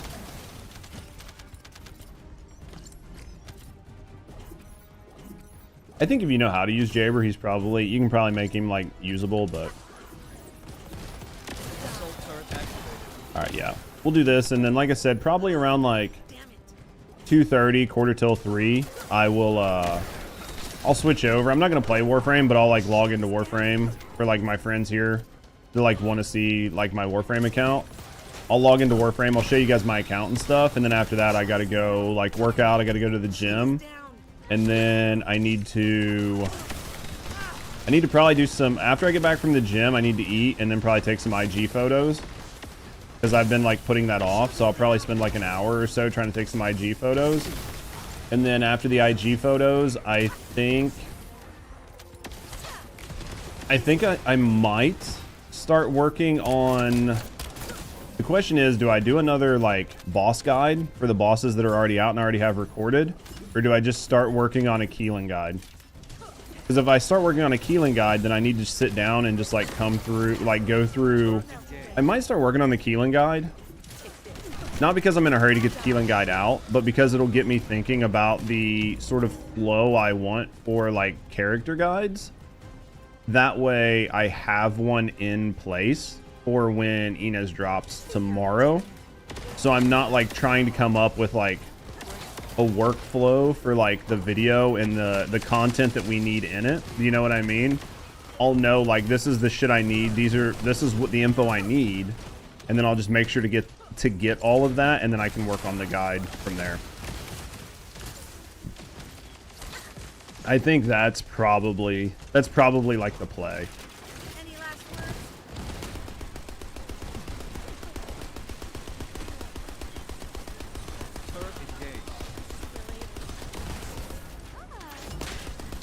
I think that's probably the play. And then we'll work on like some of the bossing guides and stuff, because like retroactively doing guides is still going to be useful because a lot of new players show up. So like having those guides is definitely good there, because we can point to the community and new people and tell them how to do things. So I definitely want to prioritize them, but I think like the Inez guide is going to probably be the highest priority tomorrow. Patch notes, because some folks like that. I need to, because I have time to read the patch notes now. The thing about like Destiny 2's patch notes was so nice, was like everybody knew when the patch notes were coming out, and they were coming out once a week. What? Oh, I don't give a shit about that. All right, let me go pick up Dips. But yeah, I definitely could probably do patch notes. If they release the patch notes early, like tomorrow before the patch goes out, like a full set of patch notes, if they like pre-release them or release them ahead of time, I'll just read those and record them and go from there. Devs are definitely, because the Python stuff, yeah. Well, that's the thing, right? That's the thing, right? Shoot and miss is like, there's definitely some, they have to be careful, because there are certain synergies that they just have to be careful of. So they have to find a way to buff certain descendants without allowing them to go back to a broken state, like how Destiny does. Yeah, I think like doing like an Astacross style like patch notes isn't a bad idea. Yeah, like Sky, if you want to know, patch notes come out every Tuesday since it's their reset day. Is that when they come out? So do they do like a full set of patch notes every Tuesday here? Because I haven't been able to like keep up on a lot of that stuff because of like working full time.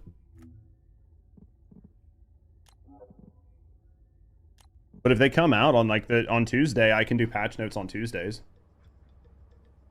If they do them once a week, I can definitely do it. Because, like, Astacross's, like, TWAB is, like, legendary in Destiny, right? Like, everybody watched Astacross's TWAB.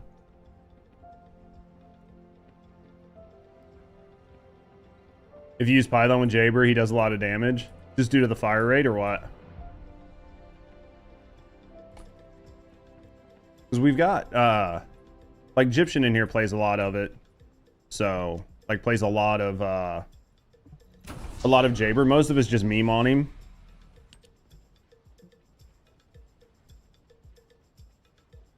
Oh yeah, that's how that's how Destiny does it. Yeah, he goes patch notes. Yeah.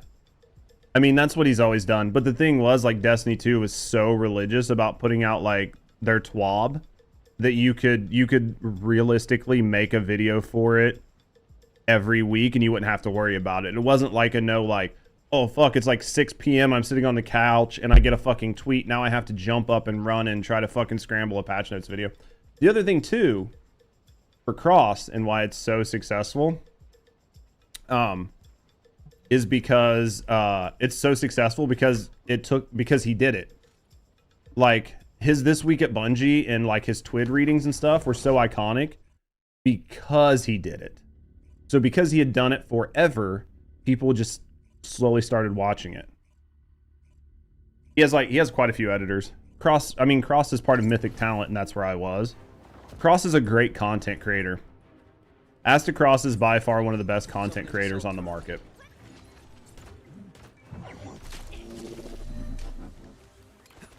Well,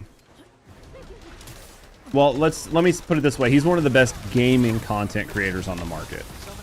I think he's just a genuinely likable dude, but it took him a while to get to be Astacross. Like, Astacross is Astacross, but a lot of Astacross is the character Astacross, right? Like, every really good content creator takes themselves, and then they take the things that they, like their positive attributes, and they crank those up to 11, and then they try to minimize their negative attributes, and then they create sort of like a character of themselves, which is basically who they are, but just a little bit different. And Astacross does it in a very good way. Because you can like watch Cross when he's doing like heads down focus mode, when he's like doing like raid first and stuff like that, where he's like got to be like more serious. And he's still a great content creator, but he's just he's not quite Astacross. And that's because he can't be Astacross because he actually has to focus up. And a lot of that too comes from being very comfortable in the game you're playing. It's very easy to be like fun and personable when you don't have to think about what you're doing. Like if you can just like no brain game in the background and like go to like autopilot, fuck, my mods are full again, and you can autopilot, then you're in a good spot. Yeah, and face reactions, yeah, he's gotten very, very, very good at it. It's taken him a while, but he's gotten to where he's just absolutely amazing. But that's what happens when you've been making content for the same game for 10 years and you've really perfected your craft. You know what I mean? And Astacross's community loves him for it. I think Cross is an amazing content creator. I really do. He's like one of the few content creators that like I actually like look up to. There's some like mega creators that I don't really give, like some big content creators I really don't give a shit about, even though they're highly successful. Like I couldn't be bothered to give a fuck about them. I just don't enjoy them. I don't enjoy their style. I don't enjoy what they do. I don't find value in it. Astacross is not one of those people. I find a lot of value in Astacross as a content creator and what he does. And the contributions he has, not only to like creating content for the game he's in, but his like opinion as it relates to the gaming space. Frostbolt's another great one. I think Frosty's okay. Like I used to watch Frosty when I did a lot of PvP, but like Frosty's not like, I don't find Frosty insanely personable. Like I enjoy some of his stuff, like some of his YouTube edits where he's doing like trials and stuff, but I've like watched him on stream and it's just never like, it doesn't translate. Like when I watch Cross on stream, it feels like I'm just watching a very long, very good YouTube video. Like, because it still feels like Cross. Frosty's just not a personality. Like his like general personality isn't something that I've like really found that I resonated with. It's not to say he's bad. He's just definitely not. He's just definitely not where I, you know, what I would enjoy as much. But you can see that by his live stream numbers, right? His live stream numbers mirror that. Like he's just not really huge in his live stream numbers. All the great work Cross does. I mean, basically, like if it wasn't for Cross, the Bluebies and the Cosmodrone would have no idea what they're doing. Good old Cross Han over there. You know what I mean? Like, man is a legend.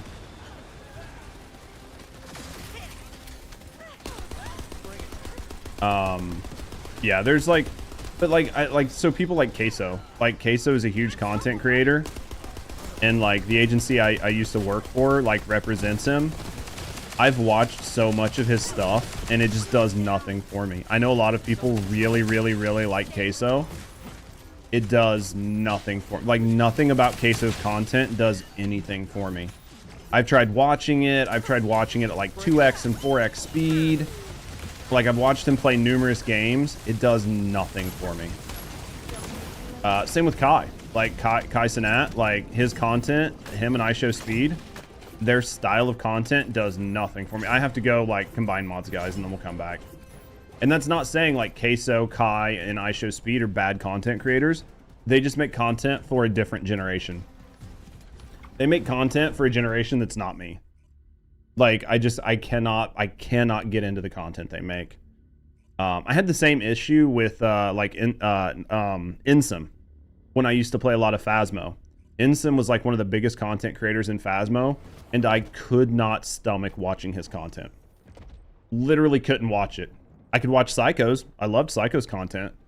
Literally could not watch Insum's content. And he was, like, he was the biggest horror content creator at the time. It's no hate. Like, I don't think the guy's a bad dude. His just content was made for not me. Still can't watch Insum. I just can't do it. Like, I respect the guy's game. You know what I mean? I respect what he was able to do. I cannot fucking watch it. It just goes to show, you know what I mean? Not everybody's content is made for every person, but I just can't do it. He isn't my style. Not everyone likes the same thing, for sure. And I think some of the largest content creators pander to the youth. They pander to the youth in a way that dissuades me from watching them, because it's just not something that I enjoy. Or like overtly or overly like loud streams, a lot of like shit popping up, a lot of flashing, a lot of like really loud noises and shit like that.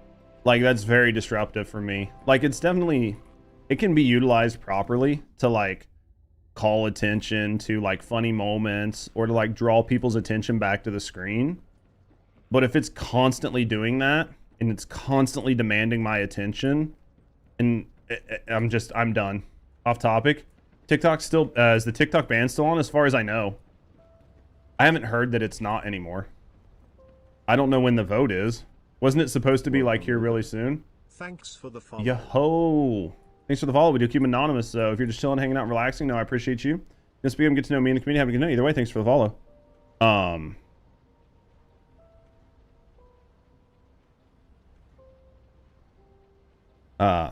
You guys tell me when you guys are ready.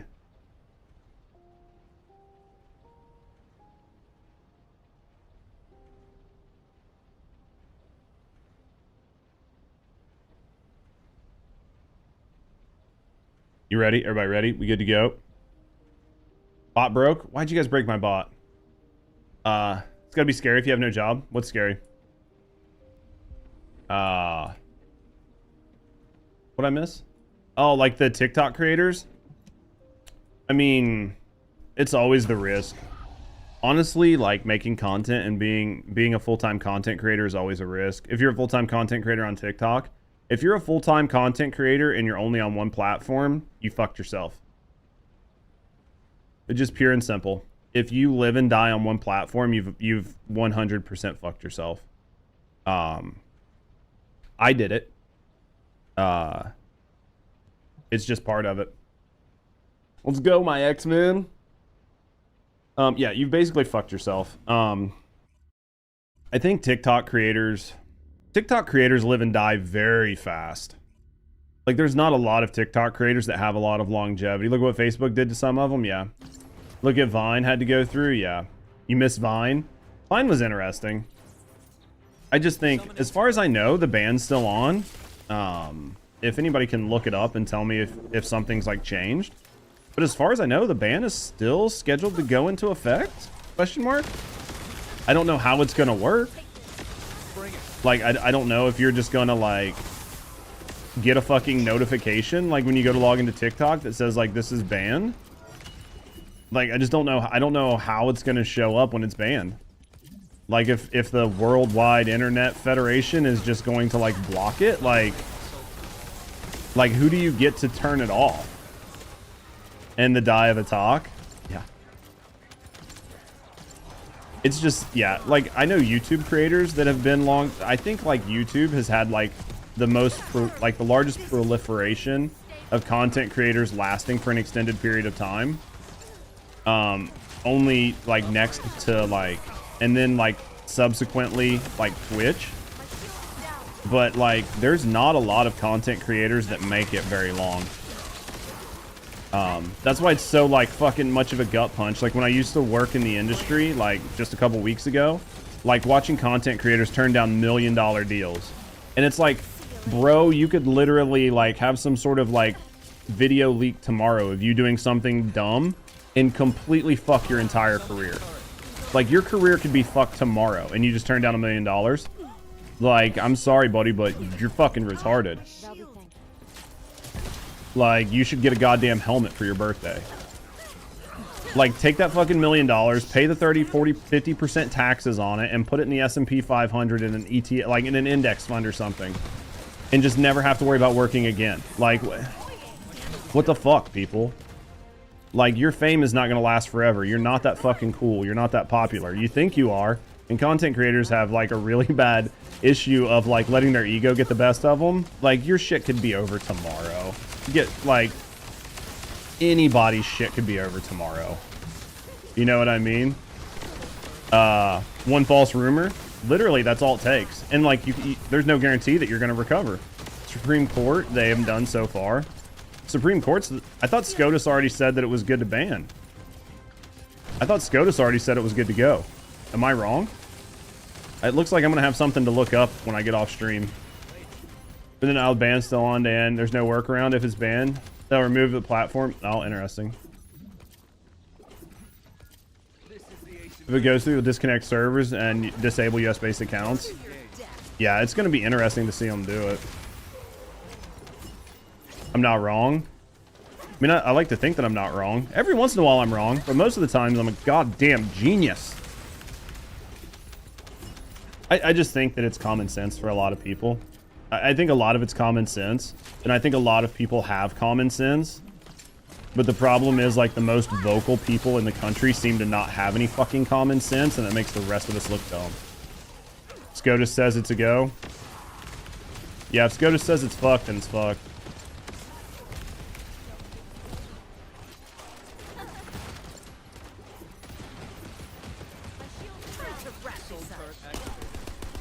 Yep. So, I don't know. I'm just not surprised anymore at, like, the dumb shit people say and do. Wouldn't it be on Google? I thought it was already decided. I thought SCOTUS already had the decision. Like, it should be on Google somewhere. I mean, there should be, like, some sort of, like, official statement. There should be some sort of news story on it. I'll read a news story and post it in, like, Discord or something later on when I get off.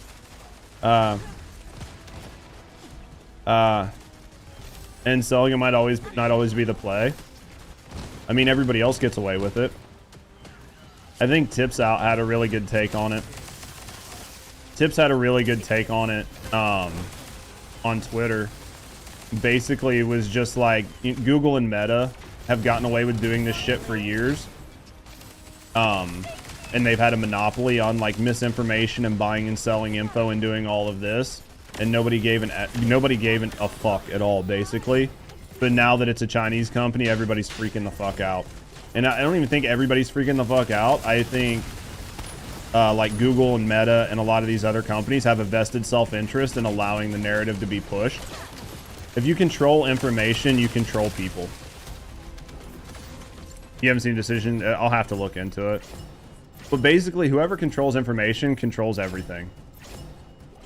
If you can control information in the, like, you can basically control everybody. That's why like legacy media is so mad about social media and stuff, is because legacy media was bought out by companies, and companies controlled the narratives and they pushed people to think what they wanted. And now that people's influence that they used to exert through traditional media is basically gone because nobody gives a shit anymore, there's such a push against non-traditional media from like mainstream media, and they're at war. And they're at war for self-preservation, obviously. But it's just a weird situation. But at the end of the day, it's just who has the most money is going to win. Google and Meta just behind with their own platforms of shorts and reels, exactly. Because as soon as TikTok's is gone, YouTube Shorts is going to fucking explode. And who's going to explode from that? Google, a US owned company that fucking offshores a ton of its money. You know what I mean? Like, they're the people that are going to benefit from TikTok being banned. So if they're helping to like solidify the rhetoric and the talking points, then it's going to be... Look, I'm not saying that there's not like a reason to be concerned about like foreign governments or companies that are owned by foreign governments like having access to information, but I think a lot of it is overblown. Not all of it, but I think a lot of it is overblown. And the information that these companies have access to is the same information that US-based companies and other companies have access to. So it's not like this information isn't already going out there. It's just like, because it's going to somebody outside of the US, they say there's a potential security risk. Red Note.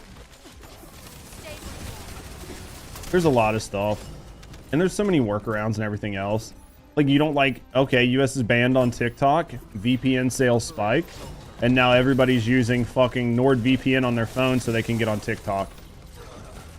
You know what I mean? They'll get on fucking like Billy or whatever and fucking create a goddamn Billy email account that's registered as a Chinese email account, and then they'll make a new fucking TikTok account and they'll post and look at everything from the US through a VPN. You know what I mean? Like, it's what's gonna happen. Yeah, hidden problem, net neutrality issue came up again. Play hard, yeah. There's gonna be a lot of things that come up. There's gonna be a lot of things that come up. There's gonna be a lot of things that come up this next 4 years. I think some of it's gonna be good, and I think some of it's gonna be absolutely terrible. But at the end of the day, we're just gonna have to deal with whatever happens. I got a message from Emily. I gotta make sure it's not a problem. So I'm about to have a huge problem. The thing that didn't work on my laptop doesn't work in the classroom either. Can you just project your laptop?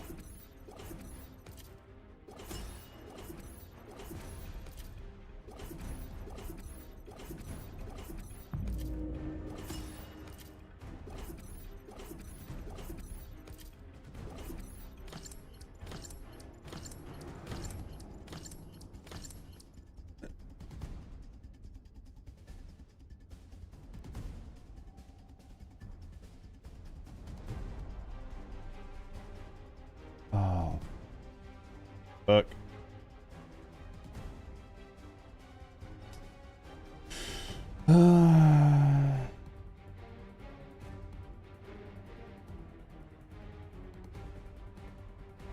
You guys can pull me. Just pull me. Don't wait for me. Just pull me.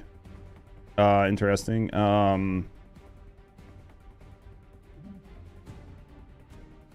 Emily had a huge problem. So she's like had this thing that she was working on. And she like basically spent a lot of time working on some shit last night, and it didn't work on like some of her other like laptops and a few things. But it was for her class that she had to teach today. But she got it to work on her PC, so she thought it'd be fine. She just went into like the college to do her work to teach the students, and it doesn't fucking work at all. And she's like, I mean, she's basically fucked at this point. There's nothing she can do to like fix it. I don't know what she's gonna do. I mean, she can't like send her students home, and she can't fucking drag her work desktop into fucking a fucking call. You know what I mean? Like her fucking, the college should have this shit fixed. They shouldn't have fucked her like this. And she's gonna be stressed out about it. So unless Zuck messes, oh yeah. Will Meta be banned? Meta won't be banned. Meta's actually taken a big reverse step, right? There's actually like, so Meta actually just reversed a bunch of stances on a lot of things because they're trying to set themselves up to be more self-moderated, like X is, with like community notes and shit, versus being like run through a moderation team, because now with Trump being in office, nobody wants to be seen as like too liberal, because they're afraid they're gonna get pushback from the government. Again, not taking any stances there. Like, I'm not saying one's right or wrong. I'm not saying one's right or wrong. I'm just saying this is physically what's happening. Do you know what I mean? Like that's literally what's happening. I'll restart this.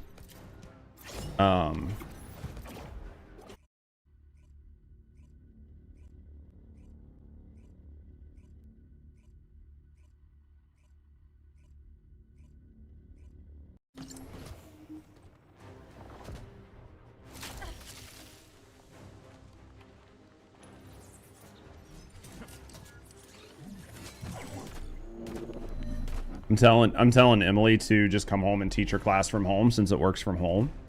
Told her I won't be on stream at that time, so she can come home. She won't have my loud ass like in the background while she's trying to teach students, and she can just like use her home PC. I think that's probably the biggest W for her. Meta should be banned because of all the competition things they've done. They're basically a monopoly. Like, a lot of these major tech companies are monopolies, or like duopolies, or whatever you want to say. But the problem is they're just too big, and nobody's gonna do anything about it. This is not like back when it was like Carnegie and those guys, where they broke up these major monopolies. Like, when they broke up these major monopolies back in the day, there was like the support of the American people at the time. There was like a definite support of the American people, because like people were physically being harmed, right? Like, people were being worked to death and like all of that. Well, right now that kind of shit's happening, but you just can't get a consensus among Americans because we're too busy fighting amongst ourselves about stupid shit. Like, we can't have a serious conversation about anything because we're too busy fighting about social issues. So like, keep America divided amongst social issues to where they can't talk about the things that are actually fucking killing them. Do you know what I mean? Like, we're too busy fighting amongst ourselves about dumb shit. And there are definitely people that'll be like, Randy, you can't say that's dumb shit. These social issues have real life and death impacts on like certain people and blah, blah, blah. There's a conversation to be had about it. But what's happening is these issues are being used like a magician, like shaking a fucking scarf in their left hand while they're sticking the knife in your back in the right hand. So like, it's just happening. And because of that, you're so busy, like, the American public in general is so busy focusing on the bullshit that they can't deal with the real problem. And the Americans that actually want to deal with the real problems can't get enough consensus amongst the rest of people to actually do anything. And that's just where you end up at. Is just like, hey, we would really love to do something, but you just can't get enough people to do it. And then as soon as you do, then some fucking bullshit pops up and people get distracted again because they have no fucking attention span anymore. And you can't have a serious conversation because now it's tribal. Like, you can be like, oh, dude, I completely agree with you that this is fucked up. And then everybody's like, yep, we all agree on this. And they're like, well, what about issue Y? And then it's like, well, no, I disagree with you on issue Y. Okay, well, fuck you then. And it's like, whoa. How about we work on like general consensus around X and fix X? We don't have to fucking hate each other because of Y. And it's like, no. You're either on my team or you're on the other team. Get fucked. And it's like, bro, this is just not working. This is literally not working for anybody at all. Yeah, that's where we are, though. We'll make it work. Or we won't. So I'm curious with the TikTok decision. Official Forbes Supreme Court issued opinions on other cases on Wednesday, but they did not rule on TikTok. Many had expected would, and there are no dates scheduled for the. So that's what's going on. So it's still in front of SCOTUS right now.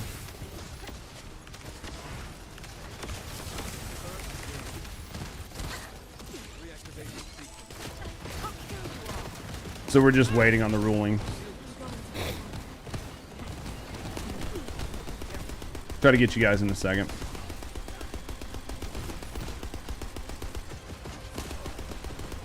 We got one down. I'll get this one. You get that one.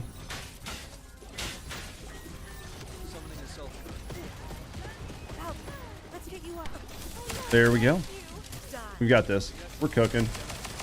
Currently, the ban is still on for the 19th. There we go. Ruling could come down after. Yeah, they could always reverse it, right? But the 19th is like when it's got to happen. Go before SCOTUS before the ban comes, and officially didn't happen. I could see SCOTUS just basically kind of just abstaining. I mean, if the ban goes into effect, the ban goes into effect. All right, guys. I'm gonna take us back to town, and then I think I'm gonna switch over. I'm gonna like load up Warframe really quick just to show like Bobby and a few people like my current Warframe account, and then I'll probably be done for the day. We got to work on some YouTube stuff and get a few things going, some IG stuff and some YouTube stuff. I got to go to the gym. I got to prep everything for tomorrow. Tomorrow's gonna be a pretty long stream. It's not going to be like a 12-hour stream, but we're going to stream because we want to really pay attention to the new content and get as much info out there and learn as much as we can with you guys before we make the YouTube videos. So we're going to work on that. So hopefully everybody's around, and then we can help people do some runs through the new like void erosion and stuff like that. It should be a really good day. So hopefully I get to see you guys all then. Give a fuck about TikTok. Don't be then there's a premise that's true. Because you could use security for other things, right? You could always set a precedent. They heard the case on the 10th, but they didn't rule on it. Interesting. Do I have Prime Mag? Let me look. All right, guys. Thank you guys for hanging out with me and playing Dips, Egyptian, and Sky. I'm gonna switch over to let me go to like just chatting. Let me go here. Give me a second, guys. I'm gonna jump over to Warframe real quick and see what we got. But thank you guys for all the help today. We'll be live tomorrow working on some more stuff. Let me see if Warframe's updated. Let's see if it auto updated. If not, we'll see. Looks like it's checking for updates right now. Feels pretty short. Pretty short. Guys, definitely be around tomorrow. We're gonna do some cooking tomorrow. We're gonna help out, and I definitely need all you guys to be. I need all you guys to be around. The more of you guys are around, the more info that I can get, and the more we can help each other out, right? With like new info, new strategies, what everybody's learned, we can definitely like group think. Dude, I plan on no crumbs tomorrow. You don't know why it died so fast? When the game first came out, the reason it died so fast was because the grind was just egregious. They've done a lot. Yeah, like it's still really alive on console. Like I know there was a Forbes article. We discussed that earlier. I don't think it's as bad as what like everybody said. But I think a lot of it was the grind, and now the grind is like much better. I think it's got a good spot. So here's my Zaku.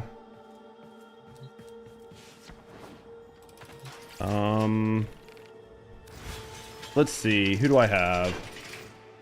I have Banshee, Chroma, Ember, Frost, Garuda, Harrow. I don't have Prime Mag. I have Necros, Revenant, which I really like my Revenant. Some of these, like why I have two, is because I merged my accounts, my PlayStation account and my PC account. So like any of the frames I had two of, it just sent. I need to like either eat them in my ship or just get rid of them. We got Volt, Zaku. I mean, we've got quite a few. We've got like quite a few Warframes. Definitely nowhere near like some of the goats that we know. We've got some decent stuff. A lot of these were frames that I bought like when they were super cheap from the exchange. Like when I saw like Equinox Prime was on frame for like 70 plat for the entire frame, I would just buy them. Do you know what I mean? Instead of grinding them out. Because you could get like entire Prime frames. Like you could go, there's like a website you can go to where people are like trading shit all the time. And you just like bid on it. And then if you get it, you just go meet them in a terminal and exchange it. So I mean, there are certain times where you can pick up an entire Prime frame for like 20, 30, 40, 50 plat. So like if you can get it for 50 plat, like why wouldn't you do it? On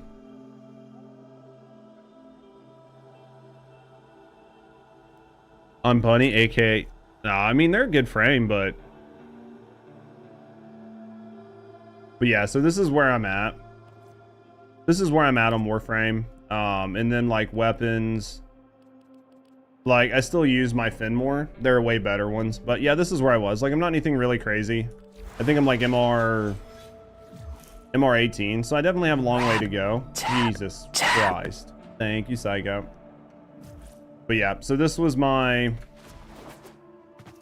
this is my like Warframe account. Nothing great, nothing crazy. There are definitely people that are a lot better off than I am.